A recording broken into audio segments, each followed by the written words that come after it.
That was probably not a good sound. Hold on. Sorry, everybody.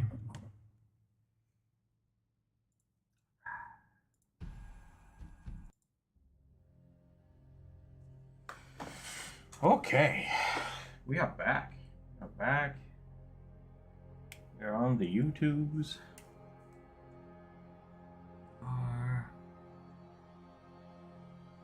Jumped and jabbing. It's Wednesday, November 9th.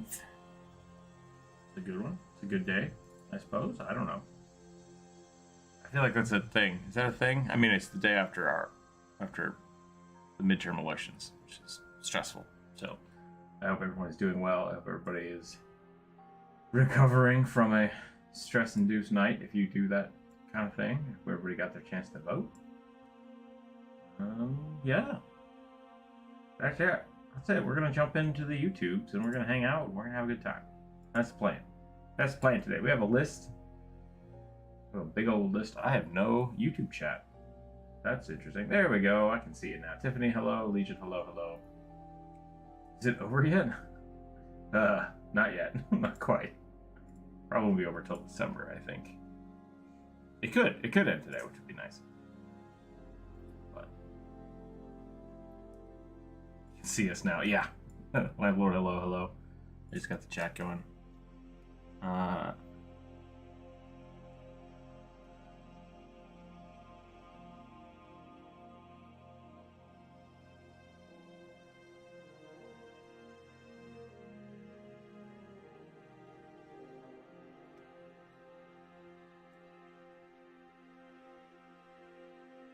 Sorry, I'm reading a big thing here. Hold on.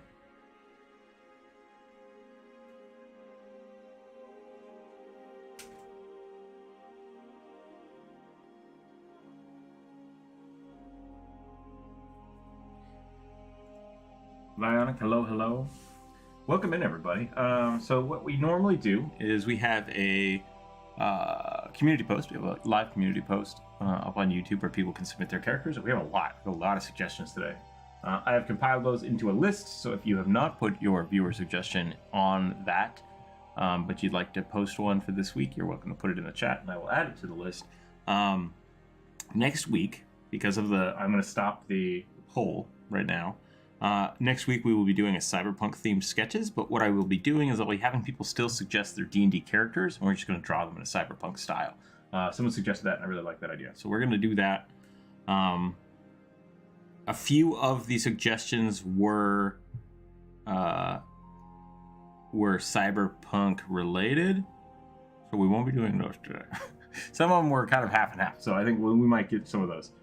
Yeah, cyberpunk one with quite a few votes, which made me happy because normally when we do polls, bad things happen. But good job. I'm very proud of everybody for taking that seriously. We got a lot of people voting, which makes me really, really happy. So we will do that next week, and that'll be fun. Could I just suggest cyberpunk, like next week? I mean, like, what does that mean? The theme is cyberpunk. You just want to suggest the whole game, draw the whole game. If you want to suggest a cyberpunk themed character, like I know there's a couple really, really good ones. I don't know if I want to do that because it's not a fan art thing. It's just a style thing. So we'll think about it. We'll talk about it. We'll see how it goes. Yeah, let's see. Goldtooth is talking about SCPs and ambiguity in storytelling. Yeah, I think that's appropriate. I think when you start animating things and you don't know like the race or sex of characters, I mean that's on the animators to make it entertaining. So I don't know if there's an issue there that needs to be dealt with. Like I don't even know if there's a conversation there, but yeah, I think SCP does a good job of making it so that anyone can be the characters. Because it's supposed to be like creepypasta, right? It's a friend of a friend. It's never this person.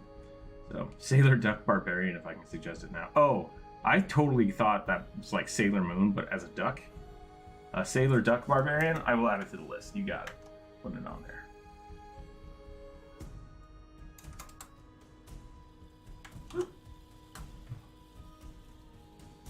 I wanted to suggest John Cyberpunk. It's great when he said, it's Lamp look. The memes are hard with you today, apparently. All right. So let's get into some drawing. That's where I want to go. This button. That's the one. We're gonna start off by drawing a rugby today. I was at a solar duck. My mind generates old pictures. What is a solar duck? Like a like a solar powered quacker?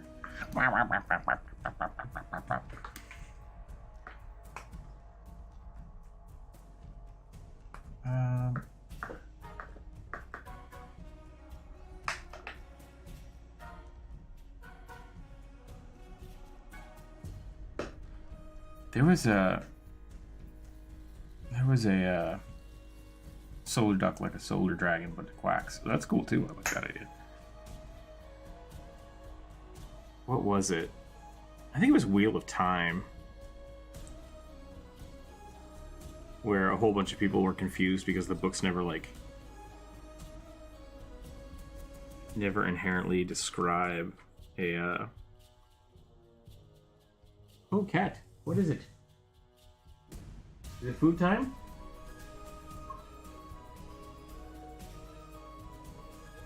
Okay. Skipcat just ran in the room, meowed at me, and then decided to walk away. I don't know what that was. I'm gonna go check that real quick. Hold on. Give me 1 second. The other cat might be locked outside. Meow.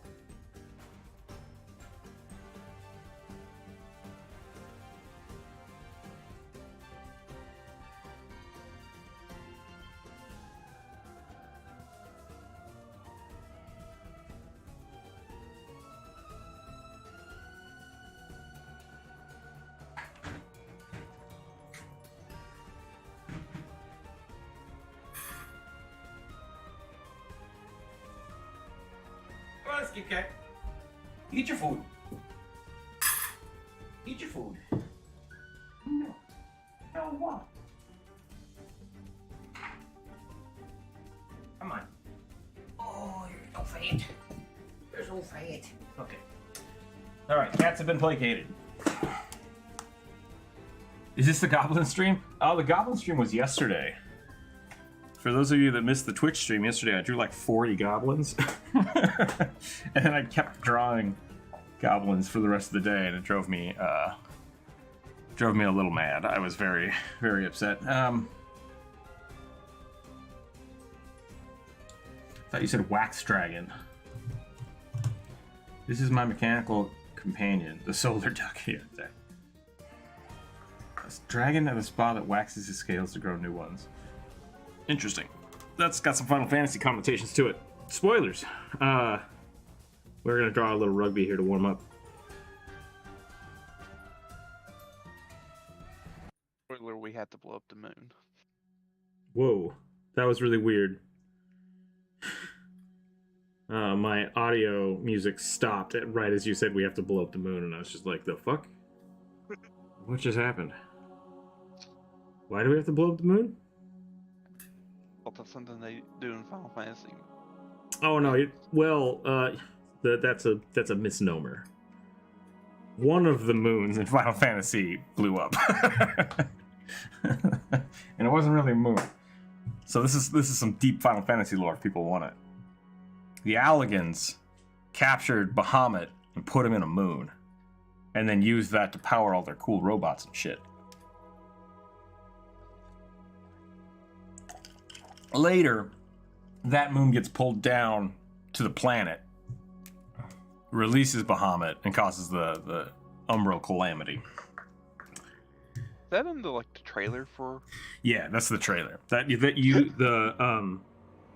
Umbral Calamity is the intro trailer. That happens years before you play the game. Yeah, that's the inciting thing that kind of breaks the world that then requires adventurers to pick up the pieces. The 8th Umbral Calamity. They talk about it a lot. Louis Soir. I remember seeing the trailer, and it's like, who's this old elf? Yep, that's Louis Soir. why there's giant crystal spears in the air and stabbing this poor dragon. That dragon wants to fuck everybody up. I mean, dragons are gonna do what dragons gonna do.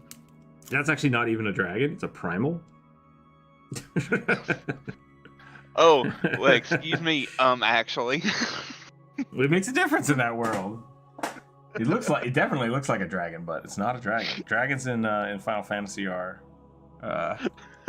aliens, and primals are manifestations of people's imaginations. So, yeah. Why is Final Fantasy 14 being mentioned so often now? Because I swear Fate's telling me that I have to return to that game. I mean, it's a good game. It's fun. Anyone seeing Dark Crystal? Oh yeah, man. Dark Crystal is awesome. Jim Henson, good stuff. The original Bahamut was actually killed a long time ago during the Third Era by a crazy emperor and fell to the void. I wasn't going to spoil that much because that is some good deep lore too. But the original Bahamut was, I believe, a dragon. But the one in the moon is not. That's the point I was getting to. The one in the moon is not. The one in the moon is a primal. I remember when I played Kobold, and we had Spa Day in our campaign, which my Kobold was raised by humans and never do proper scale cleaning. Came out practically shining. That's pretty good.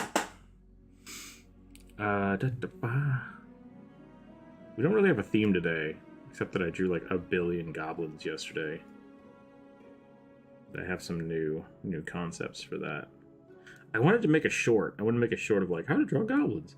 But every time I drew it, it just like it didn't feel good. It's like, no, I want to spend like 8 hours drawing a goblin, and then maybe I'll break it down into like a how to draw. So my methodology was wrong. But I drew some pretty cute goblins yesterday, so I was happy about that. So we'll see what happens. goblins and to come in shame. Yep. I realized after I had drawn that a whole bunch that that's actually a character from Owl House, and I was like, oh, dang it. Oh, yep. Kikimaru. I like that character. I mean, Definitely don't want the mouse house coming knocking on your door. Yeah, exactly. I don't know if Kikimaru is supposed to be a goblin. I thought he was like a dragon, wasn't he? She's, well, I don't know. I'm probably confusing someone. I haven't actually seen Owl House, so. Gotcha. She got one of these, which I really like, and then she's got like a demon finger for hair. Oh, which is funny. Kikimora, yeah. She's got one eye. Yeah. That's a Slavic house goblin. Okay, so she's supposed to be a goblin. Yeah, they're the ones you definitely don't want in your house, though. Yeah. But yeah, I drew that yesterday as a goblin, and I was like, shit. Kikimora is a jerk, but awesome at the same time. I really like the character concept, but yeah, not a cool character. Kind of an a-hole.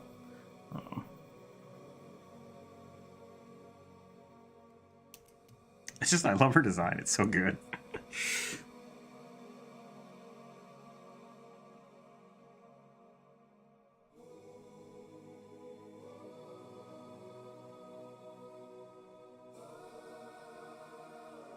What she's based on. That's, or her name. That's amazing. I love that. I love that it's got a scarf. It has like a shrew nose. Mm-hmm.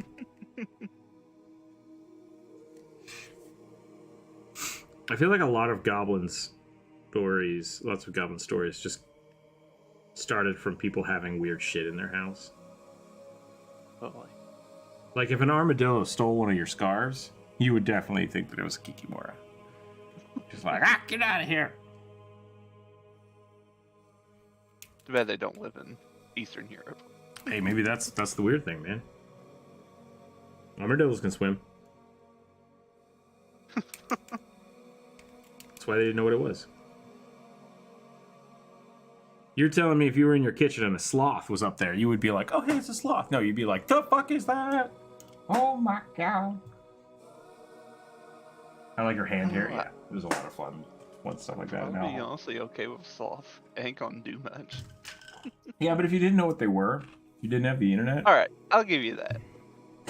I had the internet, so You're sitting in your house and then you see something like this, just like hanging from your pantry. You're gonna lose your goddamn mind. You're just gonna like, nope, burn the house down.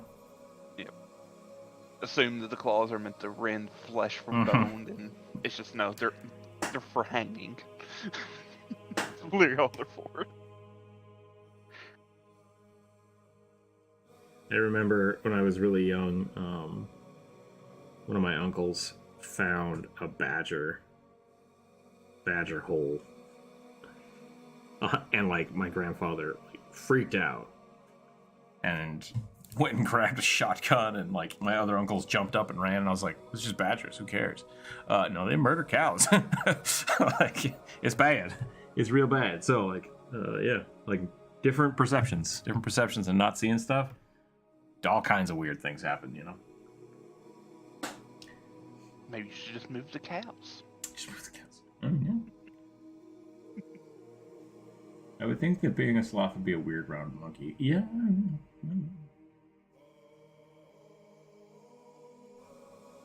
Let's get the flamethrower. Yep. I hope everybody has seen the meme of the guy with the flamethrower killing hornets. That was pretty funny. I don't know if it's a meme. That's a news story, I suppose. I was gonna say that sounds like something that I'm pretty sure we have done somewhere in my state. Yeah. The news report was, because I watched it yesterday, it was literally a bunch of hornets attacked this guy's family. So instead of calling anybody, he just went and got a flamethrower and basically burned the tree down. I was like, I guess that works. Honey badgers are actually terrible. People, many animals just don't give a fuck about anything. Yeah, they're tough. They have big goblin energy. Ironically, not true badgers. Honey badgers.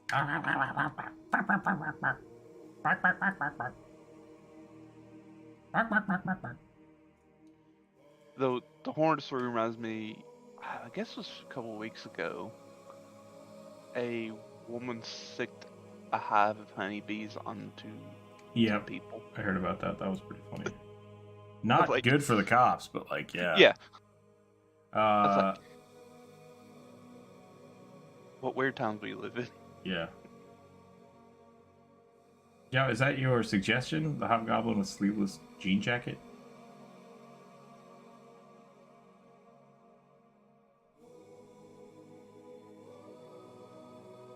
Gonna add it to the list.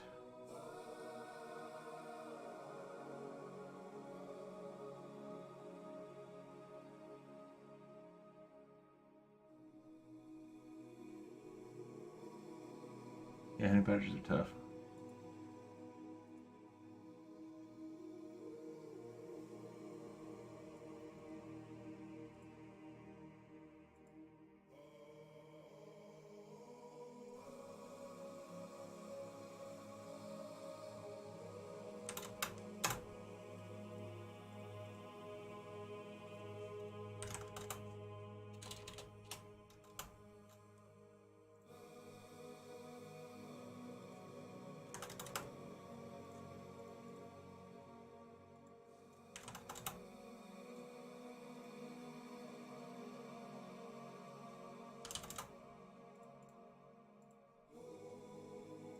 Okay.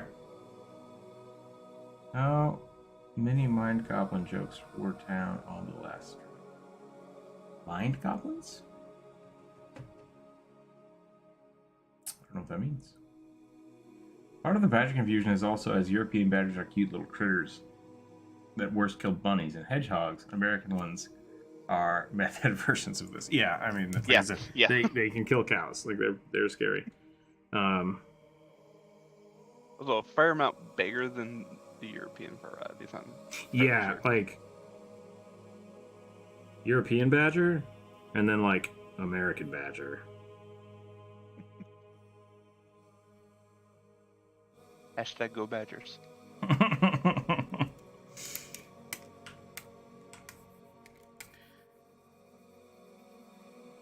Okay, let's get some drawings done. I've dawdled long enough.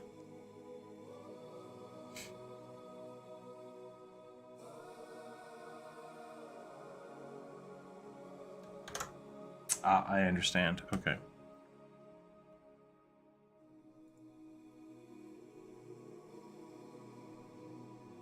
I can't tell if D's nuts jokes are funny or not. Sometimes they're really good, and other times it's like, that's not funny.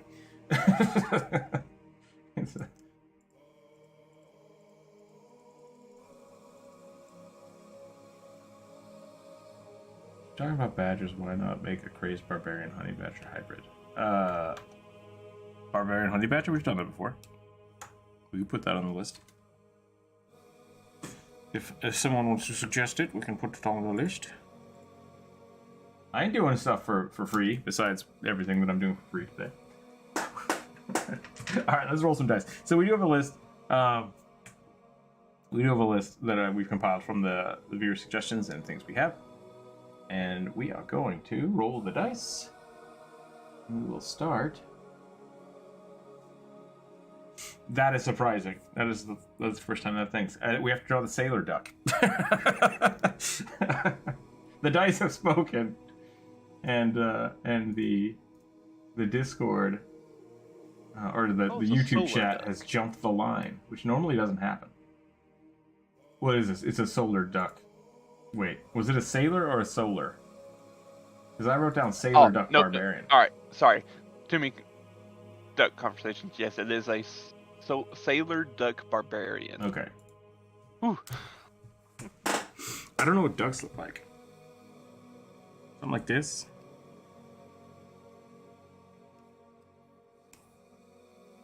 Yeah, I think that's right.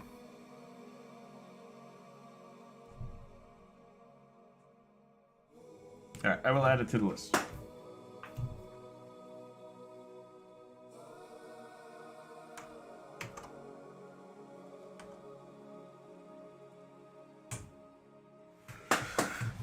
I do love that duck hash brown.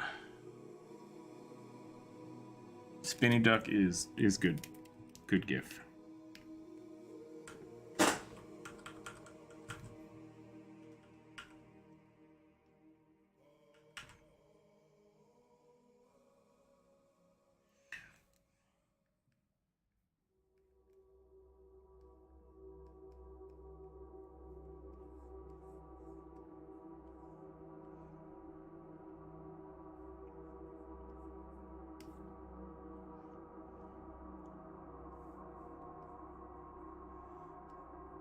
Do we make him really buff?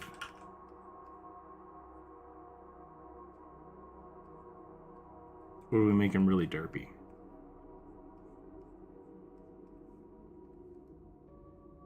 Both. Both. Welcome in. Thanks. Took me a second to find the Aggie link.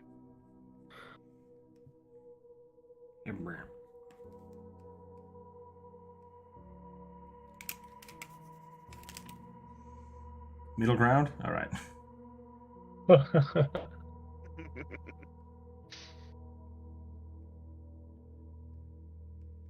Derpy big boy.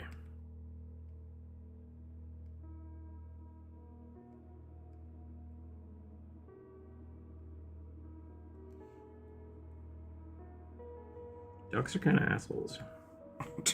Yes. Yes, they are. Most waterfowl are. Suppose if you had to spend all day sitting on a cold pond, it probably doesn't make you the nicest person.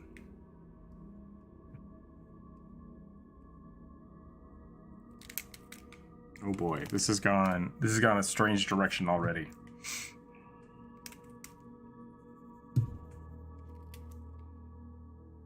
I can move over, actually.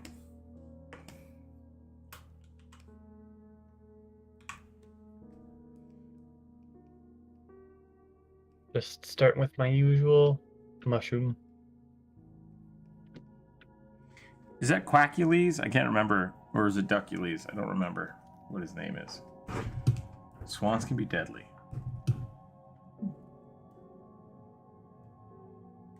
And hot pot becomes stew. Alright.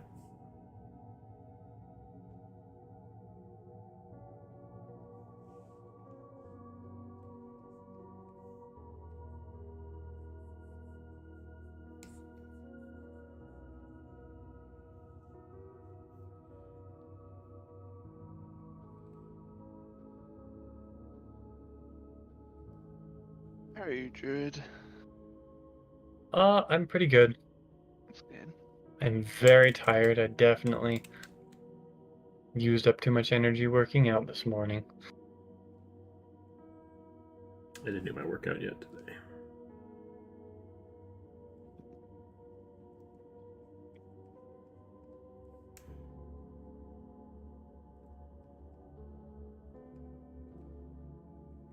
I went to buy new pants and my waist is an inch more than I thought it was. And I was like, well, shoot. Time to get buff.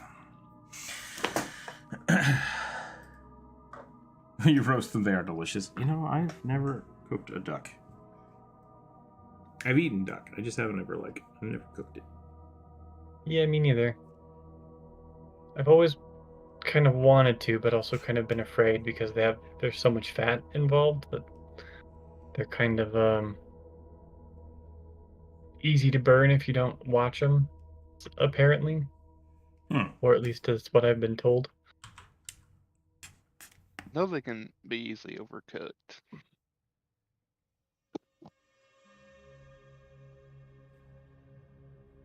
I super overcooked some fish the other day. Ooh.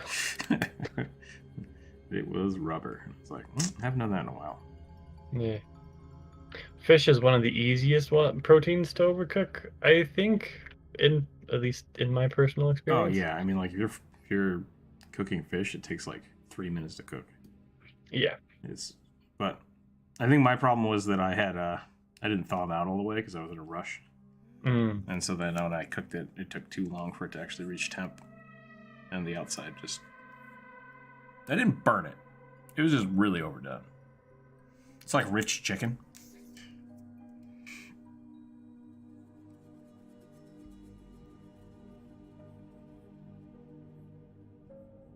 It's a quackinator.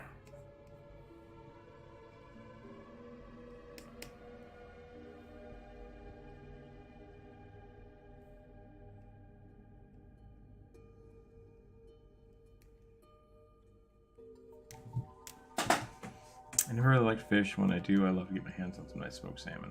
Smoked salmon's really good. Smoked salmon. I try to make sushi out of it and stuff. Real easy, real fast.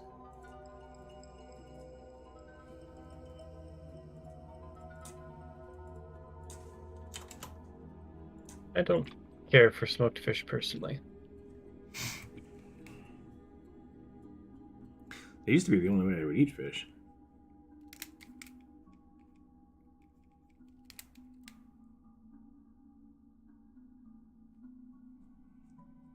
Of course, I think growing up in Idaho and Utah is kind of, you either catch a fish and cook it, or there's just not a lot of good fish options. Yes, that has been my experience. And I think since you and I growing up,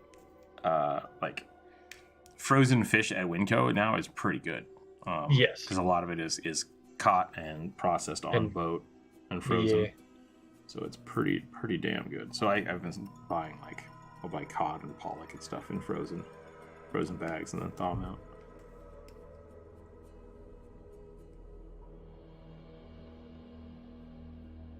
Yeah, when I was younger, fish was just disgusting. Yeah, I'd eat tuna fish, but that was like canned tuna fish, but that was about it. What kind of weapon would a duck have? He's a sailor, right? A billhook. Is that one of the hooks on a stick? Yes. Okay. Trying to give him drapey pirate clothes. I played a game the other day, or I guess it was a few weeks ago. Return to the Oberdeen? Is that something like that? Ober something? I've heard of it, I think. It's a puzzle mystery solving game where you go to this pirate ship and it wasn't a pirate ship. You go to the ship and can see how everybody died on it by finding their bodies. You have to piece together the what happened. It was interesting. It was really interesting. It made me think about like what people wear and stuff on boats, and I had to like try to figure out who the captain was and who the different hierarchy on the ship. It was pretty cool. And then the ending didn't make any goddamn sense. So that happens a lot with mysteries, I think.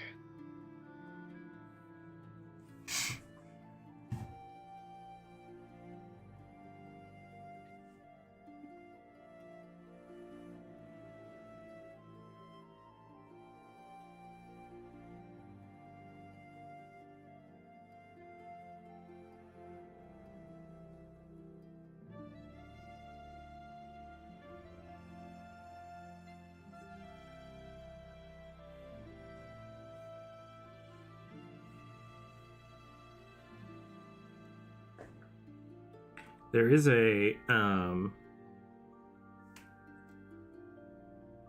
anchors are real heavy. That's all I was trying to get to. Yeah. Yes.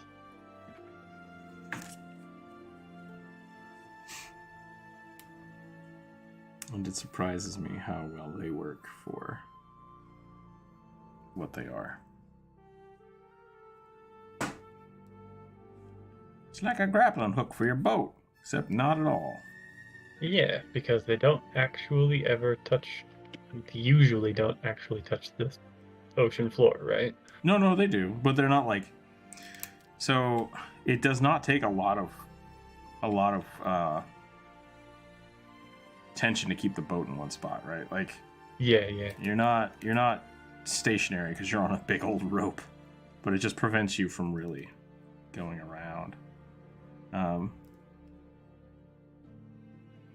And so it's very strange. But no, they do have to hit the bottom. Because I know that there's a different designed anchor called a sea anchor, which does not touch the bottom. That just kind of drags. And that is a type of propulsion. It just drags you along with the current. I think. I could be totally wrong. I thought it was a way of remaining stationary or mostly stationary, because obviously you're going to move some because there is a current, but I thought it was a way of I don't believe you. Maybe we should remaining look stationary just using physics. Somebody Wikipedia that.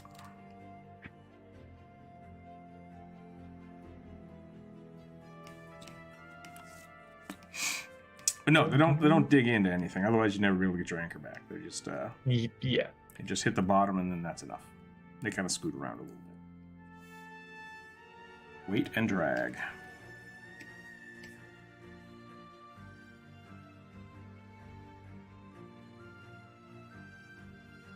Yeah, so a sea anchor is basically an underwater parachute. Mm-hmm. It looks like, and it uses drag to slow down, act as a brake, I guess. Okay. That's what it says. Oh, interesting. Okay.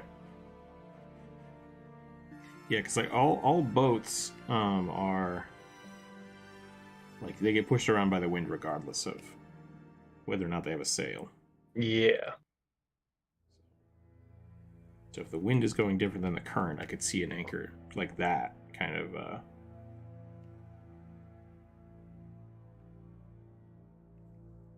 But I'm not sure how that works with currents because you don't want the current to pull the boat. Yeah, oh, okay, so this makes sense. So it says that normally it's attached to a vessel's bows. A sea anchor can prevent the vessel from turning broadside to the waves and being overwhelmed by them. So So it is pulling a little bit. Yeah. Gotcha. It creates drag specifically at aft or fore of the ship to keep it aligned specifically, I guess.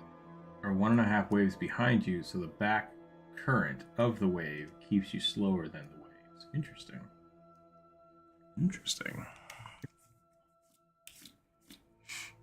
So is it pulling you against the waves or into the waves?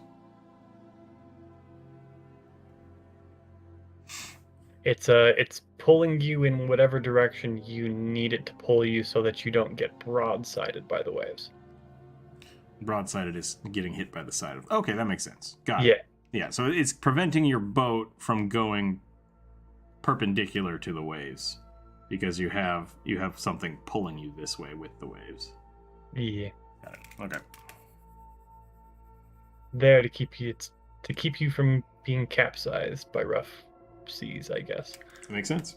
I like it. God, there's a how it's made when they start talking about gyroscopes. Boats use giant gyroscopes now for stabilization. Gyroscopic stabilization for sea crafts. And they never explain how it works. So every time I see that episode, it's just like, God damn it, I need to look this up. Because it's such a strange concept.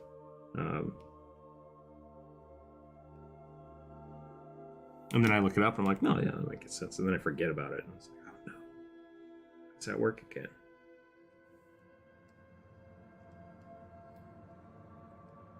Essentially, you just put a giant gyroscope in your boat, spin it real fast, and then when your boat tips, the gyroscope's like, no, don't tip. No tippy tip. Gyroscopes are weird like that. Yep. They resist change. Specifically, change in two directions.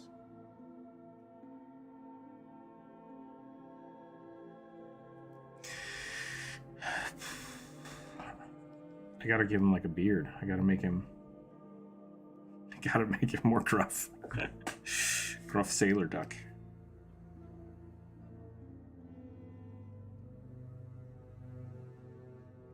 Did I get tricked into drawing Donald Duck?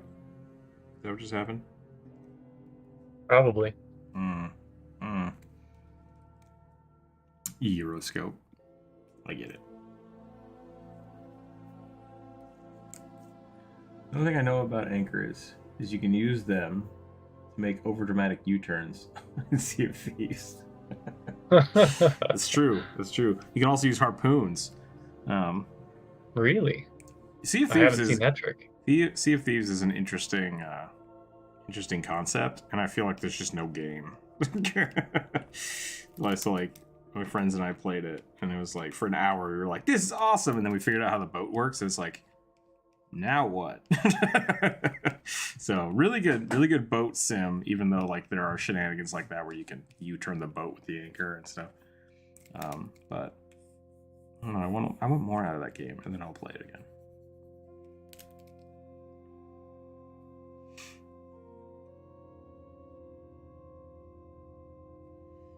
And then we also got wrecked by a random dude on a pirate ship.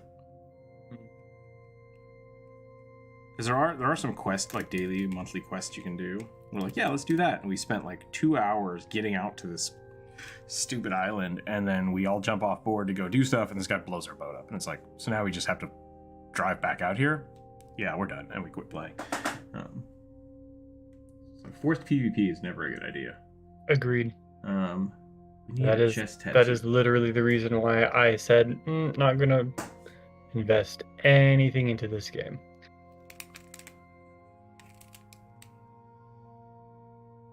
Also, why I specifically said I'm not going to care at all about anything happening with Elden Ring. You say that, but I feel like really you just don't want to play anything but Minecraft. Wow. Calling me out with truth bombs here. You're not wrong, but you're not wrong, but the thing that I said is also right. I think what you said is true, but I also feel like there's a lot of Minecraft shenanigans in there too. Yeah. There is a brand new Stone Block mod pack was just released. And I played a little bit of it, and I did not care for it. Was it just a texture pack, or like they changed something about it? No, it's a specifically modded Minecraft pack where they've changed a bunch of stuff. So you literally spawn in a world that is, every single spawnable or every single place where a person can. Every single space that can hold a block in the world is filled up with stone, except for a small space where you start. So and you then it's start modded on like just a solid planet? Yes. That sounds awful. Like, and then there are Enough done. mods in place for you to like automate stuff and generate resources out of stone. Huh. I think I'm apparently banned from the game because anytime I load up and try to hop into, the servers are down. And I know the servers aren't down. That's weird. Yeah. Yeah, I don't know. I don't know how that works. If you were banned, shouldn't they have like? Should tell you that, yeah. They shouldn't just like. I don't think they can shadow ban you from the servers. I think they have to actually tell you that you're banned. But they do have anti-cheat, which is good, I guess. Really, I mean, that game was designed to be a PvP sailor game, and I think it does that. Like, it's fine for that, but I don't think the combat's that interesting. So, all right, I think I'm about done with that. And we're gonna give him some more floofs. We'll rough up his knuckles because he's a sailor.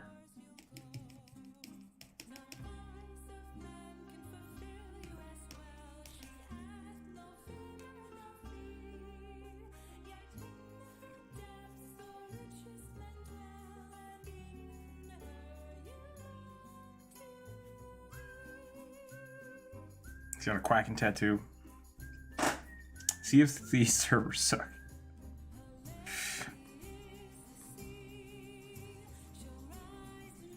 The first time we were playing the game, we were just at the starting location. We're trying to figure out what we're doing, and then our ship just exploded off in the distance. We're like, "What the hell just happened?"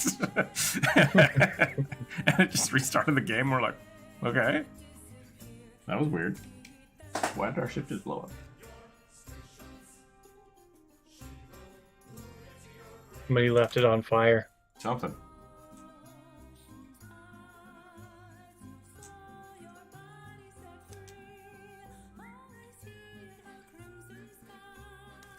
Alright, I think this is a good quacking. Quacking barbarian. I think that this is the first super buff mic in it I've drawn. Really? That's surprising. Yeah, I know, right? I usually do cutesy or skinny and occasionally big booba.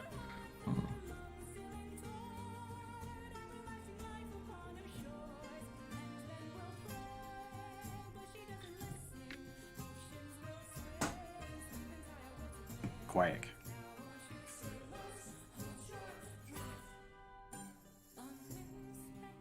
Okay. Rolling the dice. Here we go.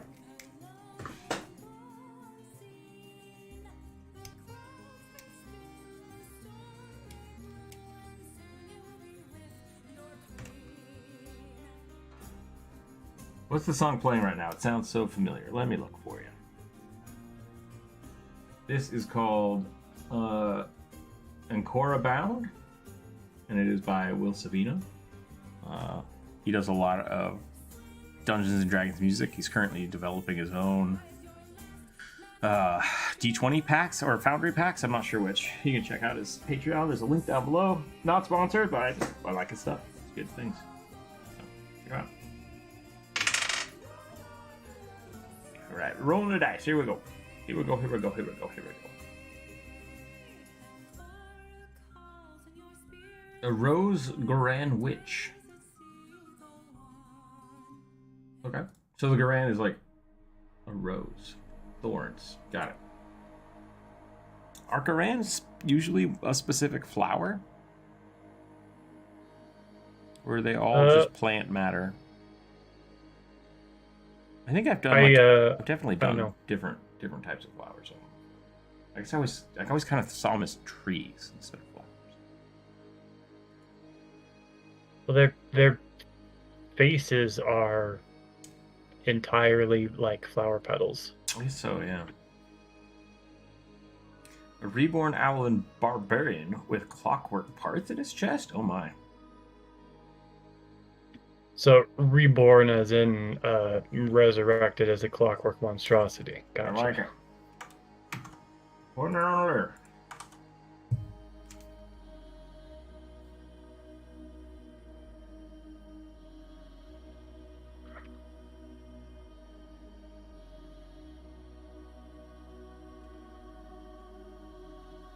It's a lot of censored words getting typed into the YouTube chat.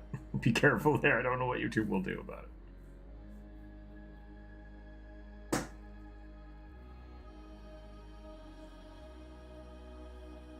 What D&D-ish music? There's an entire album for like D&D. Entire albums for D&D worlds, such as Walker's Eyes. Very cool. I don't know what that is. Yeah, with Will Savino specifically, I followed him on Patreon and he gave me I emailed him and talked to him a little bit, and he gave me a huge package that he said I could use for all of the YouTube stuff. He's pretty cool about that kind of stuff. Like he put out a lot of his music so people could have background for their D&D games, and so I just I want to promote him as much as I can.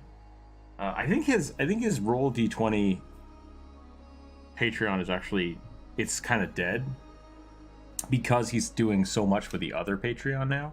So that might be kind of an older link. I might need to look into that. It's not copyrighted for or whatever. It's just cool music. Yeah, and that's kind of the problem. So because Will Savino creates his music for people to use on YouTube, he doesn't copyright claim it, which is good. Otherwise, I wouldn't be able to have music on YouTube. So, yeah. But also means he doesn't get the payday he's probably deserved. Well, not from me playing the music, right? Like right. I bought all his music, so he got paid for that. Well, that's why I suggest you guys go listen to it, because if it's his music is good to go and he doesn't claim people for it. It's great. For listening to home games, yeah. Kyle, hello. Love your vids and your work. Well, thank you very much. I appreciate that. And Alan, who is also an elf. That's two things.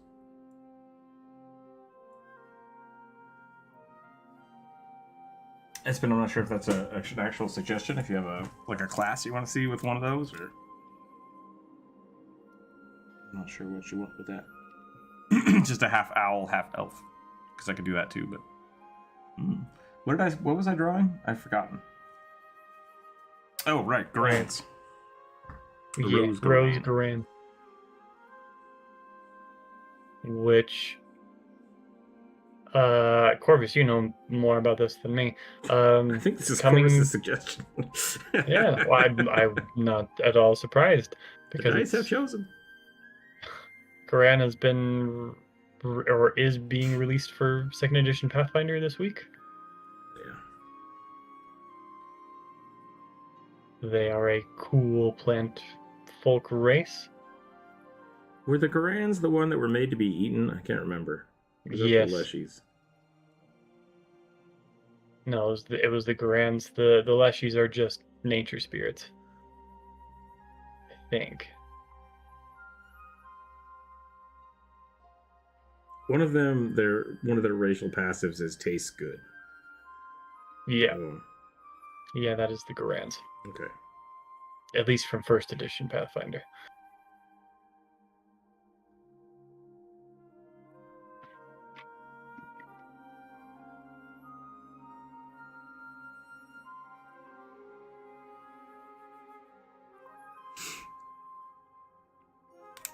Blair? Done did this all wrong already.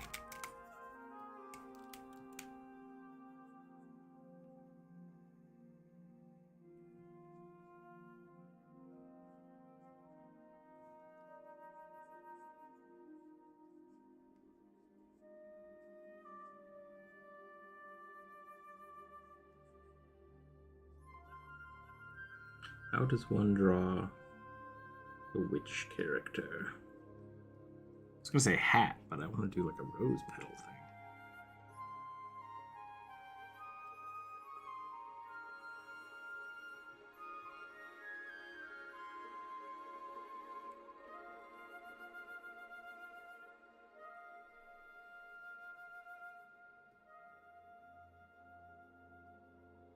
This might be the first Garan I've drawn with eyes.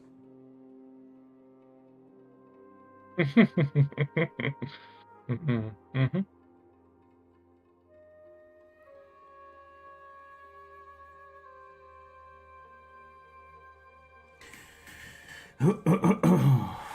Pretty typical for you.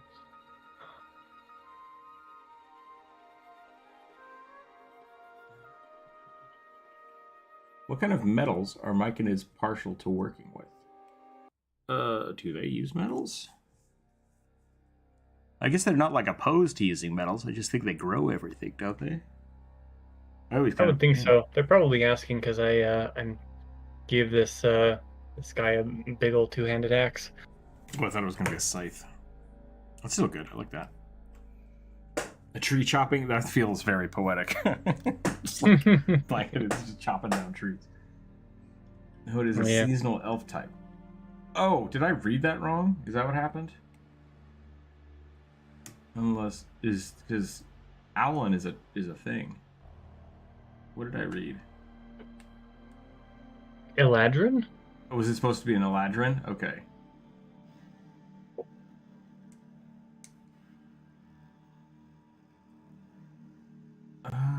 You still can't believe people complained about that. I mean, I think I had like 2 people make comments about it. That's fine. Okay. I can't really.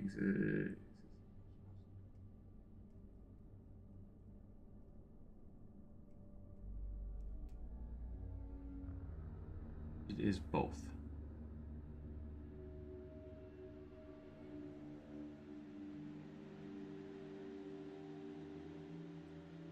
People don't understand about artists is it's just easier for us to draw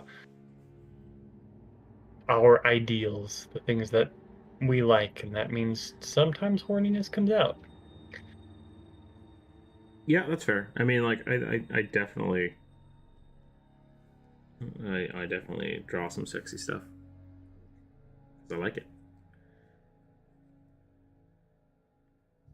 Same.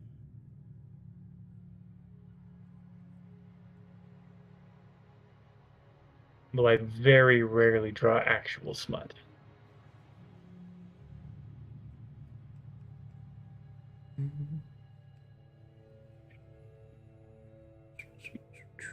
To each their own.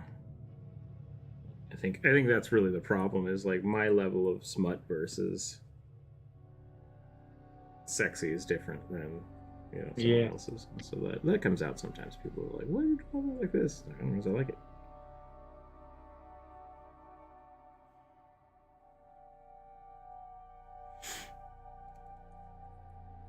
And as a person who prefers no clothes, my level of sexy is probably pretty racy for some people.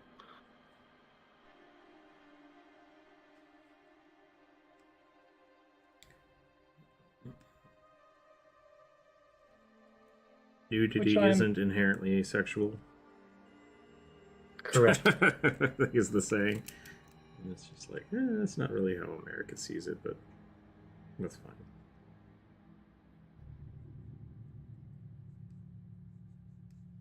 Well, okay, so most people in America take a shower every day.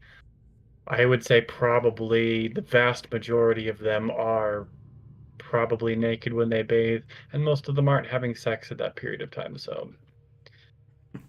There's a lot of assumptions in there. That's bathing true. Caps. Bathing trunks. Definitely setting myself up, but... Oh no, sexy rugby. Not an image I needed.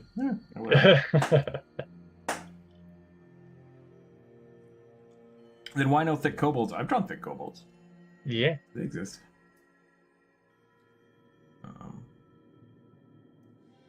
It's just mostly you do goofy ones. Yep. Because kobolds are hilarious.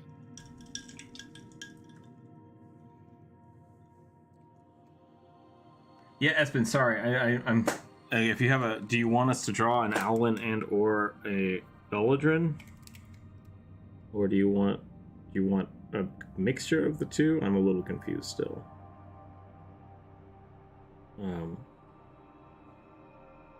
If you have like a class you want to add to one of those, that's fine.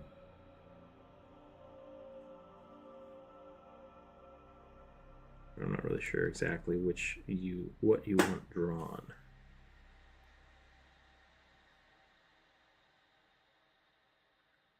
I think the thing with the thick kobolds is I don't mammalianize kobolds because they're lizards.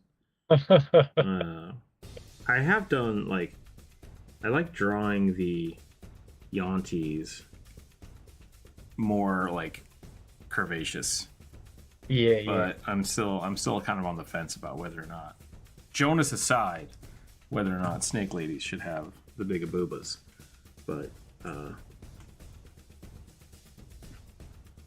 the way I like to draw kobolds is just like, I think all kobolds just kind of don't have a, I don't draw them very gendered.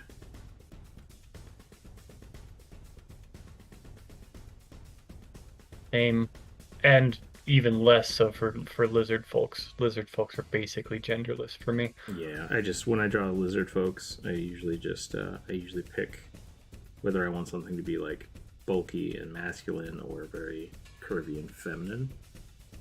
But once again, that still doesn't denote the gender. It's just a different stylistic choice. Yeah, just basically that's just body composition.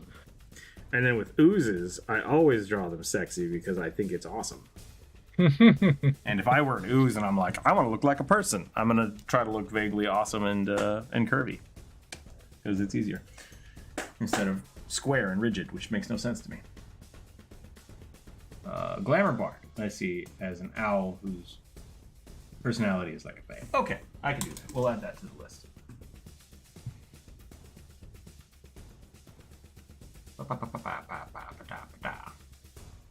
Fae-inspired Glamour Bard owl. Let's do it.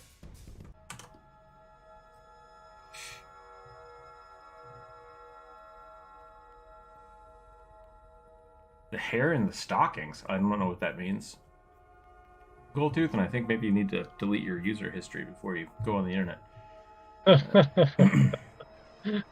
That wasn't a burn. Are you sure? I mean, just like, if you're getting stuff you don't want to see when you search stuff, like, clear your history.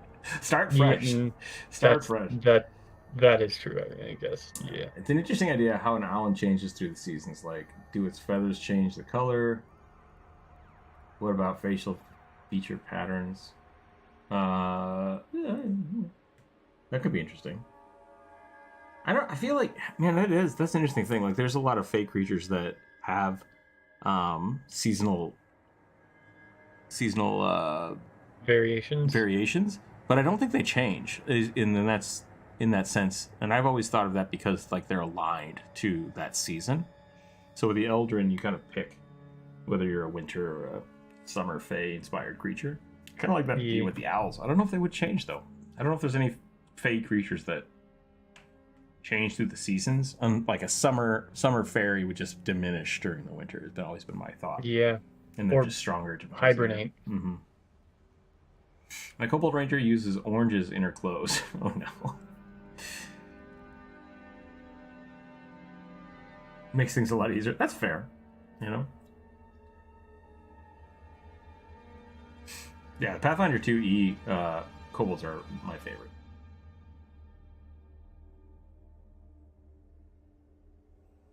I like the idea of lizard folk females. Oh no.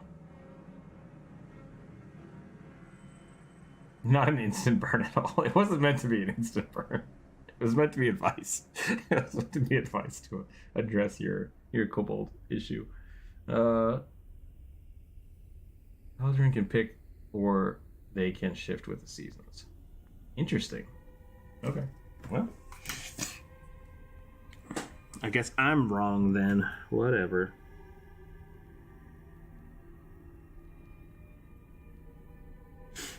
I thought the same thing.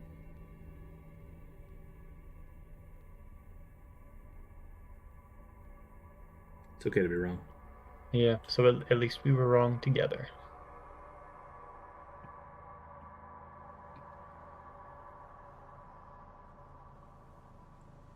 want to get some like. I want to make this look like leaves. And we'll get some plant booba in there just cause. I believe it's called burl. Burl. Sorry, that's a woodworking joke. Well, it is, but it's also very disturbing because burls are essentially scars. I don't like that idea. Yeah, scars or tumors. Yep. I don't like where that's going, so I'll stick with plant booba. Fair enough.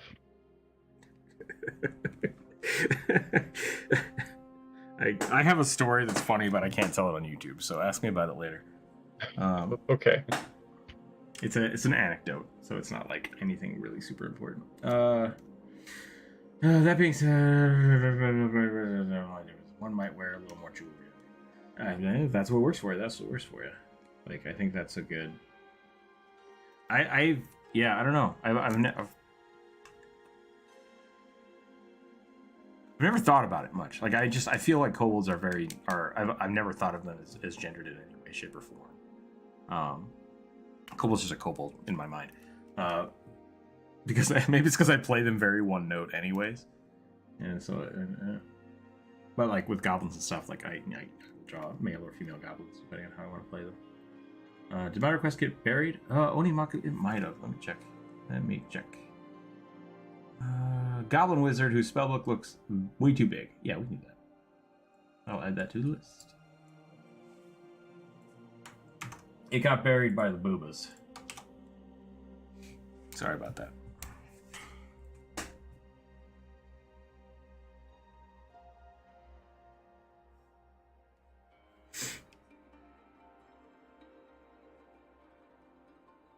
I want to do like a large leafy dress. I think is what I want to do for this character.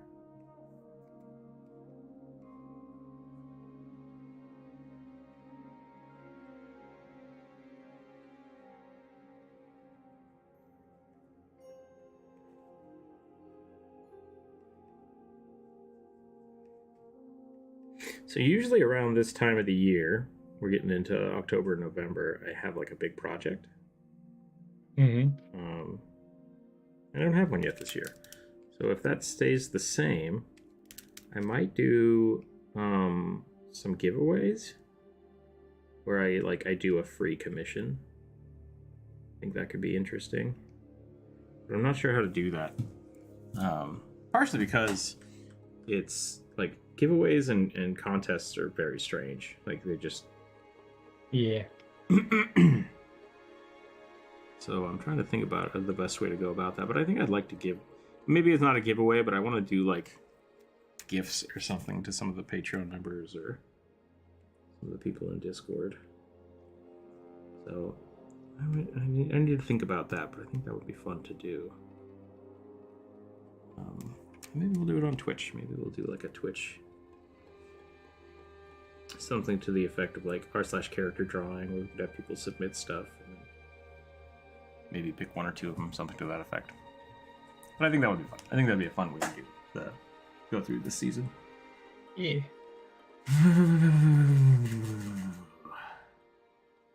Also, since lizardfolk, kobolds, and Aarakocra is a classify as a race, not a species, it means in theory that they can have children with humans. I suppose so. You want to do like a half Aarakocra or something? That is the interesting part about D&D is like it's race, not species. Yeah. So you can get that kind of weird classifications, but I wish it were species, not race. But that's my biologist brain specifically right. being like, this doesn't make any That's sense. That's not how that works. Exactly. Yeah. So I mean, like at the end of the day, it's kind of stupid, anyways. Yeah. Yeah. Which is totally fine, and I do not begrudge anybody who prefers it the way it is.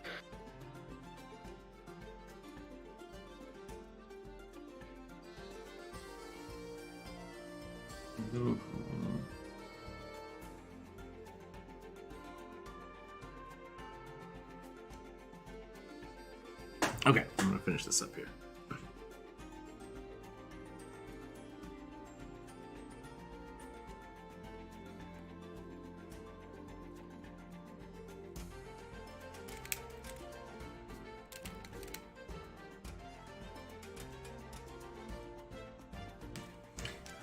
We have so many suggestions this week. Oh, no. I should hurry up then, Oh, no. because of the Gripply I've been drawing. I'm in slow render mode, which has been fun, but I can bump it into high gear. I guess the other part of it is I could just actually spend some time today.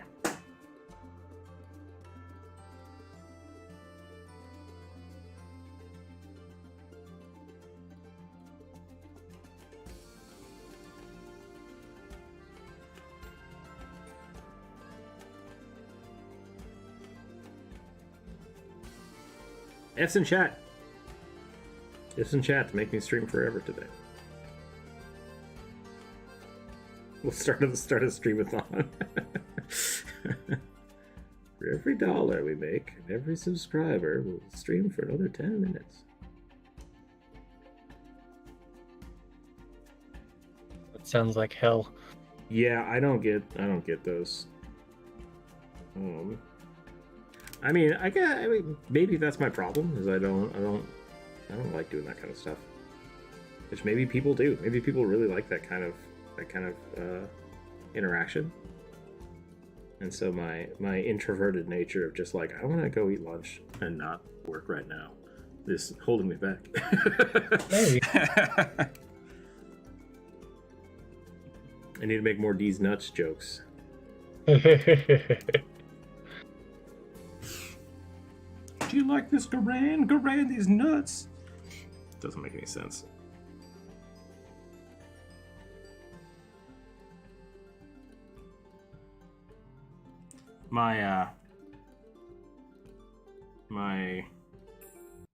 There's a bunch of YouTubers that I have just never ever paid attention to ever. And now with the YouTube shorts, like, they are just all over my feed. Mm-hmm. And for some reason, Fillion, I don't know if people know who that is.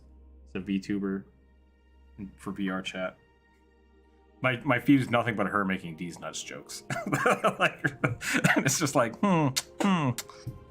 I've never actually seen anything like this, and this is strange and kind of funny. Interesting. Yeah. My feed is all Iron Mouse reaction memes. I don't know what that is either. Iron Mouse is a VTuber who sometimes she streams with Rubber Ross. Okay. She's done some stuff with him anyway. Oh, is that the little demon face? Maybe I have seen that. I think so.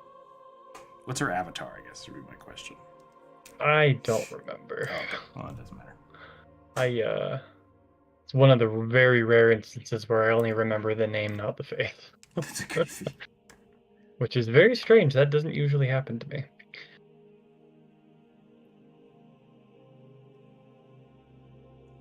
I get a lot of that, and then I've finally gotten rid of a lot of the like Ben Shapiro bullshit.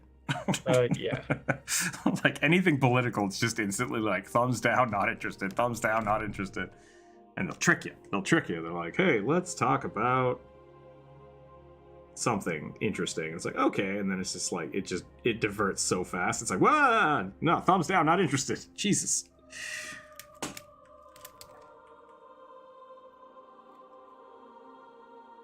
But no, I think I finally got it under control. And so now it's D's nuts jokes and the guy that makes fun of Tool reviews. I really like his stuff. It's funny.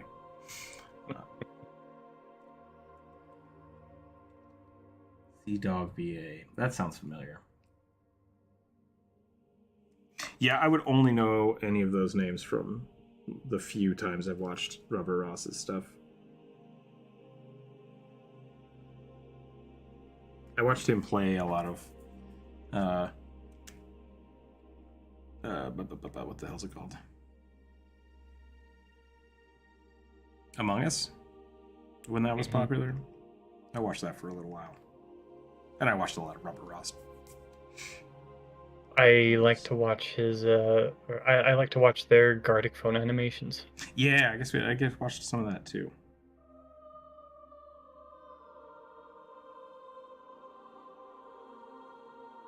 We should play that again. That was fun. Yeah. Maybe that's what we'll do for Thanksgiving-ish times. We'll play some community games.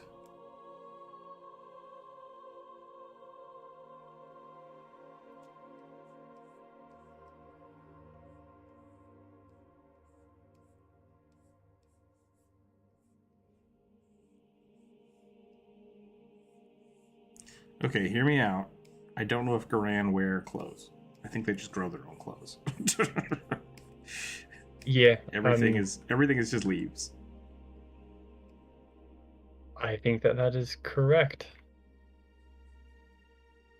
I mean, they don't even have proper faces. I believe, if I'm remembering the bestiary correctly, like they don't really understand human emotion, and especially don't understand human expression, and so like their faces are all petals, and they do their best to make them like to wear those petals in a vague facsimile of a human face and vague facsimile of human emotion. It's for the human convenience or human comfort, not their own. Yeah. It is out of an effort for them to try to communicate with the species that they do not understand fundamentally. I am back. Welcome back. Hey, welcome back.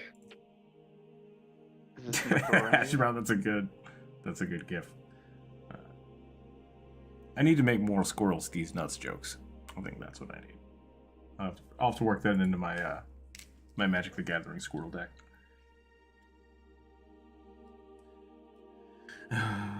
We play Gartic Phone in the Discord or something? I think that's what that word is supposed to be.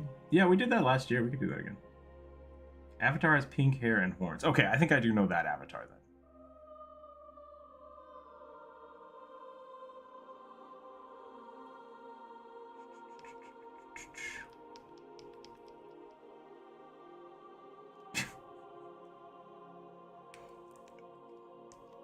I don't know if front equipment is the right word there, Goldtooth, but I get what you're saying.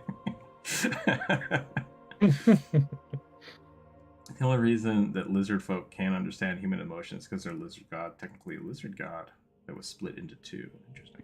I've actually, so we were talking about that, like people commenting and being upset about, I think it was the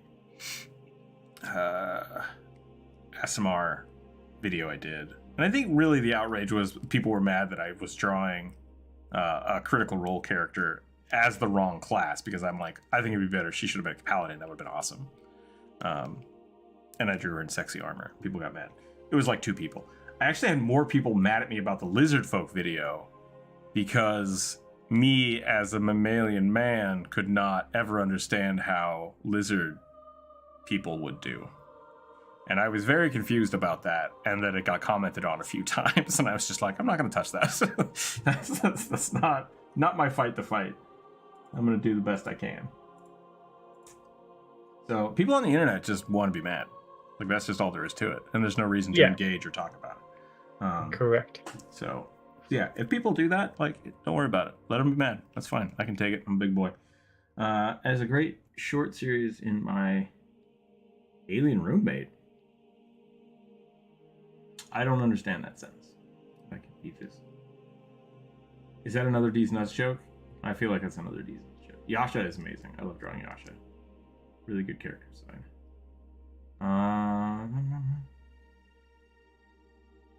That is great advice, Goldtooth. Yeah, just tell people to play what they want to play and don't let the race be a thing.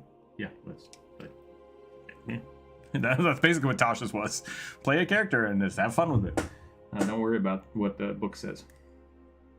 There's always something to be mad about on the internet. Exactly. No reason to stress out about it. Best way to get how to do on the possible solution is wrong. Am I having a stroke, or can I just not read these sentences? Best way you'll get a how-to on something is post a solution that is wrong. Okay. So the best way to get a how to do something on the internet is to just tell somebody how to do it wrong and people will correct you, I assume, Bionic? I hope. I really thought I was having an issue with trying to read the last few. I'm sorry. It's not meant to be mad at you guys. There's a lot of kobolds, lizardfolk, and dragonborns today. Well, that was great. Oh, Alien Roommate is the name of the series. Okay.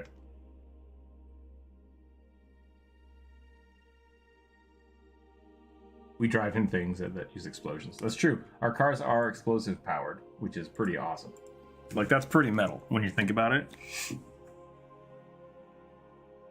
Combustion engines are just tiny explosions. Yes. They're not actually that tiny. Which makes me sad because, like, it's not efficient. No. It's not efficient.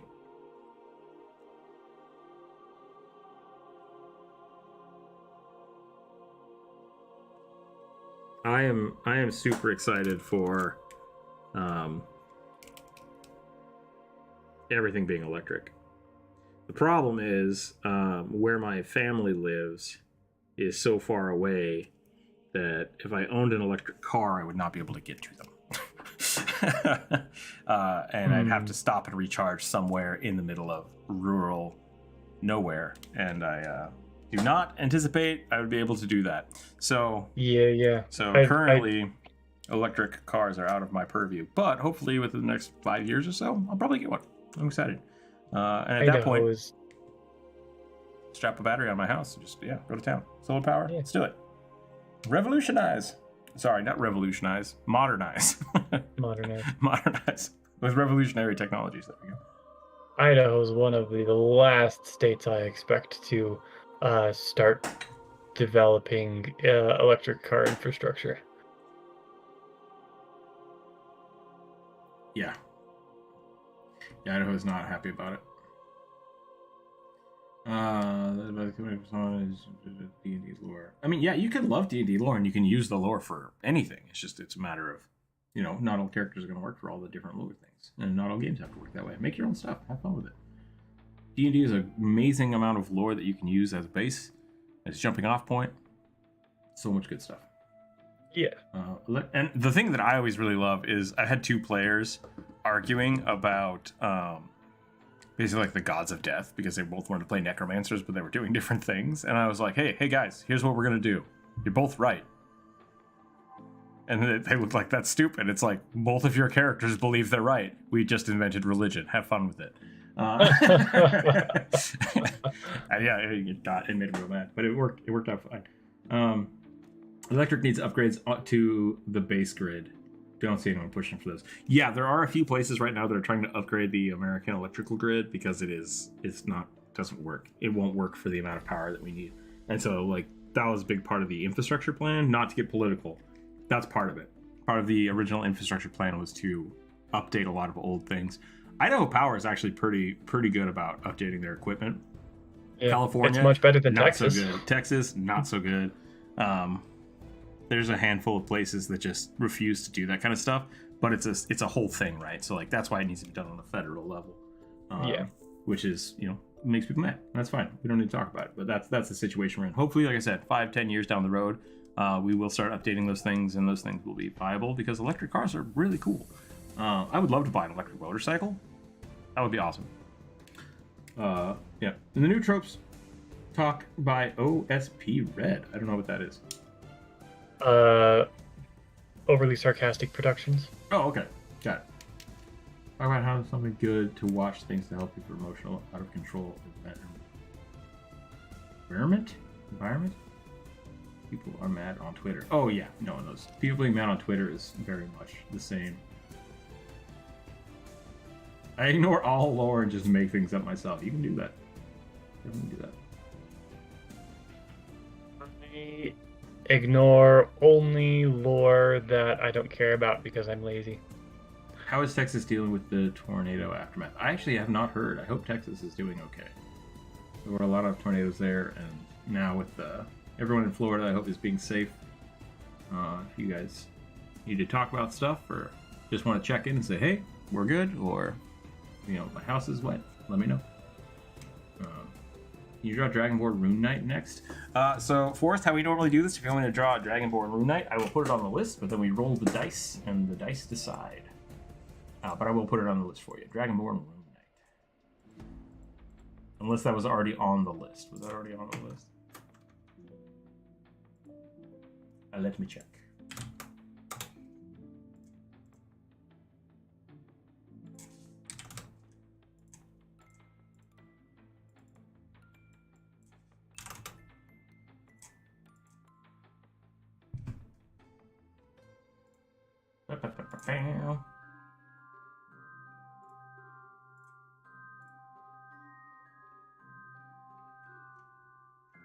I've lost my list. Where'd the list go? Uh-oh.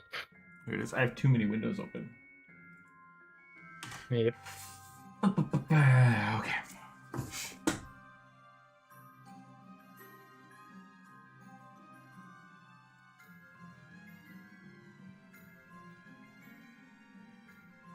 That a lychee? What a lychee? Leshy? Leshy? Kind of. It's like a ram. Yeah.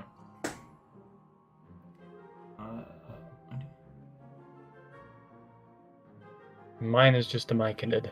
So Goldtooth, I think we did draw a turkey rogue. I think that was last. I think we did actually draw that already. But normally the suggestions don't carry over. So if you have a suggestion for this week, let me know and I will put it on the list. But you do have to resubmit them every week because otherwise the list would be infinitely long and I would have no idea who submitted what. So I think I'm going to call it on this one. I like this one a lot though.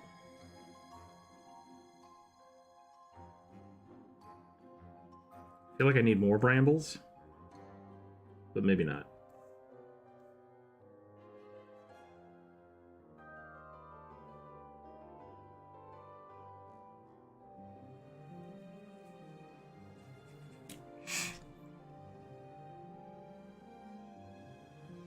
I think the Garan are great.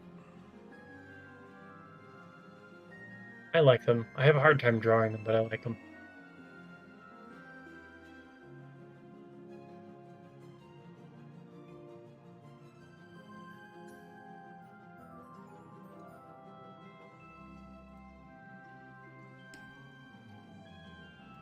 Alright, that is our Garan Witch. Rose Witch.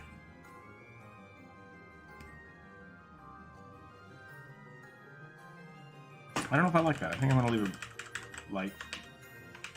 I think that's good.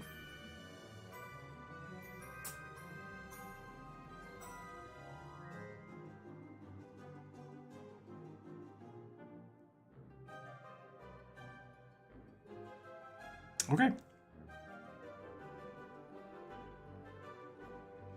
All right.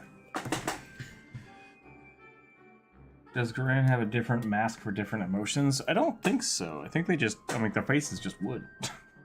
Like, yeah, it's part of their face, I think. They just can grow their body differently, so. It might take you a month to be happy, I guess. I'm very mad, and in a week, you're gonna see.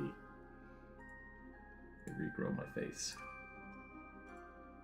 Oh, their faces are, I believe their faces are actually petals that they can move and manipulate. Oh, that would make sense. I see that. Okay, here we go. Rolling the dice. So basically, they're Pokemon. They're plant Pokemon. Lizard folk divine soul sorcerer who wears bone jewelry. Divine soul is like you can cast divine spells as a sorcerer, right? Yeah, I believe it gives you access to healing.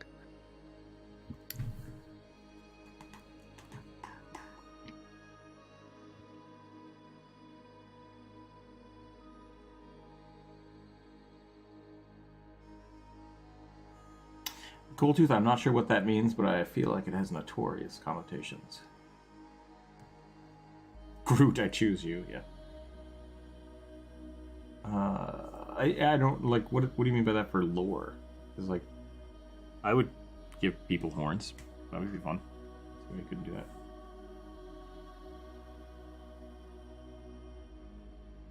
Yeah, I think that could be a problem, and you probably should talk to him about it.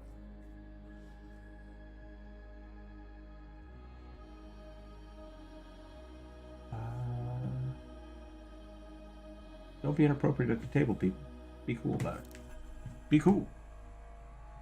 Joke characters and troll, meme characters, I don't know, can be funny sometimes, but can also ruin everybody's fun. Alright, lizard folk. What kind of lizard should we draw?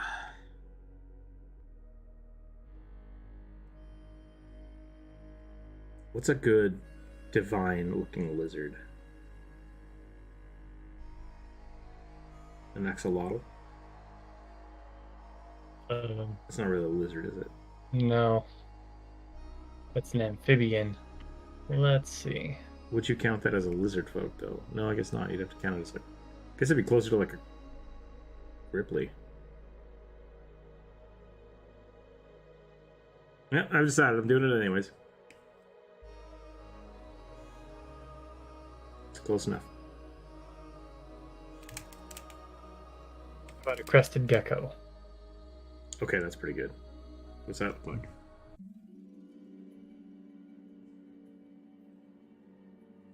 Just a typical skink. That could be good. Monitor lizard, also good.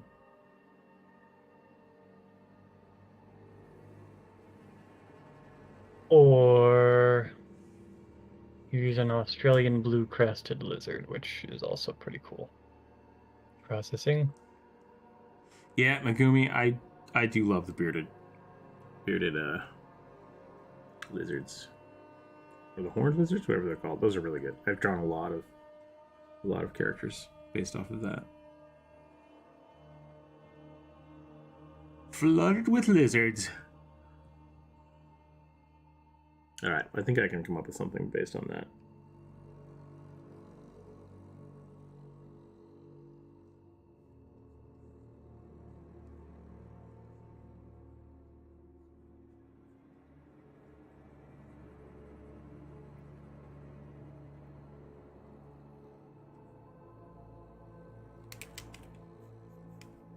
I kind of like this poof. I might just leave this.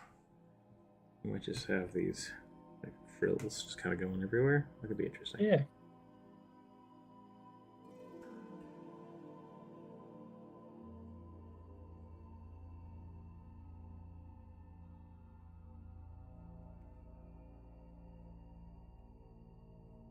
Yeah, Goldtooth, if it's something that's annoying, like that you're upset about, you really have a conversation with them. Like,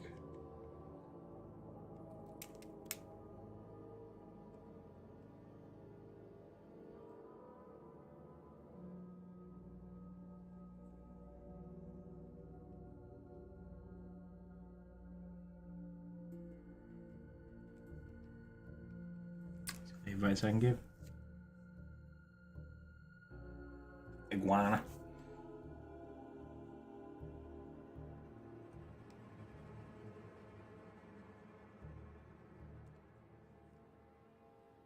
You have my axolotl. Pretty funny.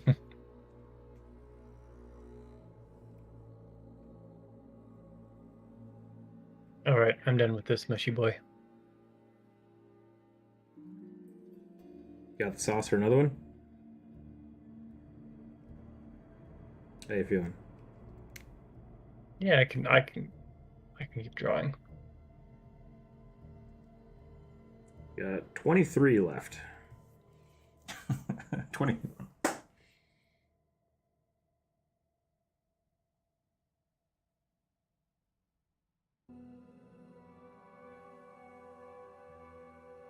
Yeah, my mushrooms always either turn out really cute or really creepy.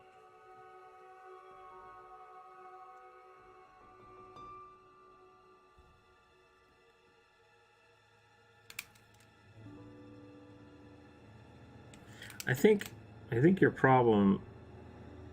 I usually just ignore when playing D&D. Like I don't even fill out the age because all of the races have different varying parts.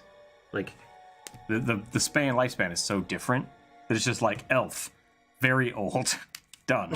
Elf, young. It's like how young is young? I don't know, 200 years. Like I think that's it's just really how you play it.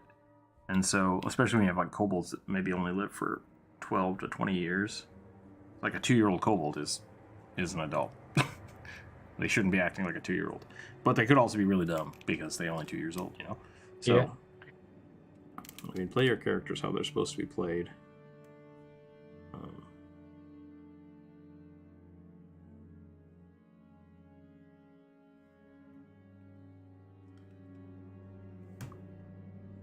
All right, what am I rolling?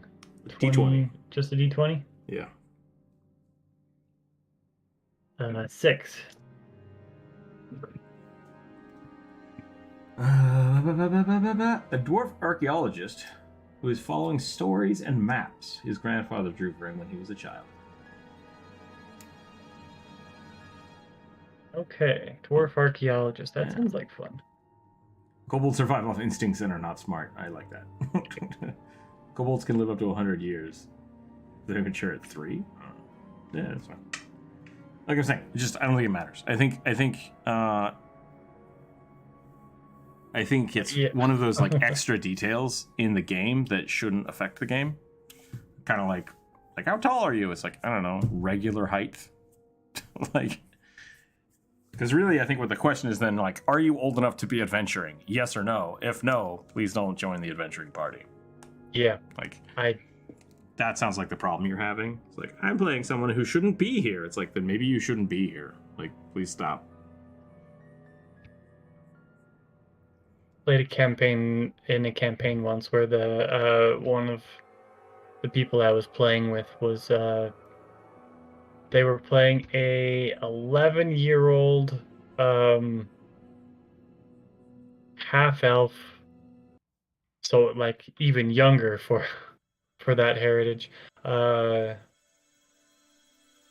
What class were they? Summoner in Pathfinder. Okay. Things got really yeah. And like, it was pretty cool, but it was a little bit frustrating sometimes because we did literally have to babysit them. See, yeah, that's just like, that's not fun. That's a troll character to me. But if you're like I'm a kid running around the world with my parents' spirits following me, that's kind of awesome. Like, I like that concept. But at the same time, like, it's like, please be an adult while you're playing the game with us, because like playing D&D with kids is hard. Like, they're difficult sometimes. Yeah. And so it's like, if you want to play a kid, you need the ability to do that without. I mean, I think part of, I guess what I'm trying to say is, like, bring maturity to the table so that you can actually play the game well with people. And beyond that, like, yeah, just don't make douchey characters. I play a child soldier character, done it. Can be fun, but gotta be tastefully. Yeah, don't be edgy. Yeah, I think that's the especially when you're playing characters that are supposed to be young. Like, it's gotta be appropriate. And that can mean just like, are you trying to play a character that is very childish versus someone who, like, I'm a 3-year-old? It's like, no one is going to enjoy this. Stop. Stop what you're doing right now. Yeah, and like, if you're gonna play like a child prodigy, somebody who is very young but actually capable, why don't you just play an adult? Yeah. So, I don't know. There's no reason not to be a person who doesn't have those hangups. And I'm not saying that you can't play characters that are younger. Like, that's just be an adult cool about it. Yeah. Yeah. Like, that's all I want to get out, is like, just please be an adult about it. Yeah, if you're gonna play any sort of mean character, and I agree, I think that a very young child counts. You have to be especially in tune with the table. You have to make absolutely sure that you're not the only one having a good time with your joke. Yeah. The other issue I've had with that is I had a friend who was just like hyper opposed to, this is going to sound really strange, hyper opposed to child violence. And it's just like, what? And they're like, I don't want any of the players being kids, and I don't want to fight kids. And I'm like, that's fair. I think that's a legit thing if that's something that you don't want to. I was not intending to do that. But then I think about people who have like street urchin children, like stealing things, you know. It's like, what if your characters want to beat them up because they stole their stuff? It's like, yeah, we're just not going to put that in the game. Like, that's 100% legitimate to not do, to have those kind of instances pop up. So like, dealing with kids in D&D as NPCs, as players, I think people need to be adults about it from the get-go, or just don't do it. It's kind of like having the kids in Skyrim that can't die. Yeah. What does that make everybody want to do? Beat them up and try to kill them. It's like, this is kind of dark. This is kind of dark, and I don't like it. I don't like it at all. But tact, people. Be tactful. Be smart.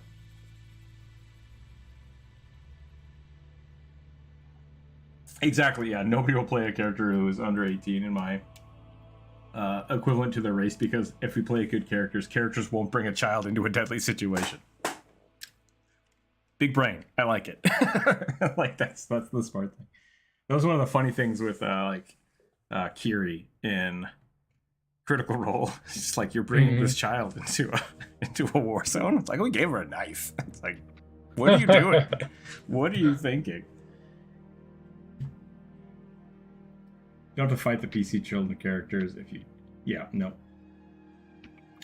Nope.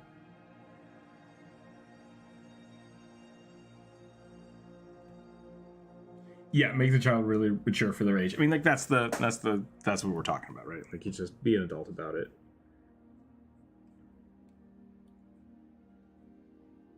Because I like the idea of the new adventurer. Like, being someone who's very green, I think, can be really fun. Yeah. But that doesn't mean you make, like, a 5-year-old. I found a broadsword! It's like, stop it. Just fucking be old enough to have the broadsword, or don't play the character, please. Like... Yes.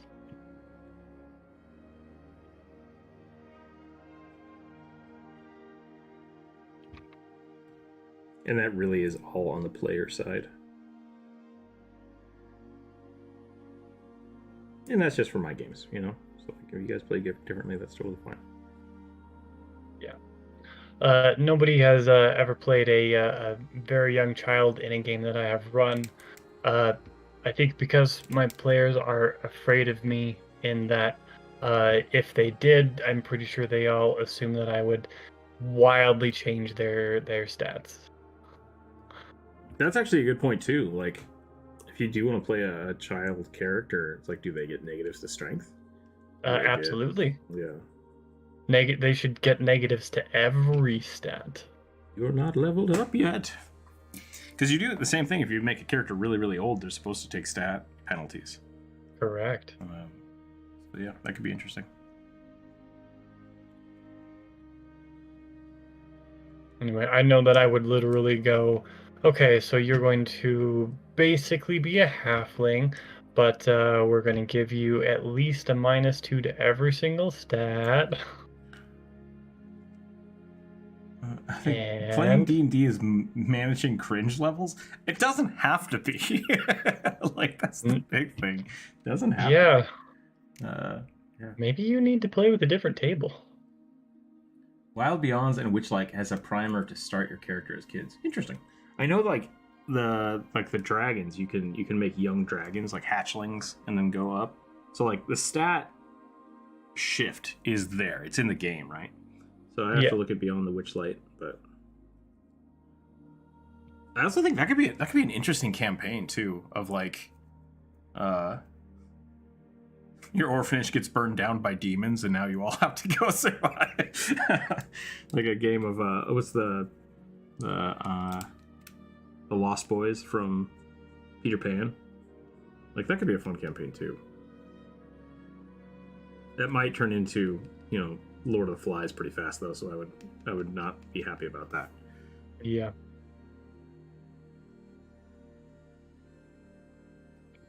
But let's be honest, if you play a Goblin campaign, that's essentially what's happening. Like, yeah, every Goblin campaign is just like, what if a bunch of 5-year-olds had weapons? It's like, I am the tallest now. There are not many groups of people I know who I would trust to play an evil campaign, let alone a campaign of children. It's definitely one of those, like, you have to, like I said, you have to bring the maturity to it. Definitely, you can have fun with that kind of stuff and be silly and stupid, but yeah, totally. Like, you just have to be aware of the mood of the table. Evil campaigns are the have to be same respectful things. of everybody Yeah, at the table. I've definitely, I can definitely understand the whole cringe thing, because I've had people that have come to D&D thinking it's like, oh, I'm a dwarf barbarian, I just need to whore my way across the country. It's like, we're trying to save these people from dragons. They're like, brothel. It's like, okay, so you're not playing with us. That's cool. That's fine. Yep, you go do that while we continue playing the game. That's managing your maturity level at the table. I hate Lord of the Flies so much. Worst book ever. It's not a fun book. It's not a fun book to read. It has a very dark perception of humanity. Wasn't there a Call of Cthulhu set up in an orphanage that took town taken over by fish people or something? Ooh, I don't know. Yeah.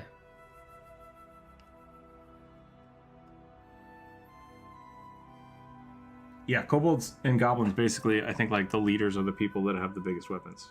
And I mean that literally. Like, a goblin kills somebody and finds, like, a broadsword. That goblin is in charge of everything now. Can't wield it, too big, don't matter. King Goblin. King Goblin created. Eventually that goblin will get stepped on by a horse, and then someone else will pick up the sword, and then that goblin is now king.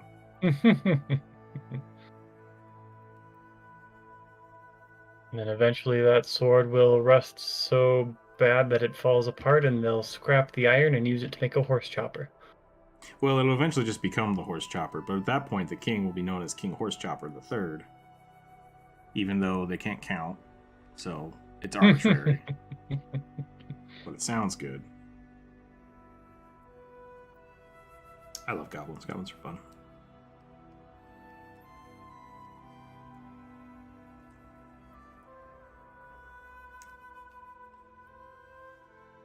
I tried to make like a soft tunic because it's the sorcerer, but I turned it into a polo shirt. This is like a super wide-necked polo shirt with a popped collar. Marina, yeah. Marina. It's something between a polo and a Henley. It's a Henley. A polo shirt without a collar. Usually fitted. Or stretchy fabric. I did not realize that that was a level of douche bro that existed. My worldview has been skewed now.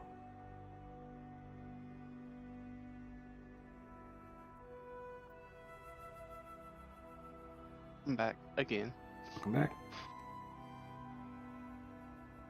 I was asked to prune a bush. So. I need to prune the thing in front of my house, which I can't remember what it's called, but it doesn't matter. It's getting wild. I thought it was going to die, and then it didn't, and now it's back with a vengeance, and it's like, okay. Does it have yellow flowers on it when it blooms? I don't know. Maybe? That sounds right. Because I was going to say, it could be a Forsythia, which I just pruned, and they look like they'll die, and then they'll come back with a vengeance, and they're great, hedge shrubs. That is the plant in the world that I am most allergic to. Forsythia? Yeah. Oh. Sorry. Every spring when it blooms, I basically have the flu for 2 weeks. Jeez. Lizards seem like they would wear those poofy marshmallow jackets. That would be really funny, actually. Kobolds in, like, what is it? Arctic coats?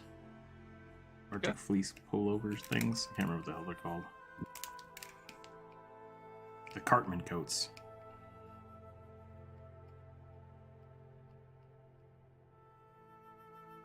I just know them as, like, parkas.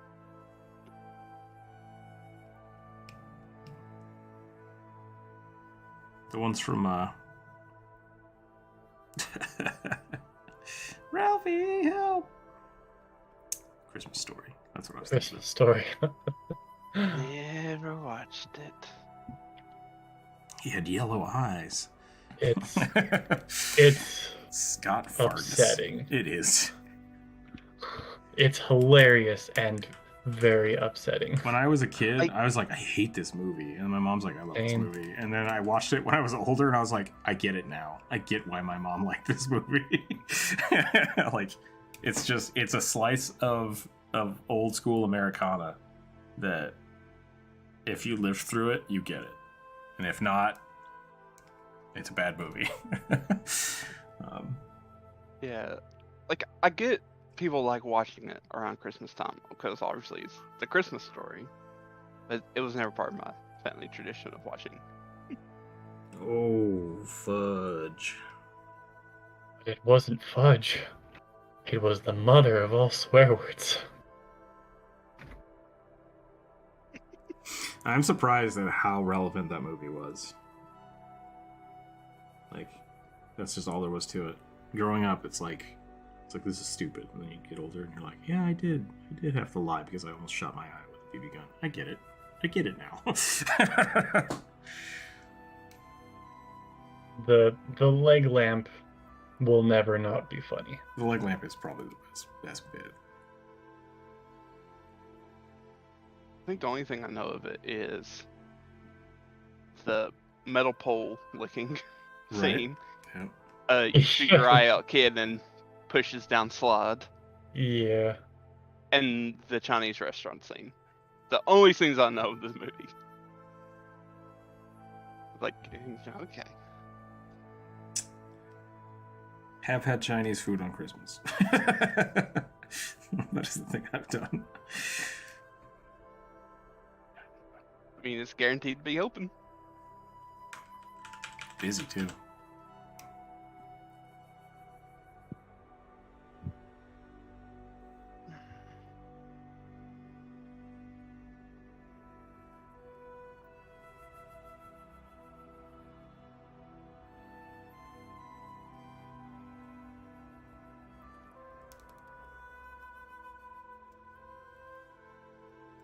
You mean the labyrinth that had David Bowie or Matt Damon? They made a labyrinth with Matt Damon in it? I don't remember that. Me neither. I know not Matt Damon, but I know David Bowie. Yeah, David Bowie was in the Labyrinth. Pan's Labyrinth. It's a Spanish movie. Yep, that's a Del Toro movie. Yep. I don't One think of Matt my Damon favorites. was in that either. I'll be depressing. No, he absolutely was not. Only Spanish actors, I believe. Yeah.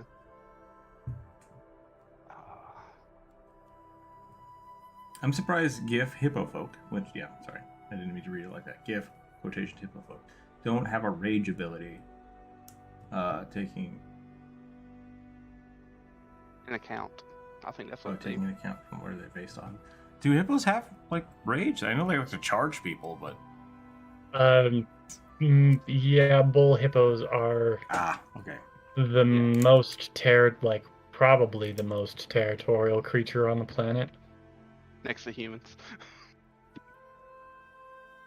Yeah. They're like in the top 3 deadly animals of Africa. So... Yeah, just because, I mean, like, they are vegetarian, right? They're herbivores. Oh yeah, they don't eat people. They just kill them. Like, they kill anything that enters their river. Those being like all the crocodiles, all the crocodiles have their portion of the river, and it does not ever encroach on the hippo part of the river because the hippos will literally bite them in half. Isn't nature amazing? Yeah, hippos are big, nasty, very, very angry. Hank Green very posted territorial a infographic. Sorry, I didn't mean to talk over you there. That was no, fault. You're good. I was done anyway. Posted an infographic of mammals' biomass comparatively to the world, and it's bonkers. Like it's humans, livestock, and then a very small fraction of all other animals that exist, or all other mammals that exist. Mm-hmm. And it's just like, that's weird. That's weird. I think the only reason livestock is on that list is because we corral them all into one spot. No. It's it's biomass as in, like, if you took all the people mass-wise, how much they weigh compared. So, like, yeah, I mean, so... Okay. Biomass on the planet, like, amount of living things. Okay. Humans and livestock make up, like, 90% of the mammals on the planet. Not number-wise, but just mass-wise. And so that's just weird to think about.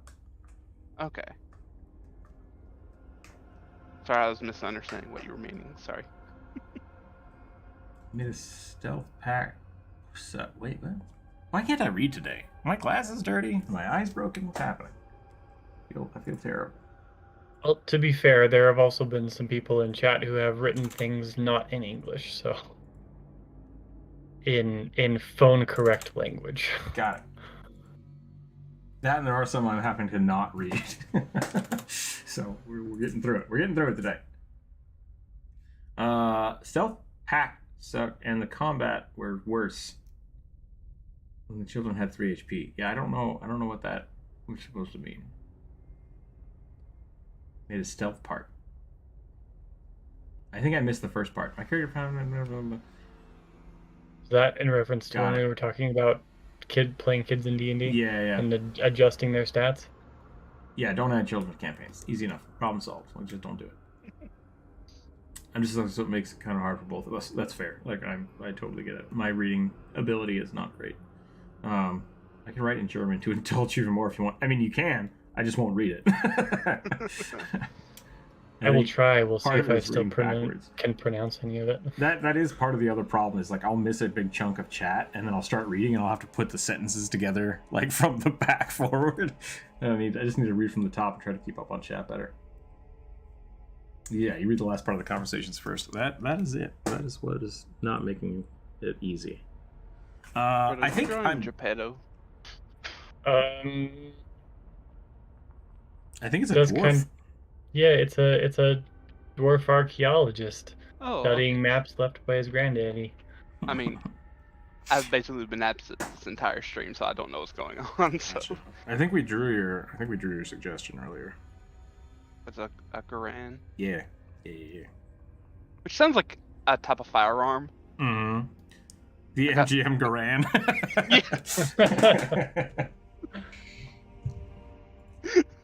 Or like, the M1 Garan.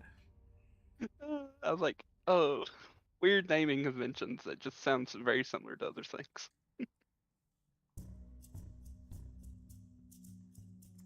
Oh, Jow. We've talked about this.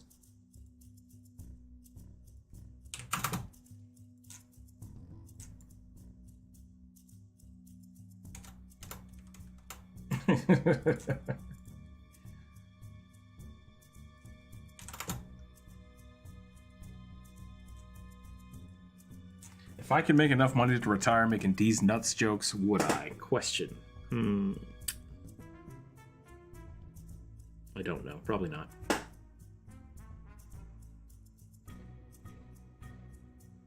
Alright, I think I'm done with this. I don't know if I particularly made this look like a like an oracle sorcerer. Divine soul sorcerer, but it's pretty cool to me. I hope I did okay. Give her more of like a longer tunic here. I like the little frills. I do too. I like the floofs.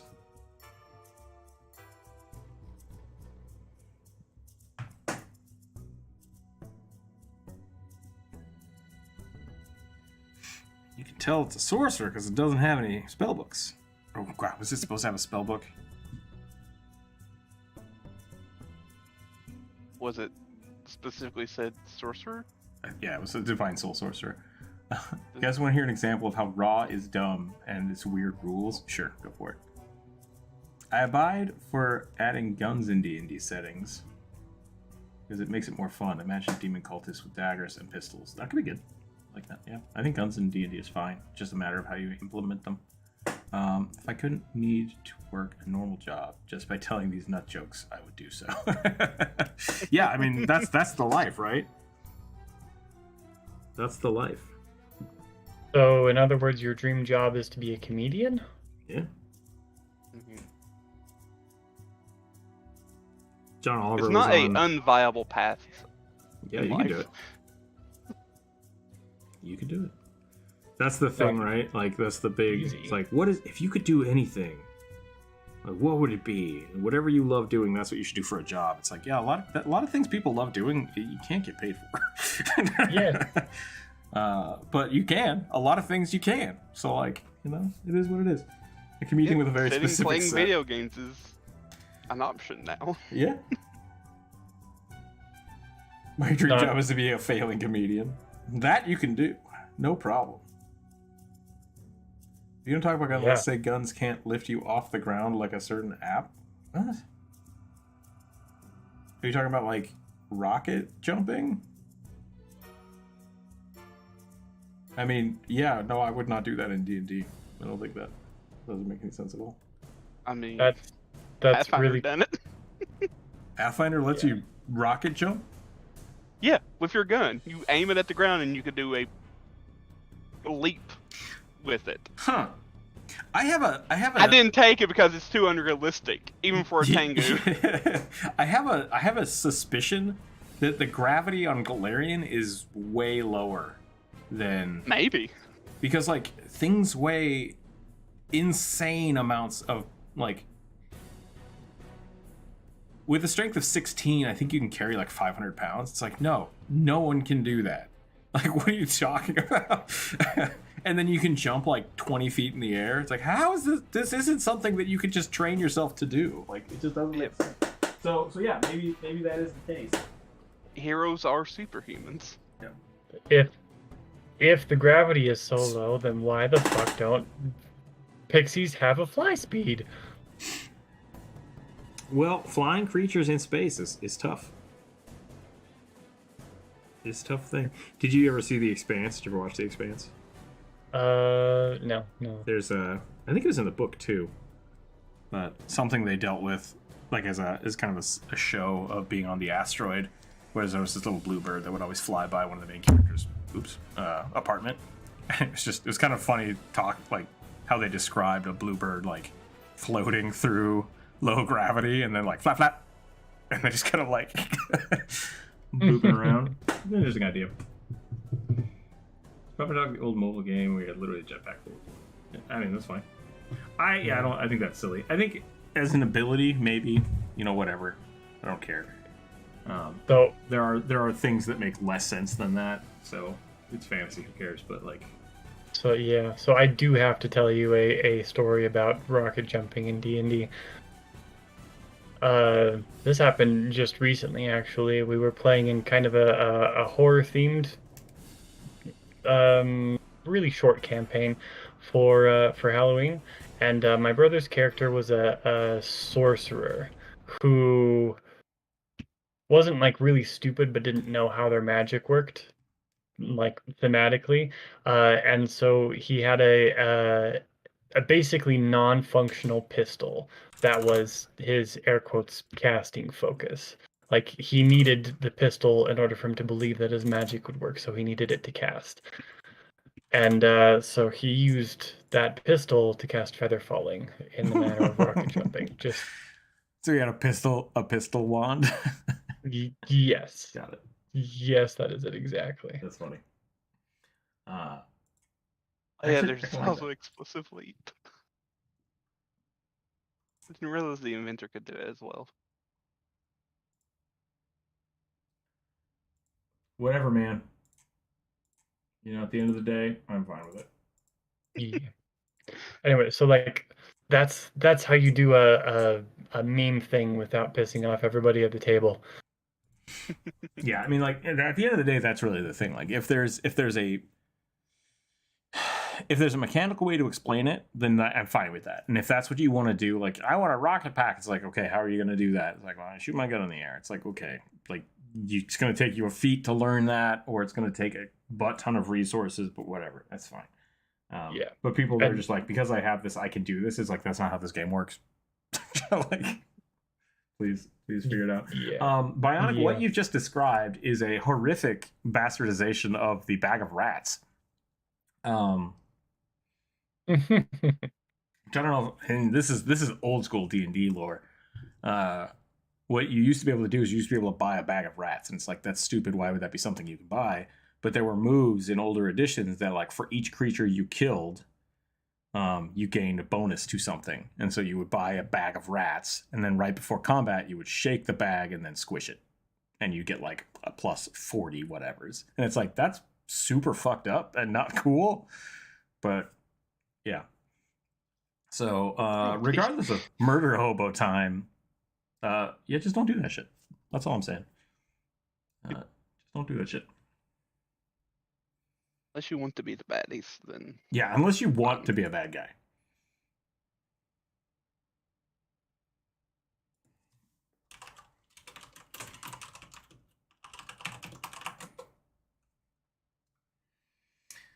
Oh, Georgia, why do you hurt me so? They're always on your mind. Yeah.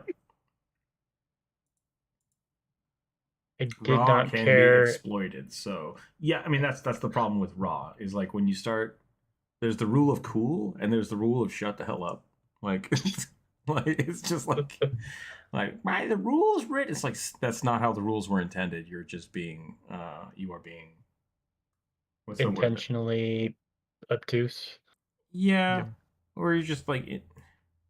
Just being an ass. Kind of. I mean, like the intent.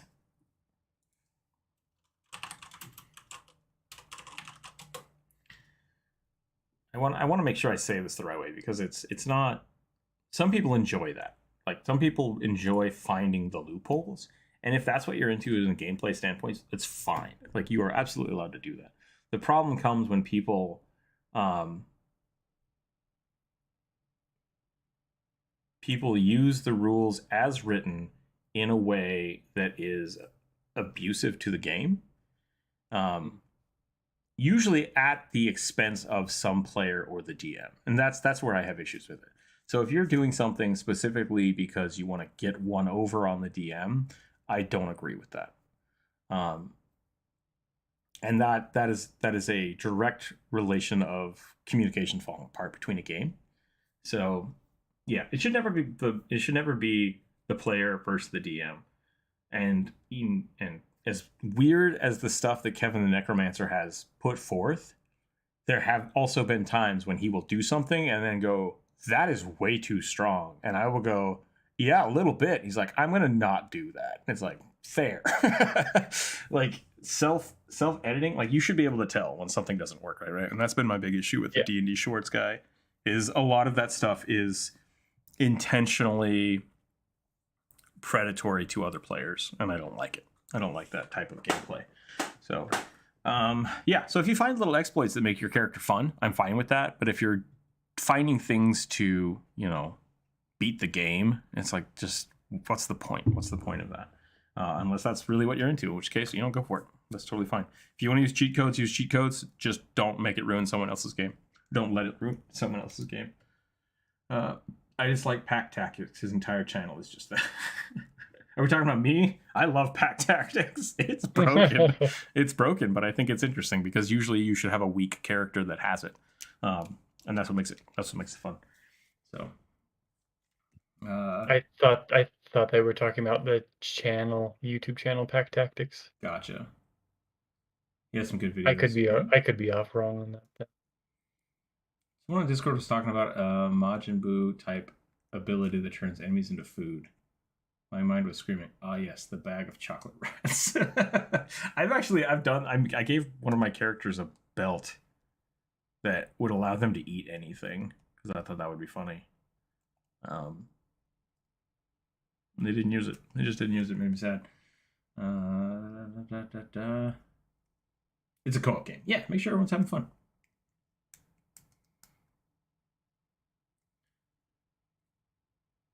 All right, here's my dwarf archaeologist double checking his map. I just definitely corrected the DM is above the rules. You either choose. Yeah. The DM basically has final say. And if you don't agree with your DM, find a new DM. It's fine. Pack Tactics has some good videos. YouTuber Pack Tactics. Okay, cool. Yeah. Why eat anything when you can eat good berries? Only good berries. Yeah, good berries is one of those like highly exploitable things. Cough, cough, druid. Jump Rope did the same thing. I'm like, all right, so this is a really low fantasy game where you guys are going to be struggling to like find food and make tough decisions. Like, I brought Goodberry. It's like, okay, that was not the intent of this campaign, but here we go. We'll make it work. It's a spell I have access to. Yep. Ume.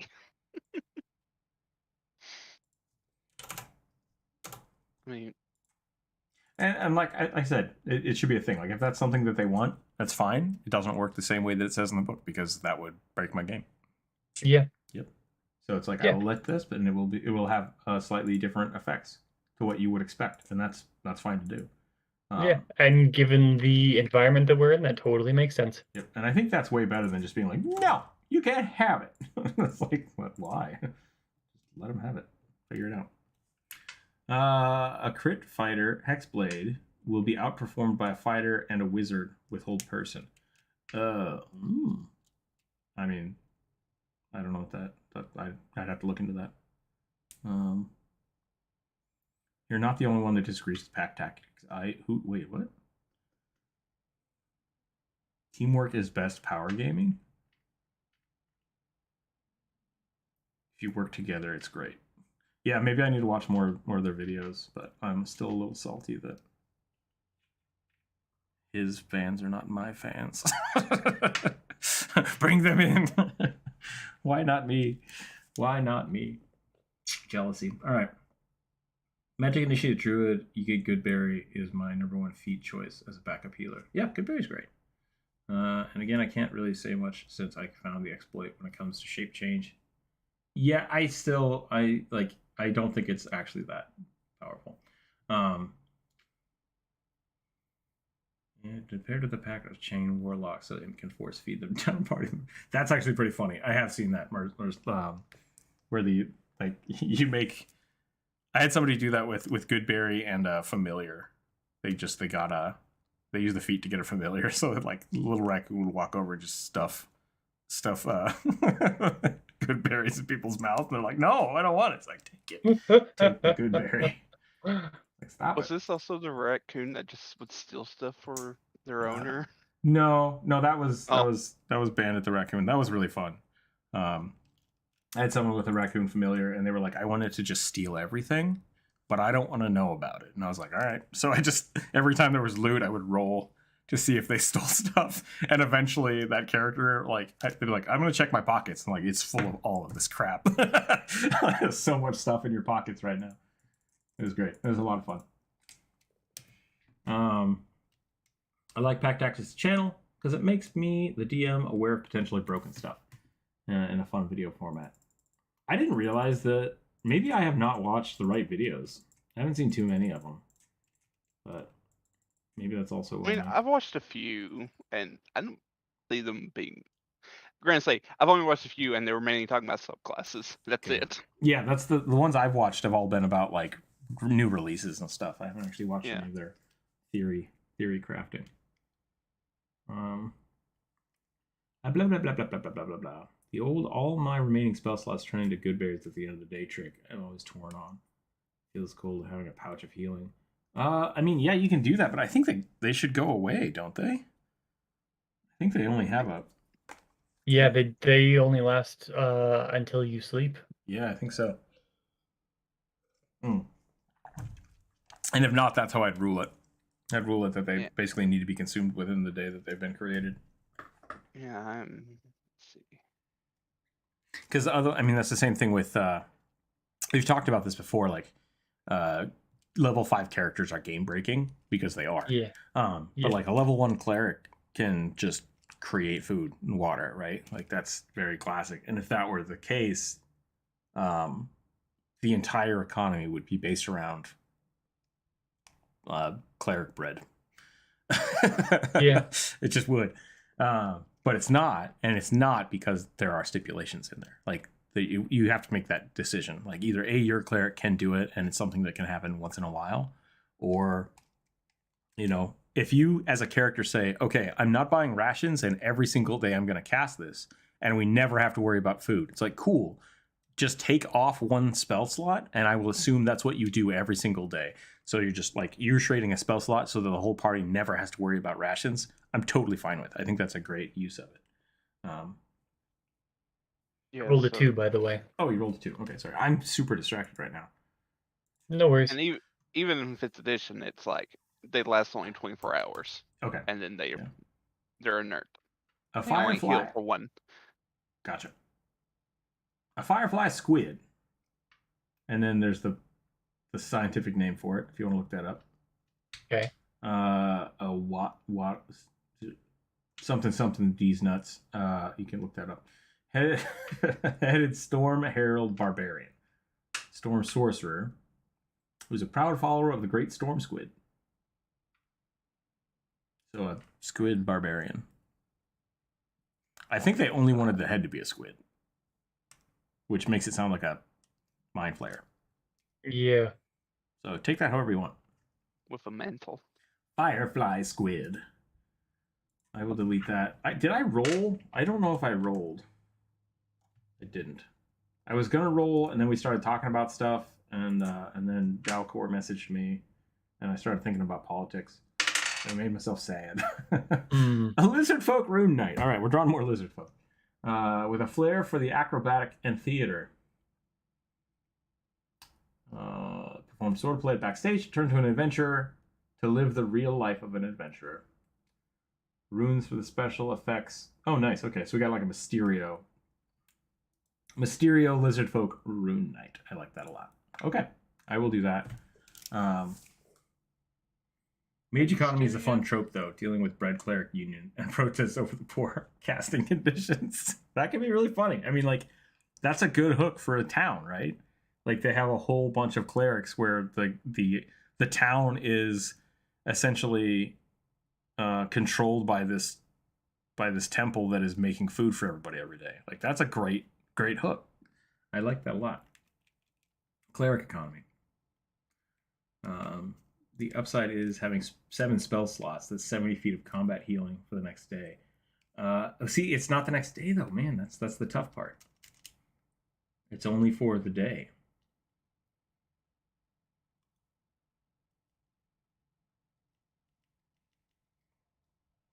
If your long rest is interrupted, you're out of spell slots, and healing is only out of combat. Yeah. See, I don't know about that. Because, like, if you go to bed at midnight and you cast all your spells and then you sleep, yeah, I guess you'd have 12 hours left of it, so you could do that. But then they would go away at the end of the day. That's fine. It would assume that you'd have seven spell slots worth for the next day, and that's it. And then after that first initial burst, you'd have to, like, if you went through a combat scenario and then did a long rest, you might have less the next day, right? I can see that. I can see that being fine. Greetings, that squid was one of mine. Nice. Thank you, Norman. Welcome in, by the way. You make a... Nice try. Nice try, Espen. Not making good grades. Okay. Lizard folk. Lizard folk. I need to get a drink, I think. I've been talking a lot. Everybody hang tight for a second. I'm going to go get a drink. The music stopped as well, so we'll restart the music. We'll go get a drink, and then we'll draw this lizard rune knight. Hang tight, everybody. Hang tight.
All right.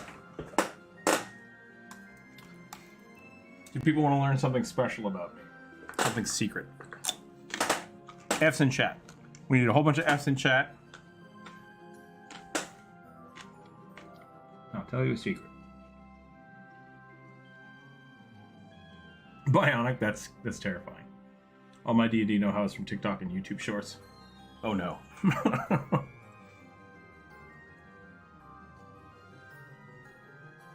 I go off intuition.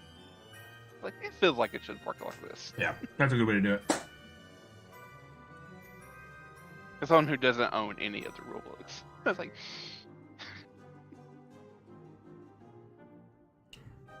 okay, hold on. Chat is okay. There's all the F's. So the secret was I freaking love green beans. I went to do you like green bean casserole? Yeah, it's all right. Like fresh green beans. I went to the fridge to get a drink, and I was like, "Ooh, maybe I'll get some beef jerky too, because that's where I keep my beef jerky." And there's a bag of green beans, and I was just like, "Oh my god, yes!" Holy shit! So I apparently like green beans more than beef jerky, which I didn't know. I had now discovered that. So awesome. Let's catch up on chat, and then we'll draw this lizard folk.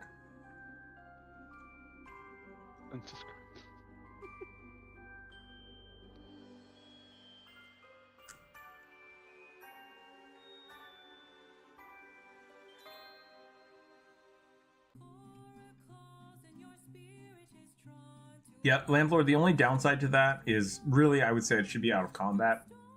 Because, like, I think you can use good berries to stabilize people. I'm okay with that, too. But it is going to take, like, a standard action to eat the good berry. Especially if the person is unconscious, you're going to have to, like, chew up the berry for them. Yeah, you're going to have to baby bird that. Mm-hmm. The whole conversation still makes me angry to this day because it just makes no sense if I have a ring that protects me from all fire damage. My ring and my clothes shouldn't burn off me. Oh.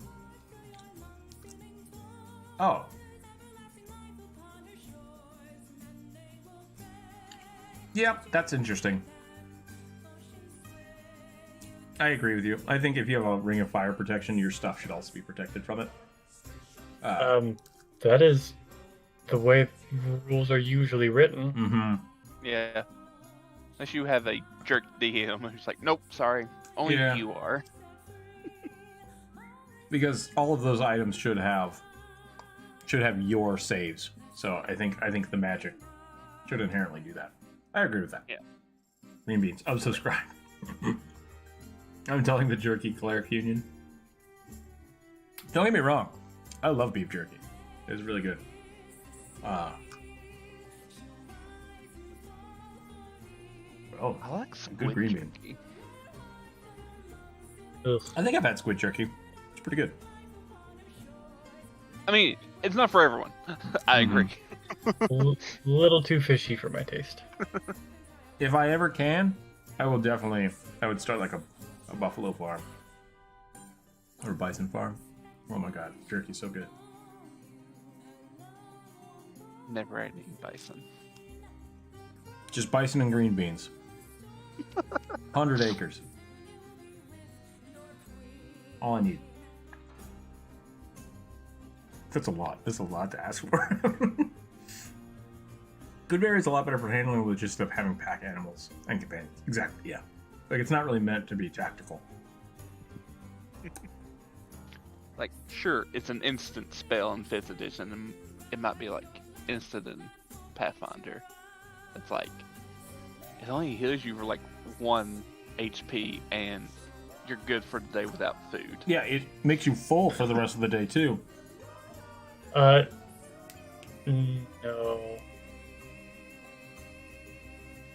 Does not fill you up, it just prevents you from starving. Yeah. It's not a power bar. Oh. Eating a good berry restores 1 hit point and provides enough nourishment to sustain the creature for a day. Okay, that is inherently new. That's fair.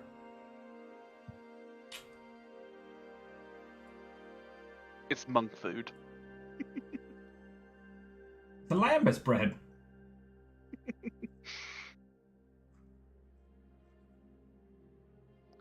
The original fantasy power bar. All right. The reason the stuff is protected by fire because it's more important than the PC. a ring of stuff protection. No, yeah, Fireball directly states, I think, unoccupied, because if you are wearing something, all of its stats and protections double back to the character. So yeah, I don't believe that was called right. But your DM, has final say, so whatever. If your DM is picking on you, maybe it's time to find a new DM.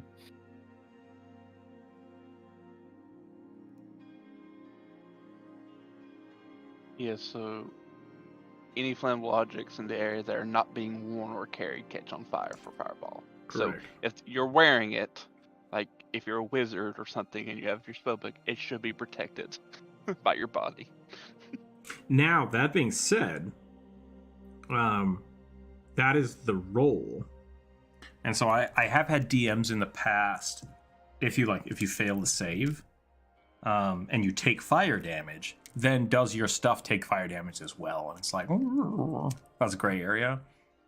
And I think it really depends. Like if you're wearing a paper costume and you get hit with a fireball, yeah, maybe that costume gets destroyed.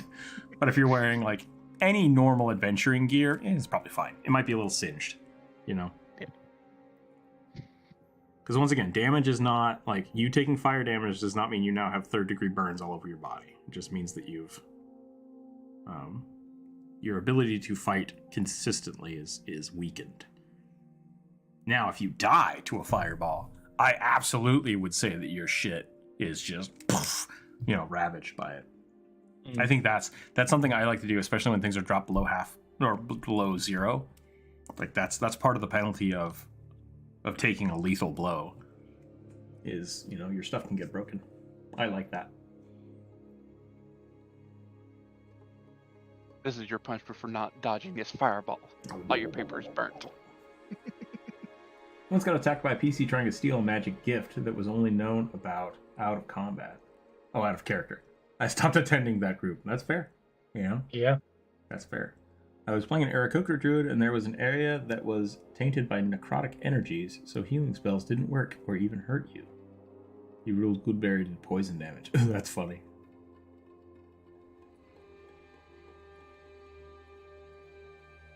Boysenberry.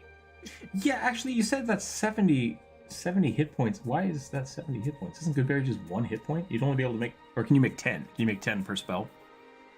Is that what it is? Yeah, you make 10 per spell. Okay, got it. Yeah.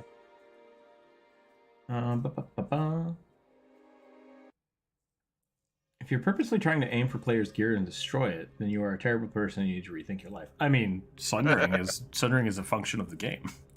5e does not. Sundering is a function of Pathfinder. It's not really in 5e, is it? Not really. No. I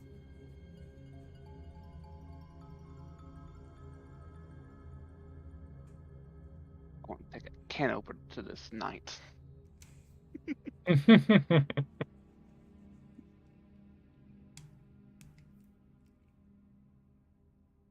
She glued them to an earth. Wait, what did I miss? Oh, you should look at. Got it. You should look at Beblith, Corvus. Say what? You should look at a creature called a Beblith. Here, I'll find you a link. The stream today is just oops, all lizards. Yep, that's kind of what it feels like, but that's okay. I don't mind drawing some lizards. I never know where to put the eye for lizard folk. Kind of all over the place. You don't chameleon eyes. Charmeleon. Charmeleon.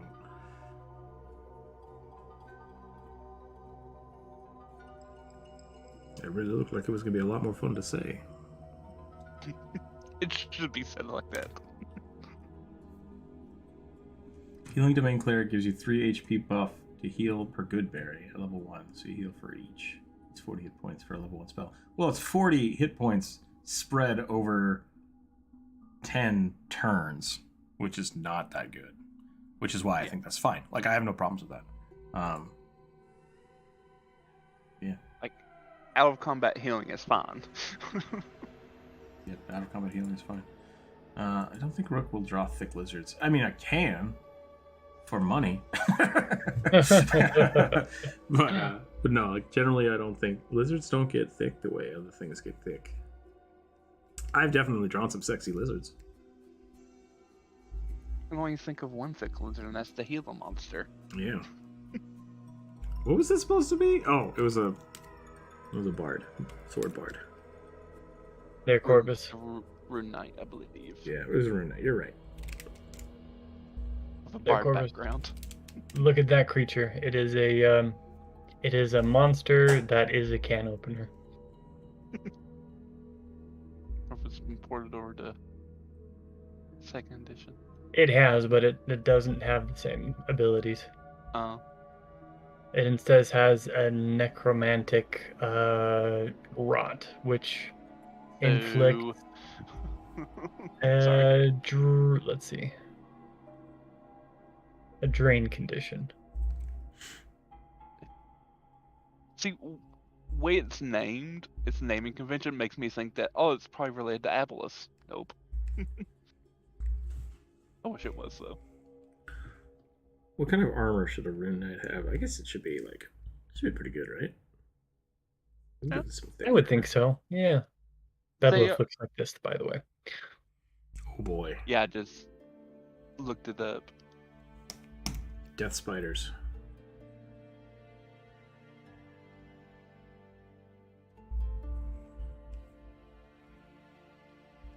Because they're kind of like... How can I say this? There's kind of like a slight craftery aspect to the Rune Knights. Like, because they have to engrave all their runes onto their weapons or armor. So there's like a weird... Oh, so they're scrapbookers. I guess? Or just dwarven rune casters? I like that. They just use... The flavor is they use giant runes, like, from the giants. Got it. Not size. Just one big letter stamped on their armor.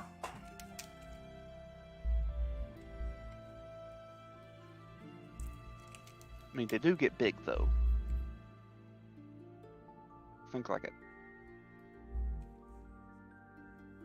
At higher levels, they can become huge. Oh, that's cool. Actually, yeah, okay. That's one of the... I was trying to make a Dragoon, and I was like, Rune Knight sounds really cool, and then that was like... that's what they did. They got bigger, and I'm like, that doesn't make any goddamn sense. I don't want to do that. So I switched. It's like giant magic is what they're, like, tapping into. I want dragon magic. Dragon magic, please. Dragon magic that lets you kill dragons. Only if they get uppity.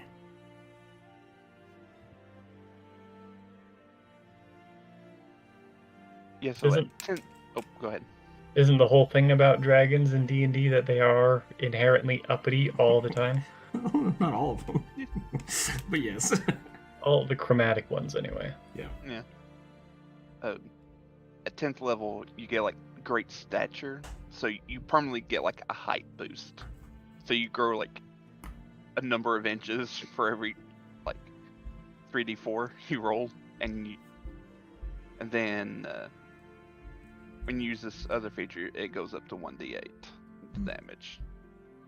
And then at 18th, you can grow huge. Nice. Which is cool. If a good berry becomes a problem in my campaigns, I would probably rule that you need to become hungry before you can eat one again. Yeah, that's kind of what I was thinking about. With, like, I don't know if multiple good berries would heal you more.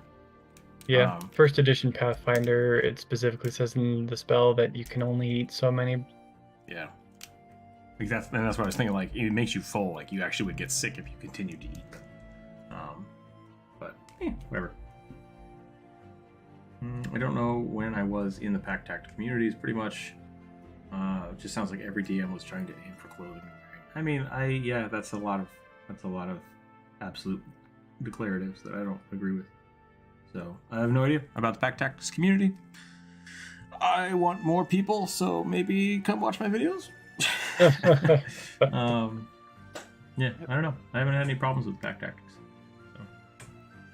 If it's a dex base, do a serpent scale. That's true. I could do scale, but I like plate. I like etching things into plate, but leather could be cool. Medium armor. Player versus DM is very healthy, isn't toxic. Bionic, quiet. Shameful nature. No, that's fine. I'm not a big fan of the player versus DM. I think it's very toxic. DM doesn't like good berries for the survival game. If that was expensive material components, you could up it, but I think it's fine as is. I don't think it's super bad. It's just whether or not you're exploiting it. If I buy stuff with magic, items are better.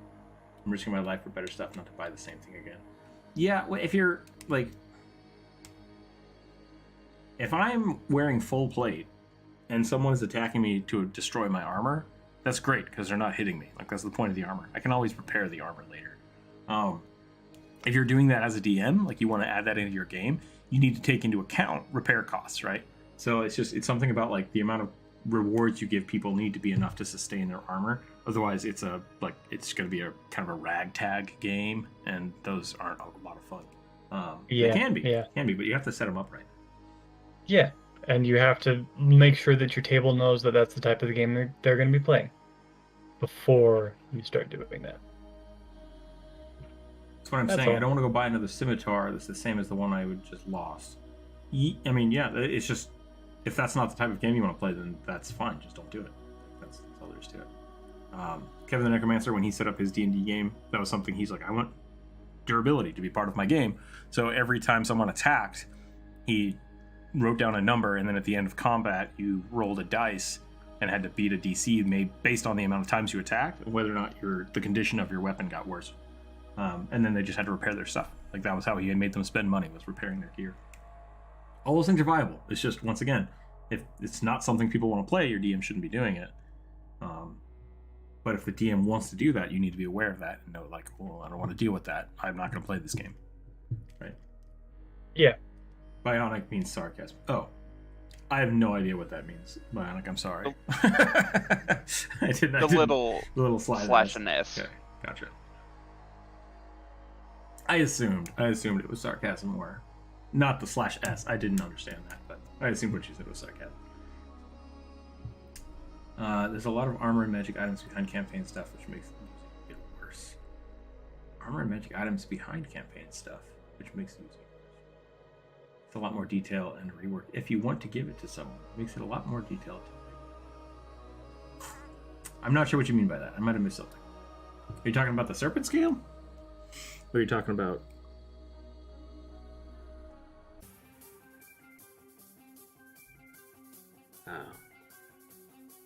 Yeah, I'm not sure what you mean by that.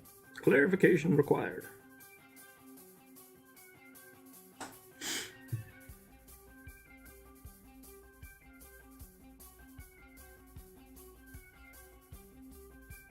feel like I've been drawing for the last 30 minutes or so.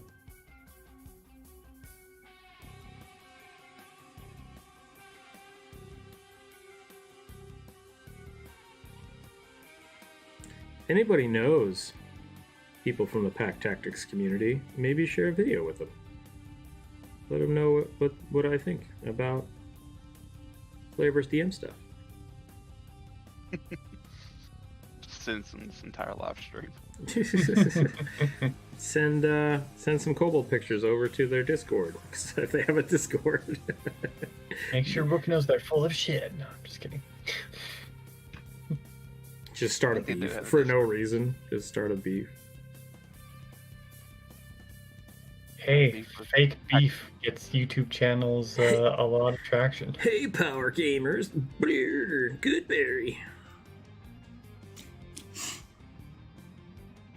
I don't want to start a beef with anybody, nor do I intend to or care to. Anybody starts slinging shade, I'm just gonna ignore it.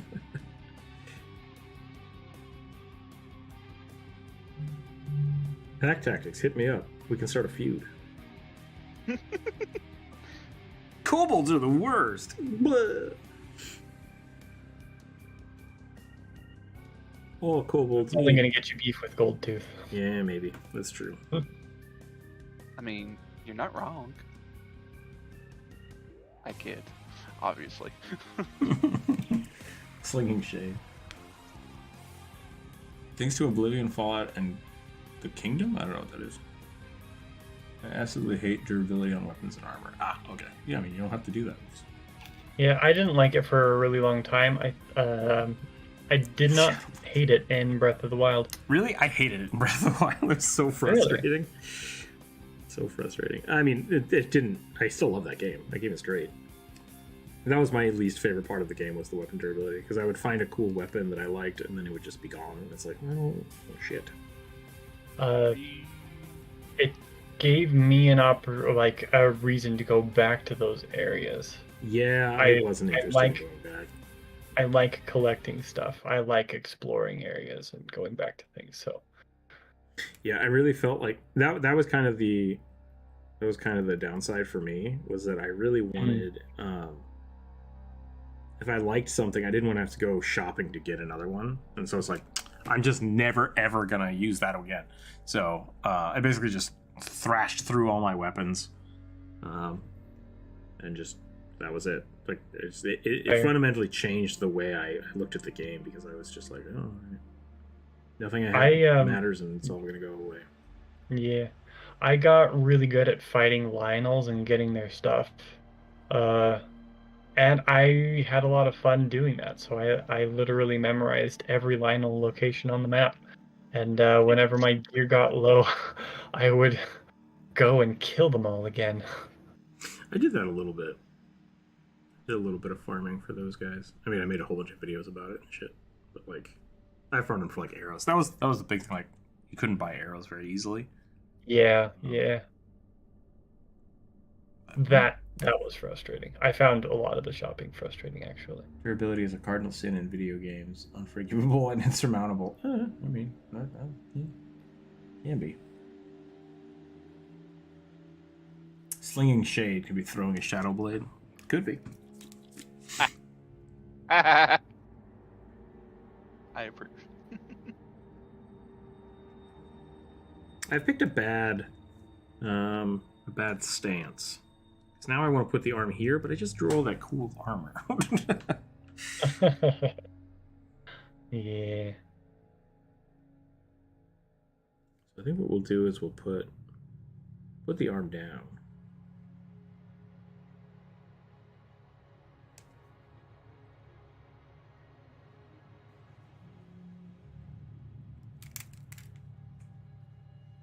The arm down here. We'll do 2 swords. Wards. 2 sword wards.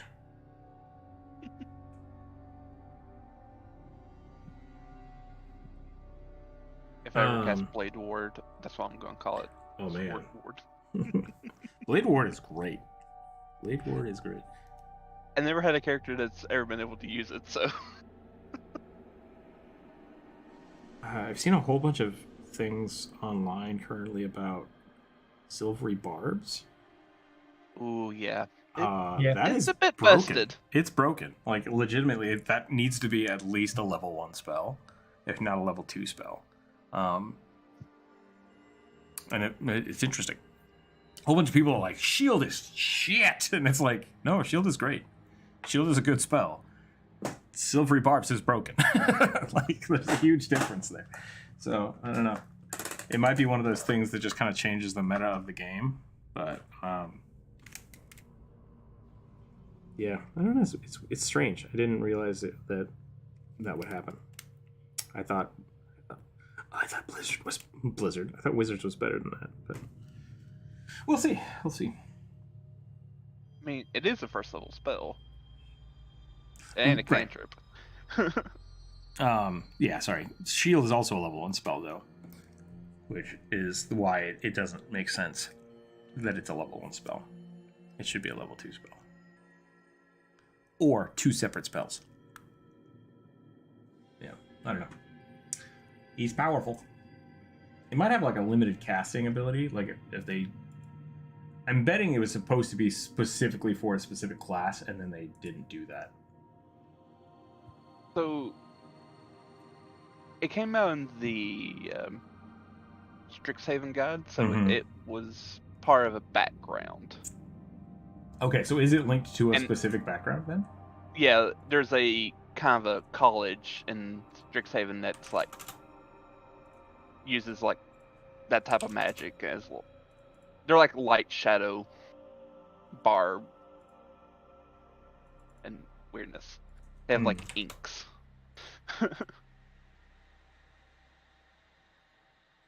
Every RPG gets power creep eventually. Yeah, a big part of why the popular ones tend towards new additions every so often. Yeah, I mean that's why, you know, D&D, whatever the hell they're calling it, is coming out, right? Because 5e is kind of getting bloated, and that's what happened to 3.5 and 3 and 3.5 and Pathfinder 1.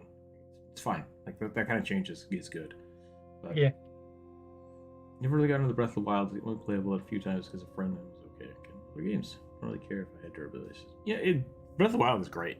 Like, for as massive as that game is, that's my one complaint, is there's no way to repair or save items you like. It's like, nope, you just have to rest and then go back and get them again. And it's like, I guess I'm just going to sit here and spin until the blood moon shows up.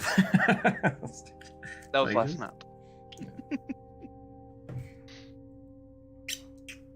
Silver Quill. What is Silver Quill? Is that the name of the thing? Yeah, that's the name of the little school. Yeah, Shield is such a good spell. I think people see the kind of broken nature of Silvery Barbs, and it's like, I've seen a few people online kind of start trashing Shield, and it's like, no, that's not what that means. And you see that with a lot of like meta shifts in video games. Is like, when this character becomes powerful, it's like every other character is shit now. It's like, why do you have to be like this? Like, just talk about what's going on. Everything else is fine. Oh, it's a group. Okay. So that means that not everyone should have access to that unless you were specifically from Strixhaven. Yeah. Okay. That makes more sense. Right? But that is very powerful. So reaction usages, is great. All the different schools had like a background that you could take, and their feature was you got spells from it. Okay. That makes a lot more sense. Yeah. Because obviously it's basically D&D Hogwarts. Yeah. What they were going for, so. Like, even if you're like a fighter, you would get these spells. I do like the idea. I'm a big fan of adding my own power creep. Like, if somebody uses a spell a lot, I will try to give them like items that let them do it more or increase that spell, because I think that's fun. Like, yeah, if players are really into a specific type of play, like, reward them for that and make that more interesting. So I could definitely see Silvery Barbs being like an upgraded version of Shield. But like, I would give it to it over time. So like, oh, now when you cast Shield, you give that person disadvantage because you're, awesome, and here's the reason why, or as long as you have this thing equipped, or whatever it is you want to do. But yeah, in most situations, I will try to dissuade people from taking that. Oh, people were comparing it to Shield? Silvery Barbs? Specifically, I saw a few YouTube shorts, I think 2 or 3 people talking about why Silvery Barbs is so much better than Shield, because they both take the same slot, right? Like, they're both reactionary things. It's like, they're different. Yeah. They're very different. Don't compare those two. Silvery Barbs is broken. Silvery Barbs should be compared more to what Bardic. What's the Bard thing? It's like Vicious Mockery. Yeah. Plus extra. It's Vicious Mockery Plus, which is a class ability, therefore should not be, right? Vicious Mockery is a class ability or is it a spell? It's a spell. It takes a spell slot, not your Bardic Inspiration, correct? Yeah. Okay. So like, once again, it's specialized, which is important because that affects things. So. Because very few people get access to it. I think maybe a one warlock subclass can get it. Yeah, and so all that stuff makes sense.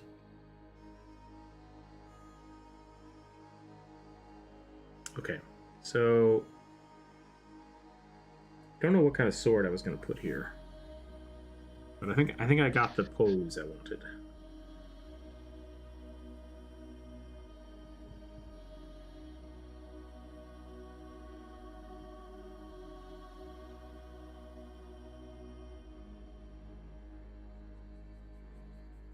Sorry, the drawing has slowed down, everybody. We're having... I like our conversations today. We're doing pretty good.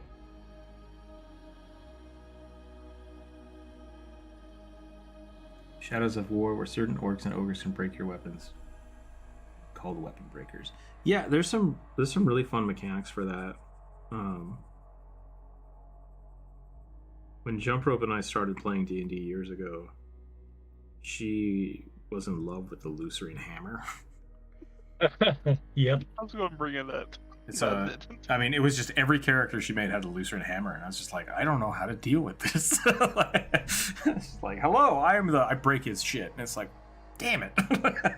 And it really was me not adapting to a playstyle, and that's really all it has to do. So, just give all your bandits Lucerian hammers, and have them fight rest monsters. Yeah, I mean, and I've only ever really thrown silver barbs. That guy's fun. I threw there's a slime that dissolves weapons. Black pudding. I threw those at my party once, and it essentially made my friend just not want to play the game anymore. Oh, geez. Because he's like, we just started this adventure and now I don't have any weapons. Cool.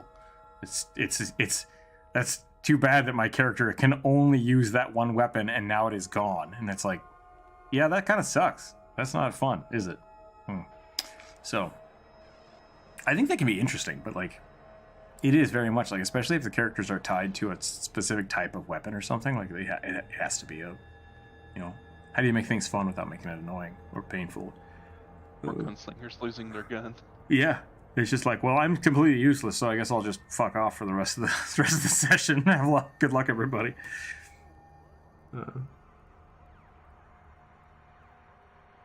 And some players can be down to do that kind of stuff.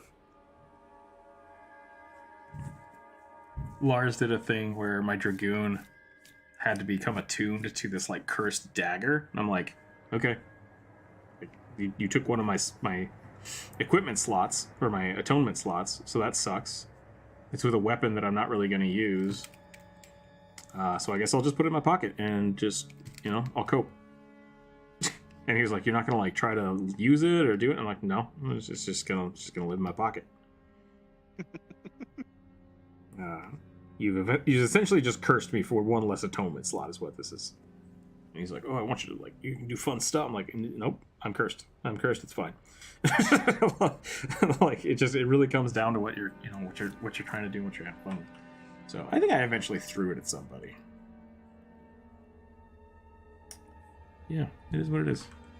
Yeah, I think when it comes to cursed items, at least like with weapons, I feel like you need to make them enticing to use for them to even feel cursed. Yeah. Like, yeah. Don't stick the paladin with a cursed dagger that you know he's never going to touch. Yeah. At the same time, I gave Lars essentially I gave him a demon pact. I was like, literally, you make me a deal, and I will grant you wicked powers. And he was just like, nah.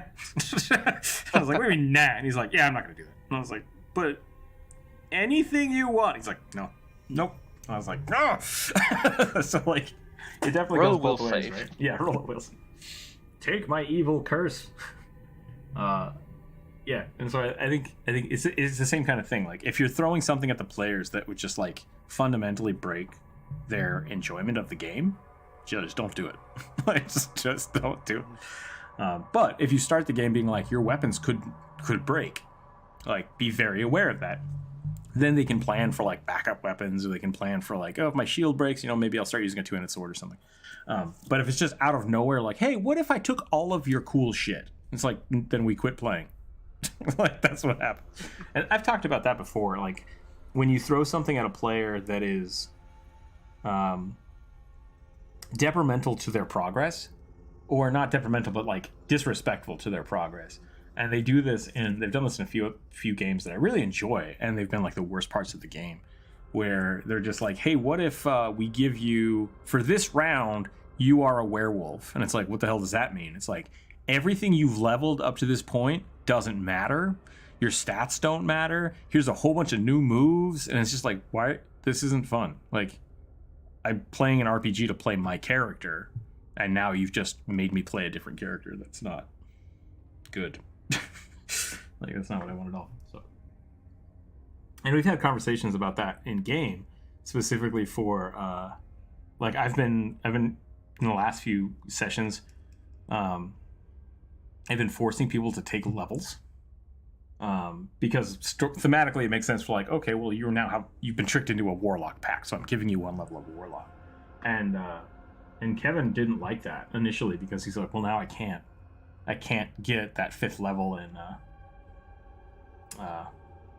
can't get that fifth level in warrior because I have to take a warlock level. I'm like, yeah, well, you can try to fix it later, and that'll become the storyline. Oh, Pure Symphony, thank you. Let's see what we got here. The $10 tip. My personal horror story is that my DM rolls for everything. Oh no. My fighter had their intelligence drained by 3 permanently for a randomly appearing celestial, never being lawful evil again. Oh boy.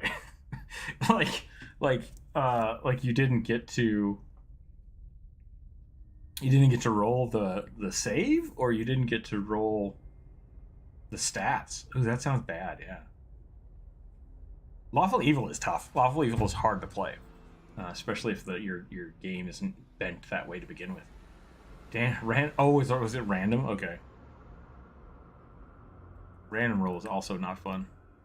I like that kind of stuff, like stat damage. I think is interesting, but it has to be correctable. Yes.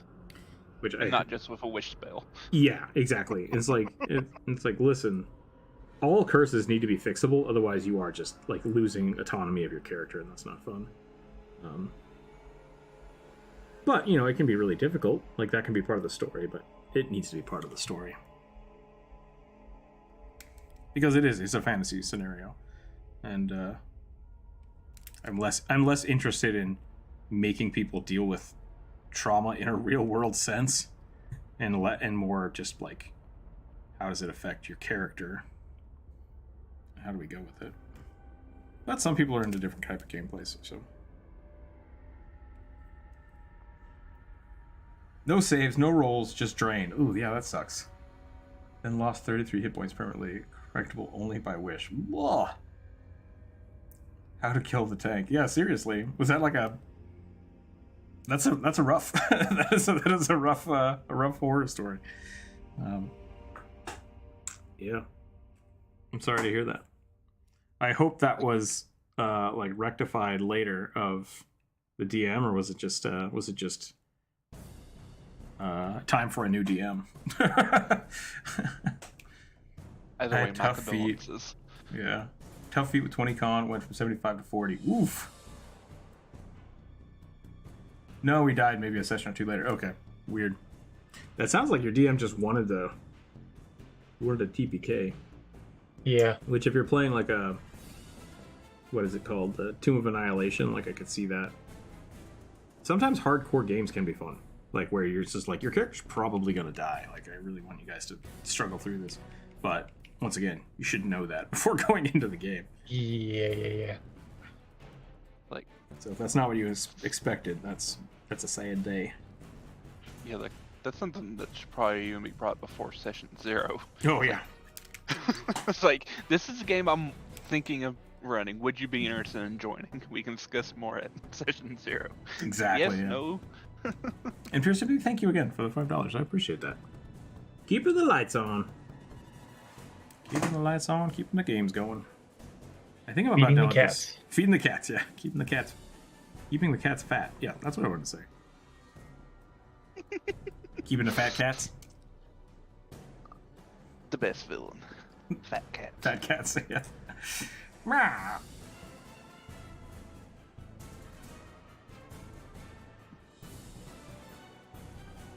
Let's see what. Just have him leave the party and play another fighter with the exact same stats and a different name. I've done that.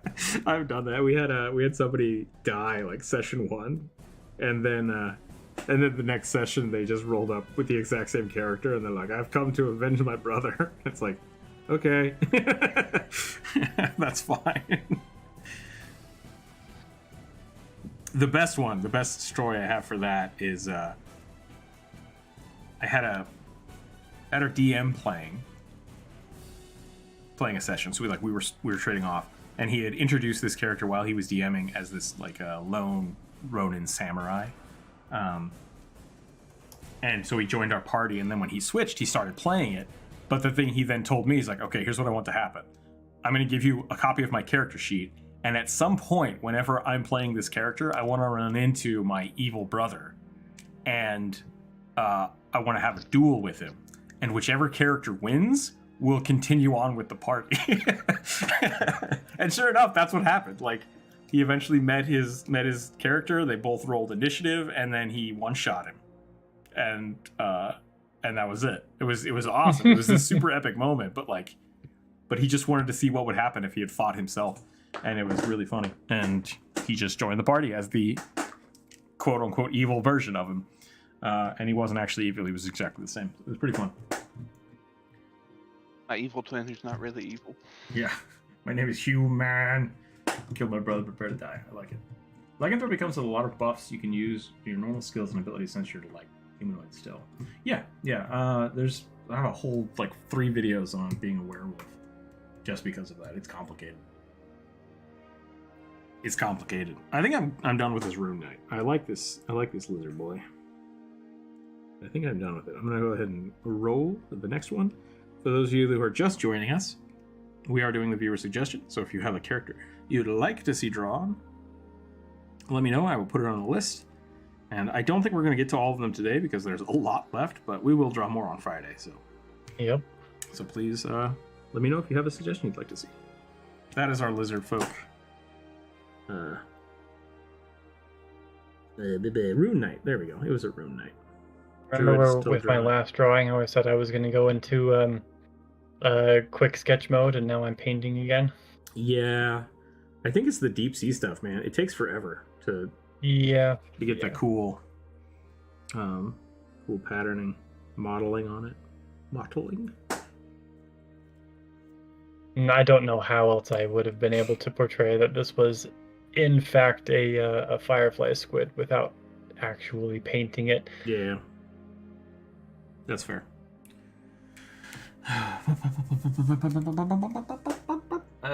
Danfier woman, wizard. Oh, okay. Let me add this. Haunted one, parents, cultists almost sacrificed her as a teen, managed to flee, town folks think she's a witch. I like it. Alright, that's a good character. Put it on the list.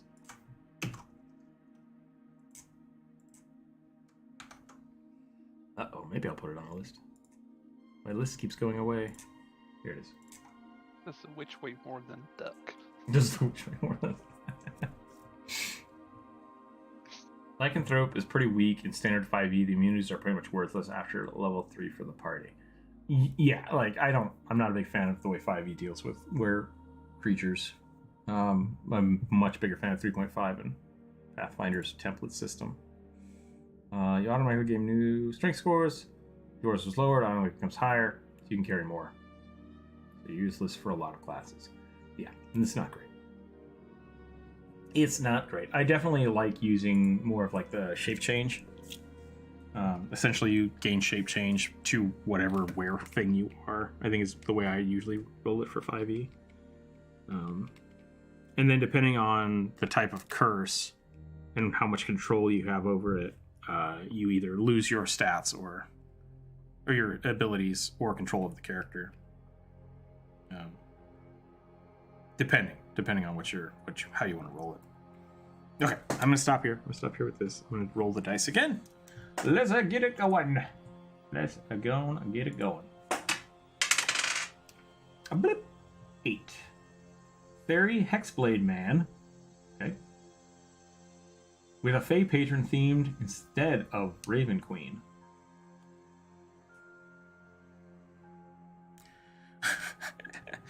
I feel like I'm breaking.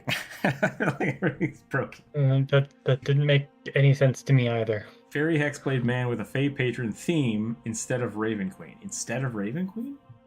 Yeah, the Hexblade's patron is like related to the Raven Queen, not the sword. Oh, really? I didn't know that. Okay. Yeah. I've never played a Raven Queen Hexblade. Never once. So that makes sense. That's like kind of the official bit of flavor text for it was it's related to the Raven Queen. Gotcha. Yeah, so we got a Fey Hexblade. I can do that. I can definitely do that. Fairy Fey Hexblade. It's got to be a dude, so I can't draw the cute little fairy girls. The only thing that really screwed me over, which I count as a horror story, is when I fought a beholder and I couldn't use any of my magic for pretty much the whole entire battle. That always does it makes you feel useless. Yeah. That's a bummer.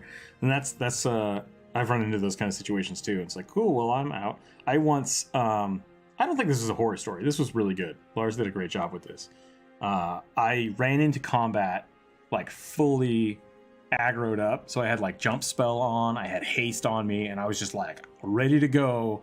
And I failed a save for command, and he told me to run.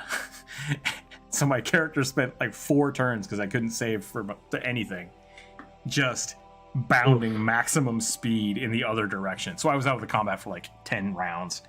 And Lars is like, I'm so sorry. I'm like, no, that was great. Like that was a great use of that spell. Totally just, it shut off my character completely. Black Razor. I think Black Razor. I thought Hexblade was like Black Razor. It's a weird dagger, isn't it? Maybe I'm thinking of the Blood Razor. It's a sword. Yeah, it's a sword. The bottom bit of the little blurb about it is like, because the Raven Queen is known to have forged these first of these weapons. Okay. It thinks that all the power comes from her. Gotcha. All right. Fairy Hexblade.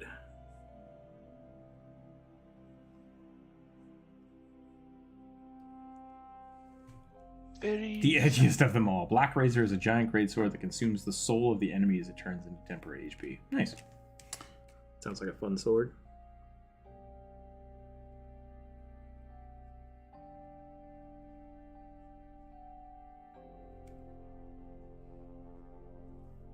Sounds like Frostmourne.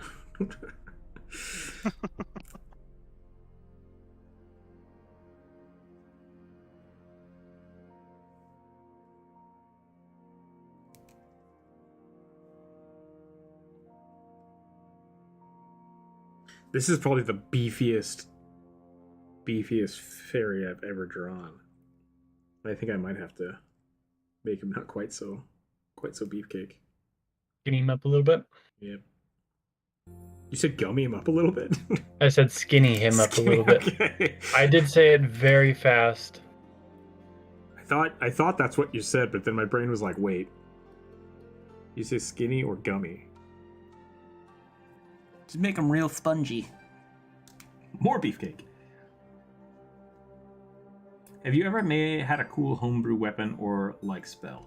Yeah, I have actually. You can check out. I have made a couple videos about some of the things I've homebrewed for magic items.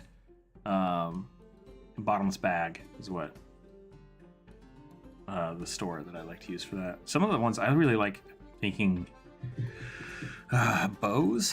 I think bows need a little bit of oomph, so I generally will always make them magical in some way, like just having 5 free arrows a day that can shoot light, and then you can augment to like shoot different elements. I've done that a few times for a few different players, because magical arrows suck a little bit, and they're too expensive. They're too expensive for what they do. About it, you gotta buy that magical bowstring. Yep, I like the magical bowstring. It's a good way to do it. Kobolds should always have homebrew magic weapons that do extra damage to gnomes and bears. Why bears? Do kobolds not like bears?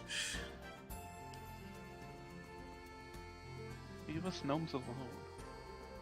Once played on a homebrew Warlock patron, which was called the Great Ooze, basically Jubilex because of one of your videos. Nice. That's the way to do it. Did you say leave the bears alone? No, I said leave the gnomes alone. Oh, leave the gnomes. What does a 4 get me? A 4. The Path of the Beast Barbarian Thigh Cream, whose beast shapes resemble different types of insects. Mantis claws, rhinoceros, beetles, whatever. Bullet ant jaws. Oh. Make a mishmash of bugs you like. Oh, I like some bugs. Kobolds hate bears. They compete for caves. Alright, well, I can't argue with that. Any weapons besides swords, daggers, and axes need more variety. Yeah, some of the other things I like doing is in Pathfinder there's a lot of really cool weapon enchants. Like Vicious, I think is probably one of my favorites. Essentially, It's very fun. Yeah, you can do bonus damage to a target, but you also take damage. I like making that into weapons. Lars killed his goblin, Spargle, by using a sword, and I wanted this sword to be stupid overpowered. And I said, all right, listen, so whenever you attack somebody with this sword, you can add one die to the damage, but you both take that damage. And he's like, 1 die? I'm like, 1 die. He's like, any die. I'm like, any die. He's like, I'm gonna roll a D100. I'm like, do it. And he did 98 damage to himself. And he blew up. And unfortunately, the person he attacked had a failsafe, so didn't die. But it was really funny. It was really funny. There are no weapon enchantments in 5e or how to balance it. Yeah, you really need to lean back on older editions. Yeah. There's just no crafting in 5e. Like any real viable way to do it, except for the not the alchemist. Help. Artificer. There we go. The artificer has the basis for it. But really, if you want to make any magical items in 5e, you gotta look at older editions. So yeah, that one's really fun. I like Vicious. Vicious is good. I'm also a big fan of what the hell's it called? Bright weapons. And there's holy and unholy weapons, which I think are really cool because they basically do an extra 2d6 damage when you attack, but they only work on living or non-living respectively. So like adding that bonus but making it selective is really fun. And there have been a few times when like Kevin the Necromancer, because he's an evil campaign, I love giving him unholy weapons. I think it's great. And there'll be a few times when he'll run into people and they'll have holy weapons, and it's like, you can't even pick that sword up. Like, you touch it and it starts burning you. He's like, dang it, I want this sword. But yeah, artificers make items that already exist. Exactly, yeah. And I let artificers get a little, I'll let them get creative with it. Like, if you can make me an argument that a weapon should be able to be made, I'm down for it. I think it's good. Allow them to be noodly about it. Yeah. Especially if there's like a spell. Like when I was playing my Dragoon, Lars basically let me enchant a spear with jump. So as long as I had the spear equipped, I could jump. Just like I gained the effect of this jump spell. That was really cool because like otherwise it essentially made me not have to cast jump every single time we went into combat. It was just like, we'll assume that you have it. We'll assume that you have it, go for it. And it was great. Like that's the same thing. Playing for your characters. The Heaven's Ward. Dragoon is so much fun. I love it. It's my favorite thing. Nothing wrong with taking features from races or classes and giving it a +1 and stacking them. Yeah, absolutely.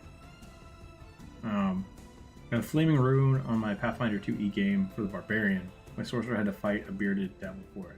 Can't wait to see it used. Nice. Yeah, that sounds super awesome. Oh, no, he can't have shoulders. His shoulders have to be open. Because otherwise his wings don't work.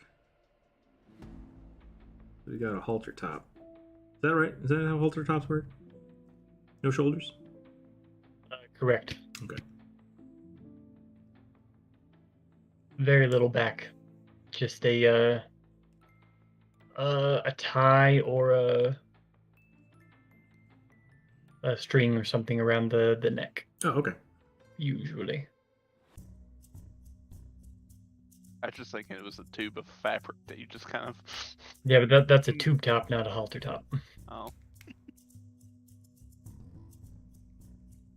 Gosh, am I the only person here who knows fashion? Yes. But I hate clothes the most. There was someone was making part of why I hate clothes the most. Chorus, were you the one that posted me the Idaho thing about the drag shows? Yes. Okay. That made me laugh. I've only been to 2 drag shows in my life. One was in Idaho and one was in Utah. So no. I think I vaguely remember you mentioning that, and that may be why I directly sent it to you. Yeah. Yeah, I had some friends that were,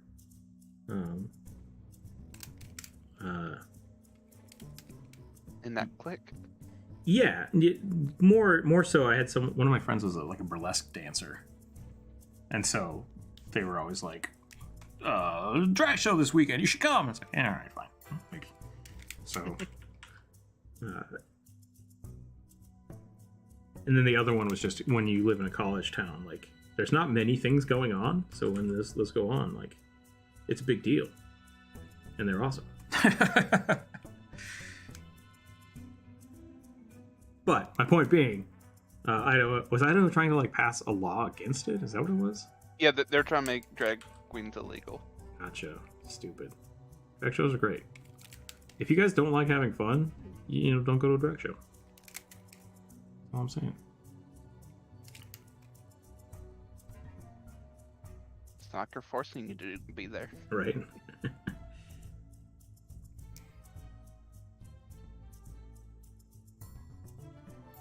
Surprisingly large communities in Idaho and Utah is what I was saying. So Druid, you know, it's fine. Yeah. I'm aware. In Utah? More that not everybody who lives in Utah is Mormon. Yeah. Battle bikini versus combat halter top. I don't know if I like the battle bikinis. I feel like they just fall off. Yeah, I don't care much for a chainmail bikini. I don't like having my nipples pinched. To each their own. Yeah, chafing. Seriously. Phrasing people. There should be gauntlets that on a hit would act like a prosthetic limb on how it works. How it works that you can use a smite and still work with monk abilities, but if it lacks a strength score, no speed bonus. I have done things in the past like giving people rings or gloves that allow them to do like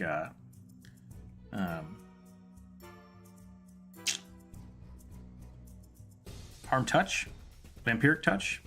I think touch spells are great enchantments for rings. Like get a ring of spell storing, and then like when you make physical contact with somebody, you can snap it off. I think that's great. That's a really fun way to make monks more powerful. Or give them like, there's a necklace of natural attacks that you can enchant in Pathfinder, so you can give it like flame, so your punches do flame damage. Those things are really fun. They're designed for that. They're designed for that. There's no reason that you can't make that into magical items. Best armor is Pex-shaped armor. The video game is adding skippy chainmail bikinis on male characters as well. I mean, Final Fantasy XIV. That's all I'm saying. They know what's up. Everybody who wanted to play a sexy bunny boy for a really long time certainly did not want to put him in clothes. I shouldn't say everybody. Many of the people. Final Fantasy XI was really bad about that stuff. Like the first 10 levels of the game, everything you wear just looks like BDSM gear. Like, what is a bronze subligar? Oh, that's not what I expected, but okay. Yay, my armor's upgrading. Brass subligar. Oh no. My eyes. Why is my Golka wearing a diaper? This is not what I signed up for.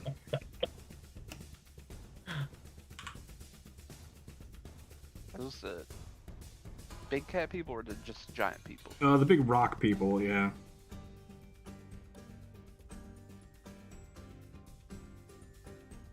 I think they're called, what are they called now? In 11 they were Galkas, and now they are Rogadin? Something like that?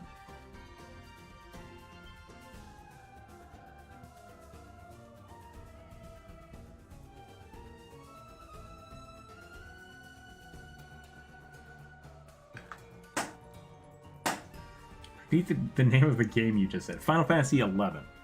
So Final Fantasy 11 was the first Final Fantasy MMO, and then they made 14 is also an MMO. They have a shared inverse, so like the humans and all the characters from Final Fantasy 11 are in Final Fantasy 14, but they are slightly different. So like the names are different. The Tarus became Lalafels, but they're the same. BDSM suit that gives you more armor than plate mail. I mean, if it's magic, it's magic. Doesn't matter. A leather jerkin? Everyone needs a leather jerkin. That's the only way to be a good adventurer.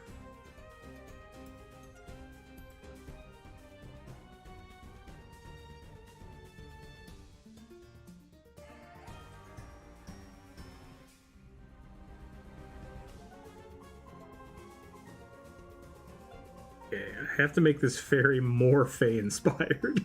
I don't know how to do that. There we go. Here we go.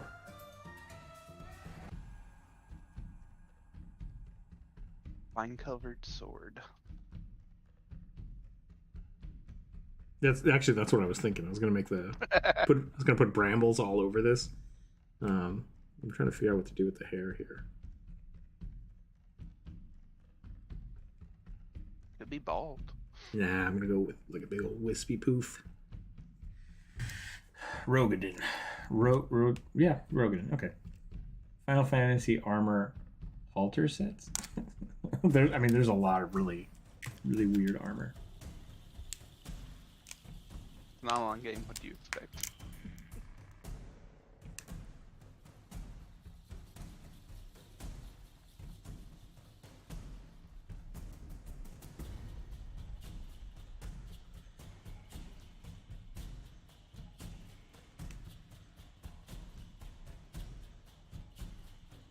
Okay, that's not a noise I like. Computer or cat? I think my neighbors are throwing away garbage. Or there's a raccoon in my garbage. Probably a possum. Both sound exciting.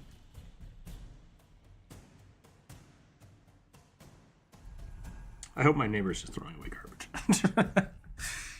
I'm just going to assume that's it. We'll see what happens.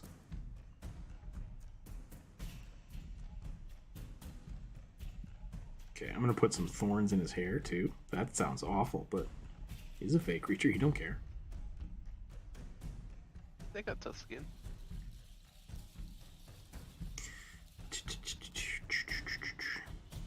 Difficult terrain don't affect them, so why would thorns in his hair?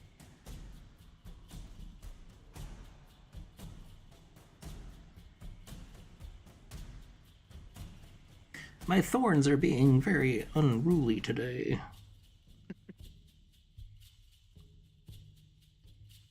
When they cast their hex, it shoots up like brambles and wraps around them. Yeah.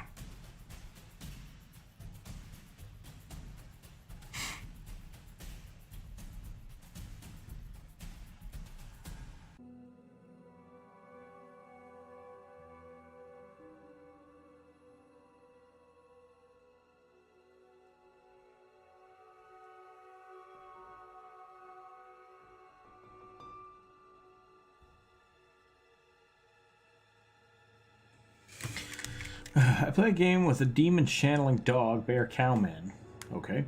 Wearing maid outfits. Wait, are they different people or is it one person? Guild Wars 2 is weird. Yeah. Yeah, by the way. That's why I made fun of it. I hope that jab was not Guild Wars is great. Plant people are great. Yeah, I mean the char, yeah. Weren't they supposed to be okay? Dog, bear, cowman. Yeah, that's a good descriptor now that I think about it. Because I always thought they were supposed to be like lion people. They are. I've always thought of them as lions. Except they have horns. Yeah. But you've never seen a lion with horns? Have you not seen the Temple Lion Guardians? They all have horns. Do they? Are we talking about the foo dogs? Because those aren't lions. They are lions, though. Well, there are lions in front of like the New York Public Library. Yeah. And then there are the lion dogs, which are dogs. They called them lions, so I refer to them as lions. You're not. I'm not. Yeah. Lions aren't native to China.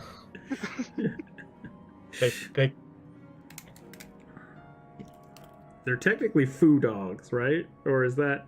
Am I conflating mythos? I think foo dogs are like a modern way of denoting them. I don't think that's what they referred to them as. It has honestly never made sense to me because they're clearly not lions, because lions are not native to China and have not been for all of human history. I mean, we're talking about these, right? Yeah. Okay. Weird curly manes. Yeah. I thought they were called temple dogs. But I have heard someone refer to them as lions before.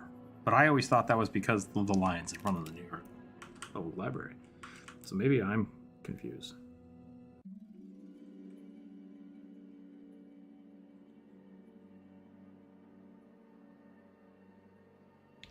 Lion dogs? That sounds familiar too. Guardian Chinese lions. All right. Lion dogs are chows. The specific, like chows in like Tibetan bastards are often referred to as lion dogs. Stone lions. Okay, stone lions. Yeah, well, they're known as local English as lion dogs or foo dogs. Okay.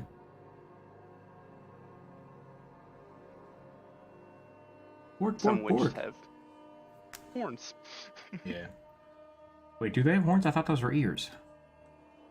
No, the one shown doesn't have horns, but there are some renditions of them that have horns. One has two horns, one has a single horn.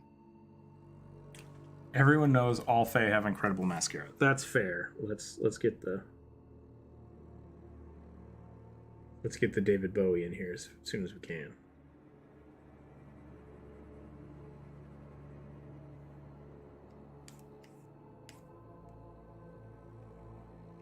Choosing a dragonfly was a bad idea.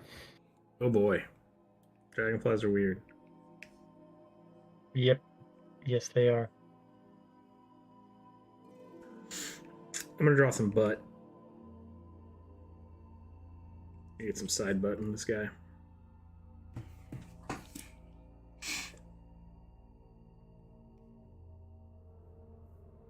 They don't need no paints. If they don't get cold, there's no draft. Shake that Fae butt. And if there is a draft, they like that. They like that feeling.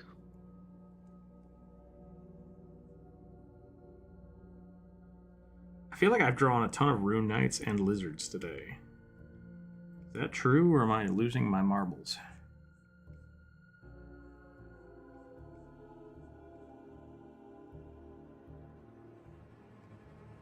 I think you've drawn at least 2 lizards. Although also there was a kobold in there, so that's kind of lizard-like. Did I draw a kobold today? Oh no. Oh no.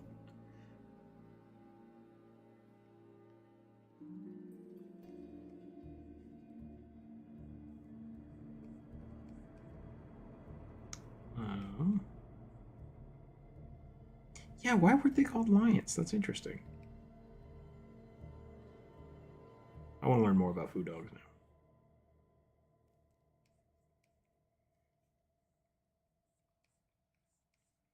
Are the lions in front of the New York Library supposed to be in that vein, or was that different? Because those are actual lions, right? Yeah. I think that they were supposed to be different. Because they're definitely not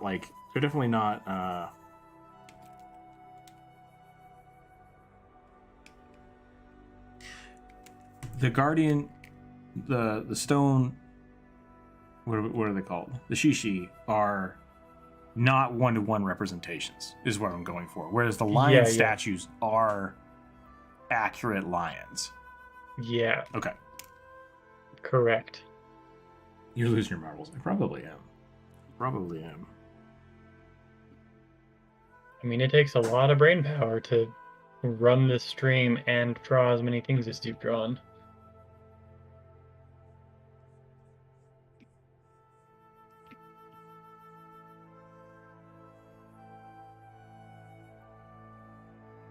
No, I'm definitely not going to color this dragonfly fry cream.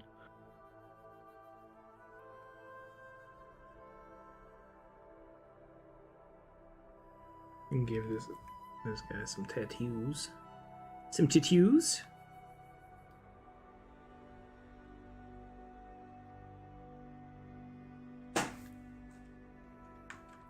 My Discord is blowing up. I don't know what's going on here. Hold on a second. Let me see what's happening.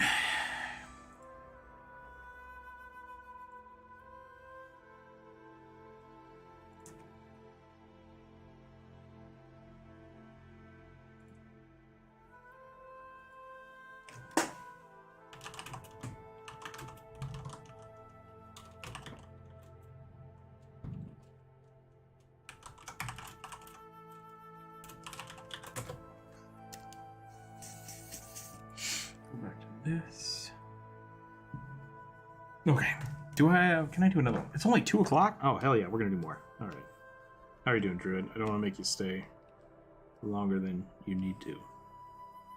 I'm getting pretty beat, but I can finish this at least. I think I'll probably do one more and then call it a day. Some spirally thorns on this bad boy.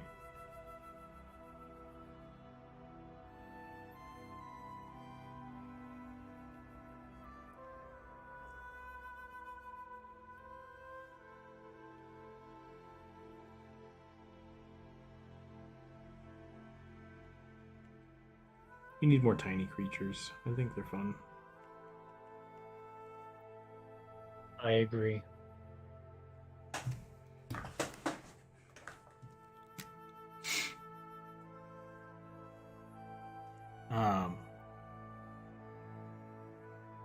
You guys have not read the Dresden book, so I highly suggest it. He's got a foo dog. And I really like what they do with it.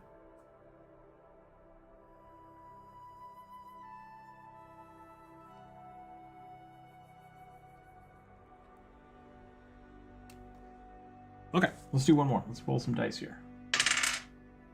Bleep, bleep, bleep.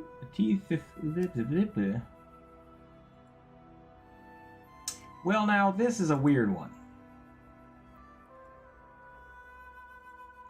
This says, a tiefling kind of goth, cyber goth, gloomstalker. We're doing cyberpunk stuff next week. So should I save that over for next week, or should I just draw...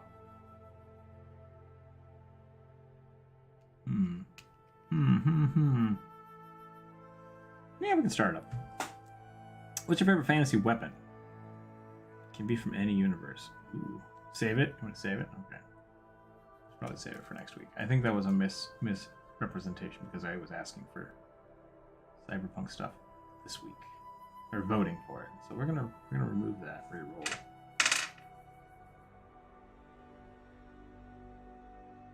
An evil elder Myoji? I don't know what that is.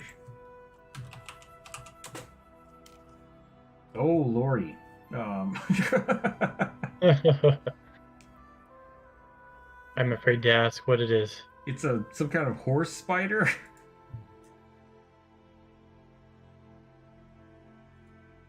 They're in 5e. I don't know how to... It's like... Oh boy. Second edition was really disturbing.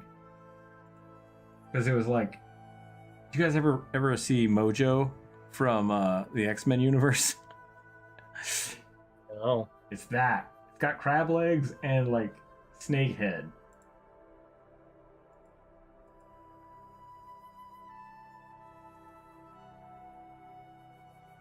I'm assuming this is from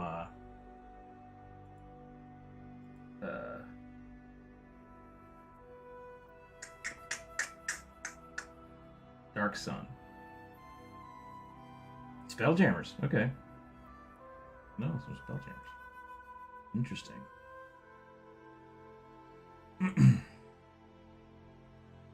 Yeah. The Neogi were a race of spider-like creatures. They were ruthless, xenophobic slavers and plunderers, hated in all known crystal spheres. Neat. Super evil. All right. Have you seen the first edition Beholders? They're pretty funny. They're pretty weird. I guess I can draw this. Third edition was super strange. Oof. All right. Weird evil spider cleric thing. The dice have spoken. The dice have spoken.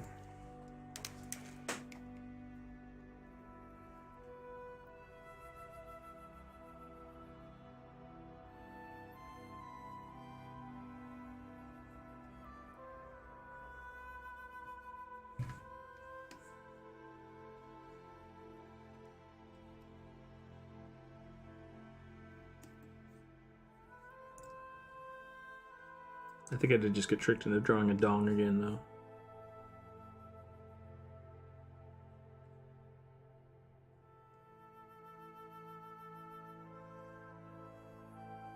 I mean, you do that voluntarily every time you draw a bear.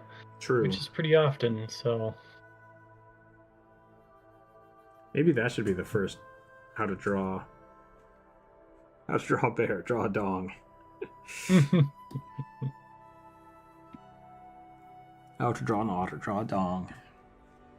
One must follow the dice gods. That's true. We have to follow the dice gods.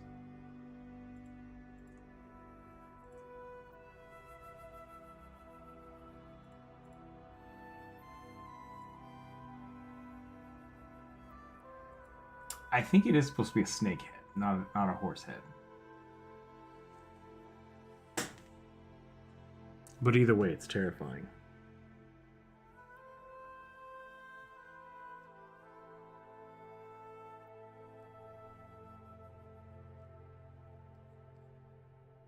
What has a snake head? The Neogi? Neogi. Nogi?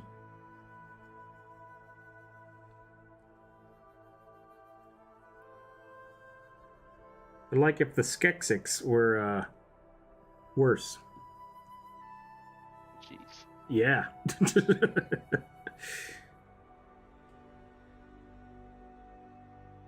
Here I was talking about my love for foo dogs. And then this got thrown on my plate. I didn't do it. Not my fault this time. I think they have teeth. It looks like they have teeth. I think they're supposed to be hyper intelligent, so I need to make sure I don't make this like dumb looking. I feel like I'm going in a very bestial direction.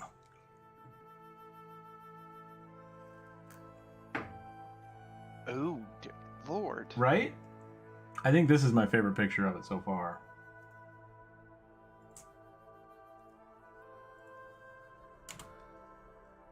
But some of these other ones are real creepy. And it feels very, like, Dune-esque.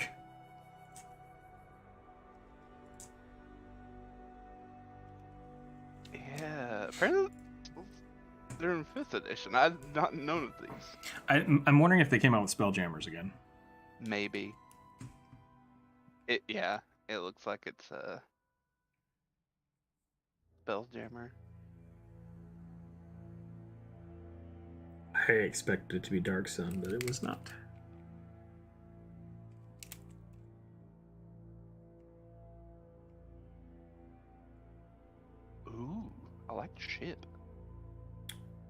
What does it look like? Looks like a spider. Oh.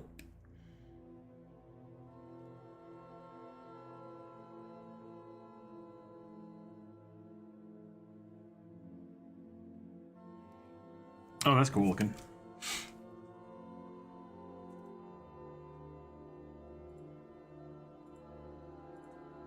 Yeah, they're like, well, since these are magical spaceships, let's just make them look whatever we want them to look like. How do I want? If we want a cube, we'll have a cube flying through space. Star Trek already did that. Thoughts on 6E's development, Mr. Zero? I haven't looked into it a lot, to be totally fair. And part of the reason I haven't done that is because I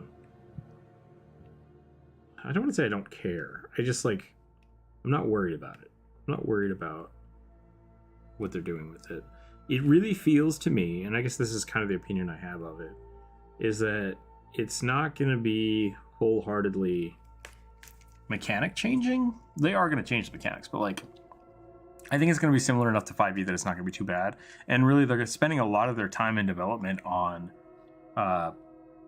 D&D Beyond and them trying to make their own virtual tabletop, which I think is smart, because that's where a lot of the new people that are playing D&D are. That's what they joined Ep as, and that's where they're interested in. And I use it all the time too. So I think that I hope they do a good job with that. I think they really need to spend their time with it and make that system work. Because then even the people that are playing tabletop stuff, and that's the way they want to play it, can still do that. It's not going to be too bad. But if they make that a flop, then they're going to lose more people, and it's just going to be bad. So I really think they need to be. Yeah, D&D Beyond is banger. It's great. It's really good. And I really hope they come up with something for Pathfinder 2nd Edition that's comparable to D&D Beyond. And there's a few different people that are trying to develop that, and it's not quite there yet. So not yet. Yeah, any games coming out that you are looking forward to? I'm excited for Diablo 4. I really like the Diablo universe. I actually have a D&D campaign for Diablo 1. They made supplements for it, but I never played it. I just bought it because I was like, oh, that's two things I like. What's some other stuff that's coming out soon? I'm getting really into 2nd edition now. I need to set up my game for that. I really want to play the new Pokemon game that's coming out next week. Oh yeah? Which one's that? It's Scarlet and Violet. Okay. And that in Spain facsimile, right? Yeah, Spain, Iberian Peninsula. Because the big main city is Barcelona has the Sagrada Familia Cathedral. Interesting. That's part of its main kind of attraction in it.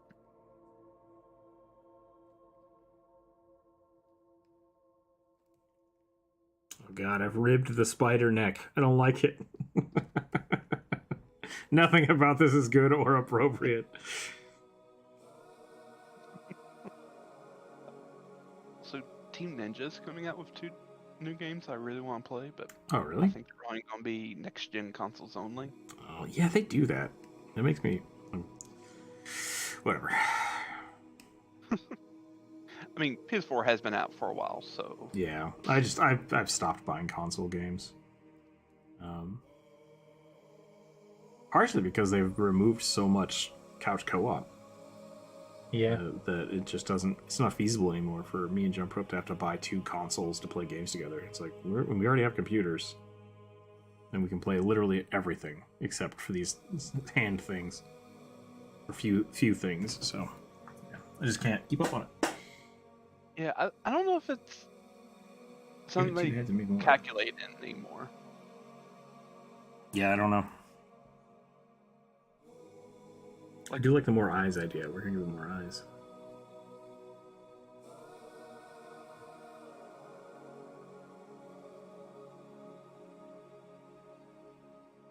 These things are creepy. But yeah, the Teen Ninjas, there's they're making a Chinese-themed game, sort of in the same vein as Neo. Interesting. And then there's another one called something Ronin. It may just be called Ronin. And it's in like the early mid 1800s of Japan. So there's like still people walking around with samurai swords and like pistols. Cool. It's like right after Meiji Restoration and that little war they had.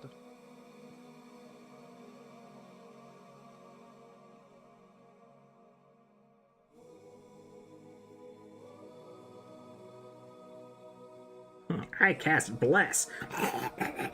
Ugh. Because it's an evil cleric, so I probably wouldn't cast Bless on anybody. Yeah, probably not. May bless its little minions. Yeah. Go, my devil spawn. As I cast Bane on the rest of the people. Who wants to get spit on? Ah.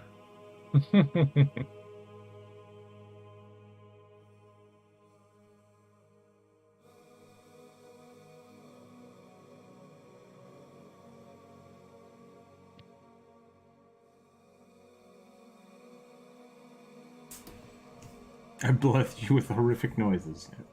I bless you. Bless you, Skip Cat. Alright, he's back to bed. Sneezed and just right back to bed.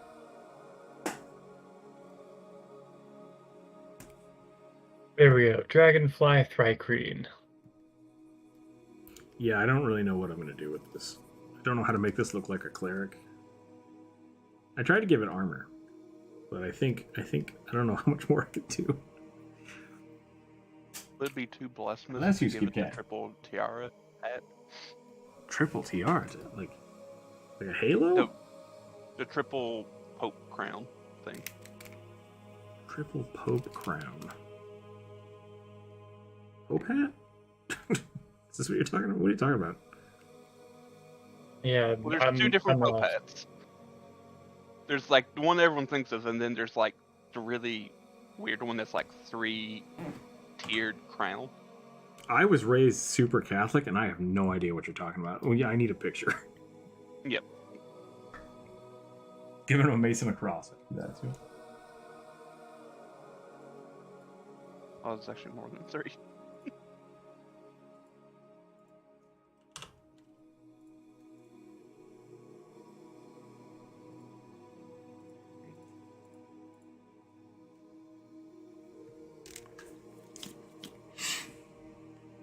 I wanted him to have a helmet, but now I think it just looks like his face, and it's weird.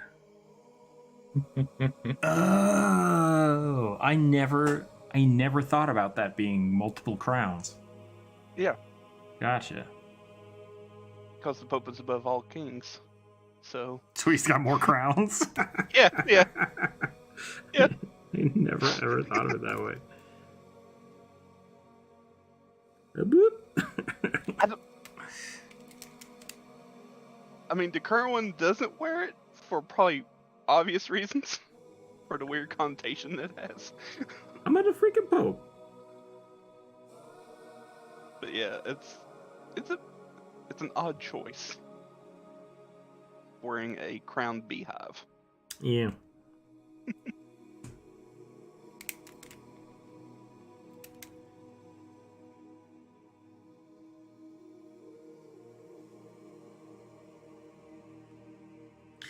Previous Pope was all about that gold life. Everything was solid gold. Everything. And the new Pope, which has been years now, the new Pope's like, you bougie people, stop that. I think the most recent picture of one is actually said previous Pope. Yeah. Right.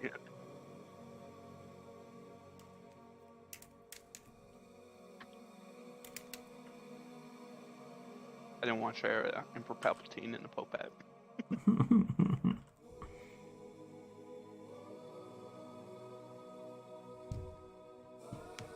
Howdy D&D. Hello, hello. How are you today? Hope you're doing well. We're drawing some strange ones. Like, well, this is a Thrycrane, which is great. Good job, Drew, by the way. Thanks. This is a... I forgot what it was called already. Oh, God. Neogi? Which I know literally nothing about. Neogi or Neogi? Neogi, yeah. Spelljammers. If you have any information, I would appreciate it. But I think it's just a big space spider. Creepy. Red Arctic Fox. What are you saying here? I could give it the mace. I'm not sure if the onion hat would be better though.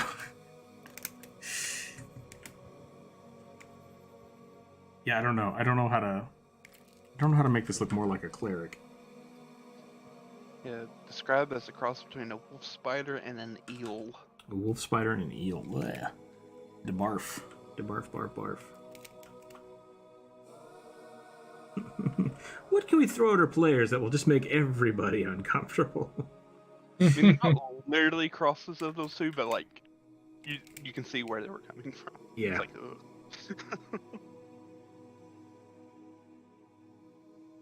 I do think we need more eyes. I think I gotta redevelop the way this head works. I think I'm done. Do you need more space? I can. No, I think I'm good. They are known for setting up shops near mine flares and drow settlements. Interesting. The mind flares just like, ooh, don't go over there. Gross.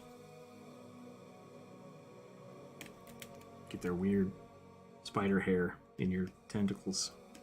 I think it's implied that they like do business with them. Oh, I assume, yeah.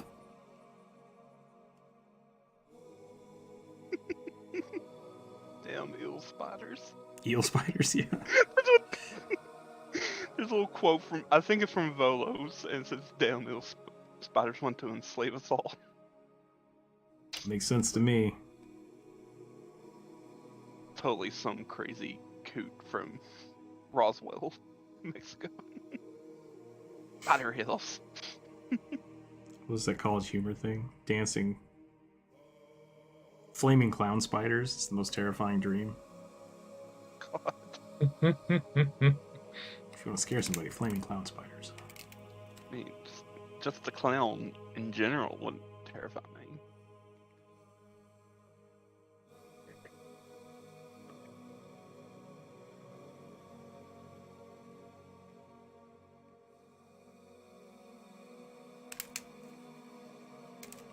I don't know what I'm drawing, but I hate it. Well, should have ended on the sexy fairy folk. I mean, it's not bad. It's just Terrifying. God, nightmare fuel. Yeah. Hey everybody, thanks for hanging out. Here's your nightmare fuel for the day. They should have suggested this for a spooky season.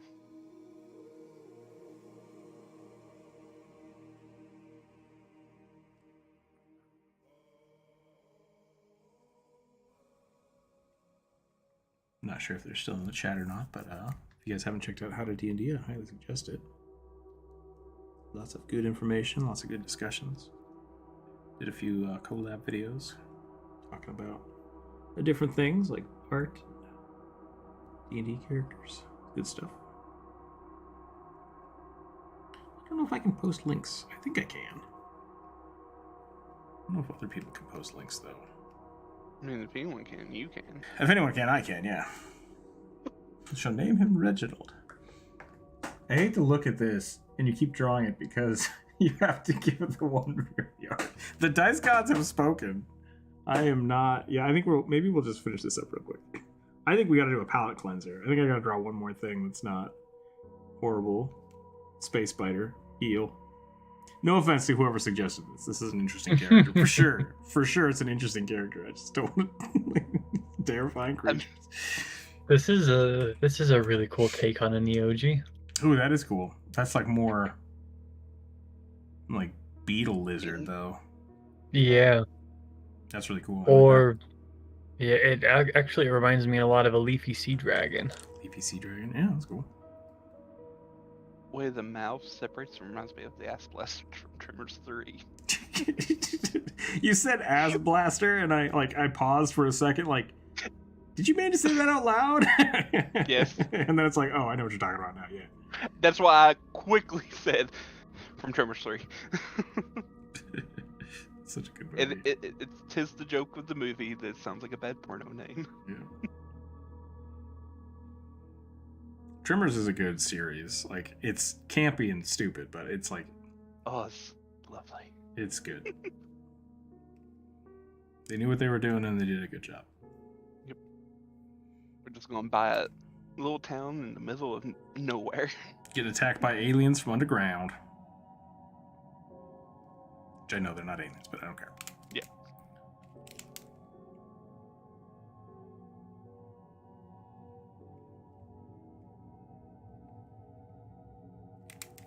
I keep thinking about, like, these things talking with GIF. It's just like a giant hippo talking to this weird spider monster, and it's just like, where are we right now? What's happening? Space. Welcome to space.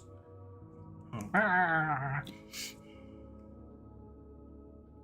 need to give him, like, mouth tendril bits. Do you? Yep. No, I gotta go all in. We're going all in here. And then we'll draw something that's not horrible, and maybe people will forgive me. Well, I feel like you just need to, like, pick a cute one out of the list now. Should we give him a dopey looking smile? I could, yeah. Okay.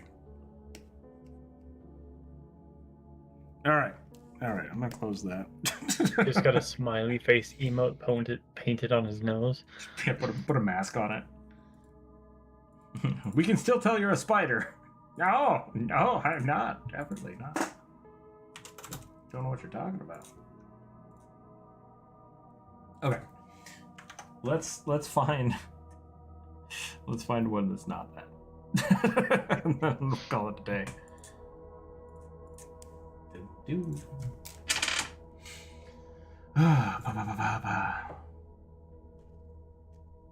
If not, maybe just draw another rugby. Just female kobold artificer with dwarvish symbols branded on her neck. Oh. And welding goggles, covered in ash, wielding a flamethrower. Okay. Kobold flamethrower. Cute. Yeah, we'll do it.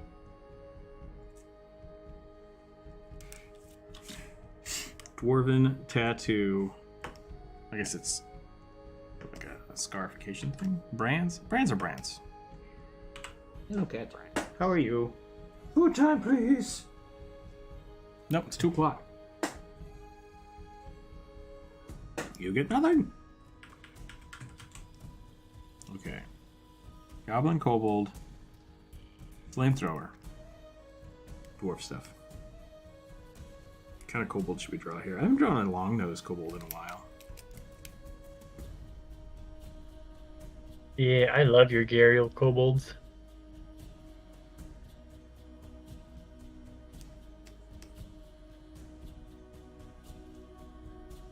Little Kikimori kobold. Angry kobold noises. That's pretty good. Yeah, we're gonna go super shrew nose.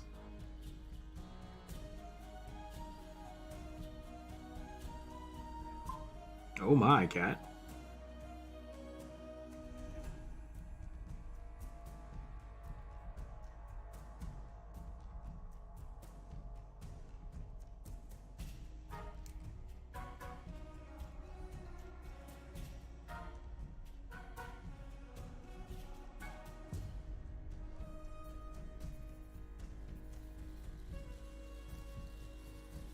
I always want to give them little ears. Do you hear this cat? Not on Discord. He's so sad. I give you the pets.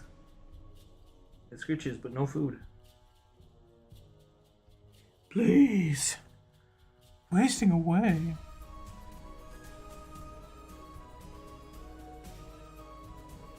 Flamethrower sounds rad.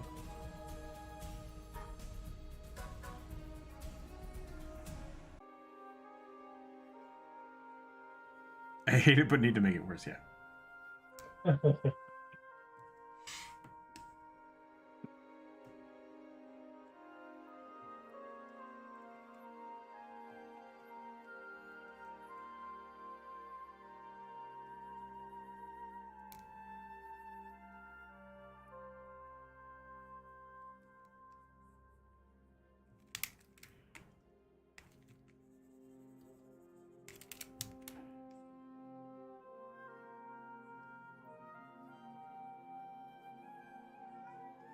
Meow.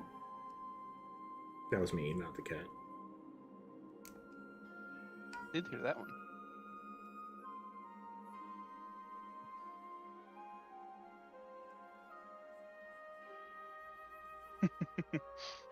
When the kobold is jealous of a dragon's breath weapon, dips into artificer. Yep. I'd allow it. I like this, but I think I'm gonna turn it. I don't like how pointy uppy it was. A little too pointy uppy. Too snooty. Too much snoot.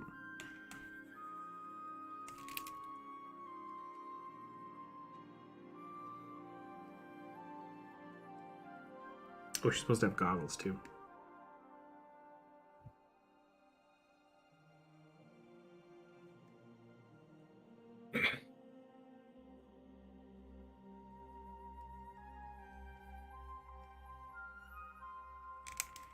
Do do do do.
Pen size got away from me.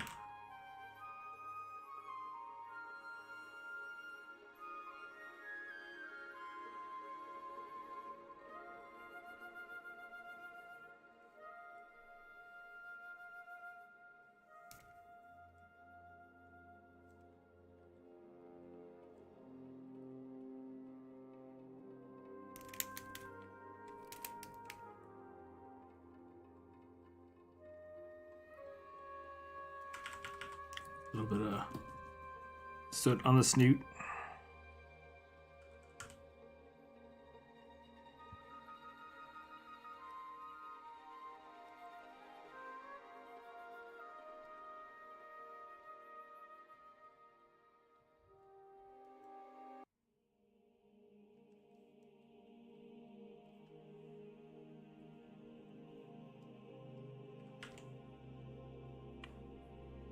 Is that you, Druid?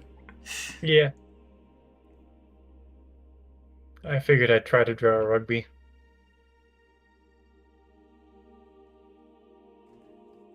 I love holiday rugbies. They're a lot of fun. Is his holiday eating a rat? It's a turkey. Oh, okay. Oh, I see it now. Okay, yeah. I recently TPK'd a kobold at level 6. That's a bummer. Oh, TPK'd 2 a kobolds at level 6. You get what you get with pack tech. Yeah, they can be scary. You gotta equate that into your CRs. You think 8 HP isn't a big deal, and then he shows you what's a big deal. Yeah, they do a lot of damage, especially if you get them like the sneak attack because they're so running all over the place. Traps are great. Yeah, kobolds with traps are super powerful. Traps.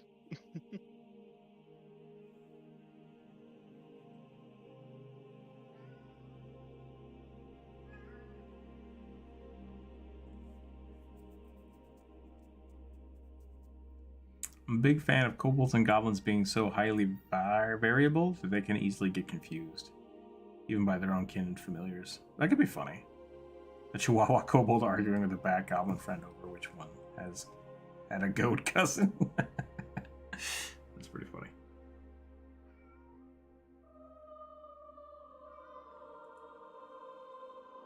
The Horde of Frogs.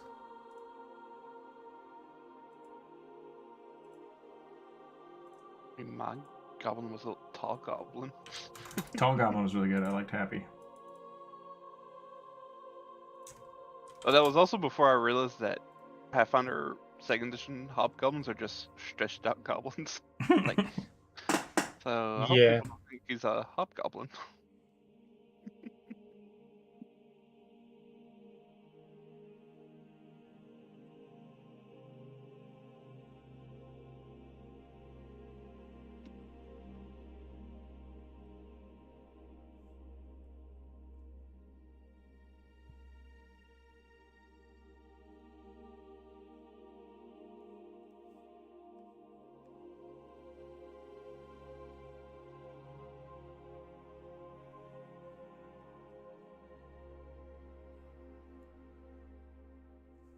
Got some scruffy little scales here.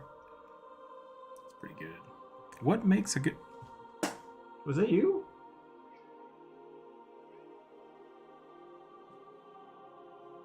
Such a sad cat.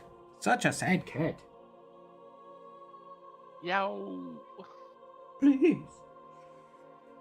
All right. We should probably get going soon. So let me finish up this kobold. We'll see if there's anybody live streaming, and maybe we can raid them. That would be fun. Then yeah, we'll call it. If you guys haven't checked out the new video, please check out the new video. It's a lot of fun. Leave me a comment on those. It's actually performing pretty well, which makes me happy. Next week I think we'll be back on Friday before we do anything for next week. But we will be doing the Cyberpunk thing next week, so keep your eye out for that post. But on Friday we will be doing... we'll just keep drawing these. So if you have something that didn't get drawn, it will be on that list on Friday. And we'll be back here and we'll just draw them again. But other than that, yeah. I'm going to be trying to output some shorts. We're going to try to do some new videos here this next week or two. We have a grand old time. If you have any suggestions for how to do holiday events, or if you guys want to do something in the Discord, please feel free to let me know. Also, we have a Discord. Check out the Discord. Links down below as well. Her name is Scruff. That's good. That's a good name. Oh, Jesus, I looked at the screen. Rugby jump scare. Sorry. Look, how did you expect him to catch the turkey? Violent rugby.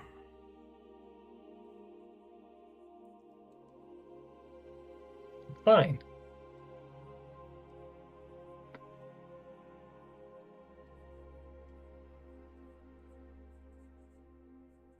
I'm gonna give him a scarf.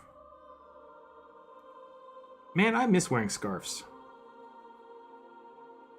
Wear a scarf. It's not cold enough here. Wear a lighter scarf. It's not as fun though. I was very much wear the heavy coat and then wear 4 scarves on the inside, so like all you can see is my head and my mohawk.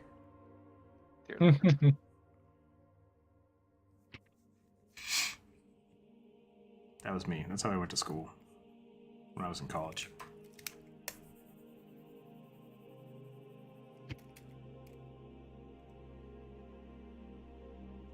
I want to get a really nice coat. My coat is old.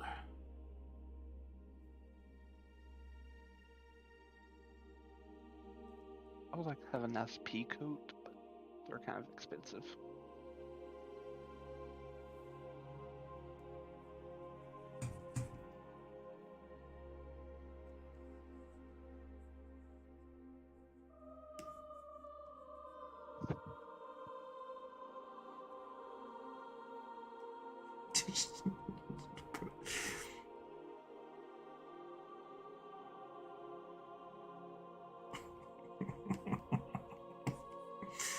Long story short, I don't want to draw a flamethrower, so I'm just going to draw the tanks. That's fair. That's a legit choice. I support that choice. Maybe I'll draw one hand.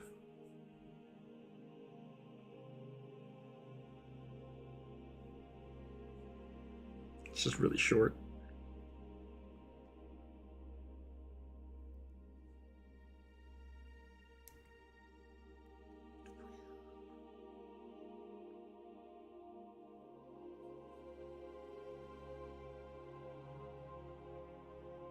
Flamo. That's just Flamo, but I don't care.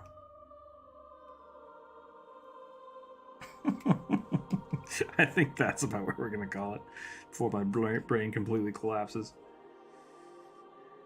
Really good ideas today. A lot of fun. Thank you, everybody, for suggesting them. Even if they were horrifying. Oh, I've been sitting in this chair too long. I need to go stretch. Let's see if we can find somebody to raid. Because that's a thing that YouTube wants us to do. I guess Fireball. Absolutely. Abso-freaking-lutely. Whoop. And then I have to hit this button. Then I have to go down here. I have to scroll all the way down. Click on this button. And then click over here. There is nobody streaming right now. So, oh well. Thanks again, everybody, for hanging out. Thank you, everyone, for the donations today. The super chats? Is that what they're called? Super chats? Yeah, I appreciate that. That does help keep the channel running, which is awesome. So thank you very much. Other than that, I don't have much else to say today. All of the art will be posted on the Discord and Draw tab in the Discord. If you want to use these for your character sheets or you want to color them or whatever, that's totally fine. Just go ahead and grab them and have fun with them. I'd love to see what you do with them. Other than that, that's all I got. Stay happy, stay healthy, keep your dice on the table. We will catch everybody on Friday for the continuation of this. I do have everything saved on the spreadsheet, so we can continue going from there. Thanks, everybody. Have a wonderful night. Bye. Bye.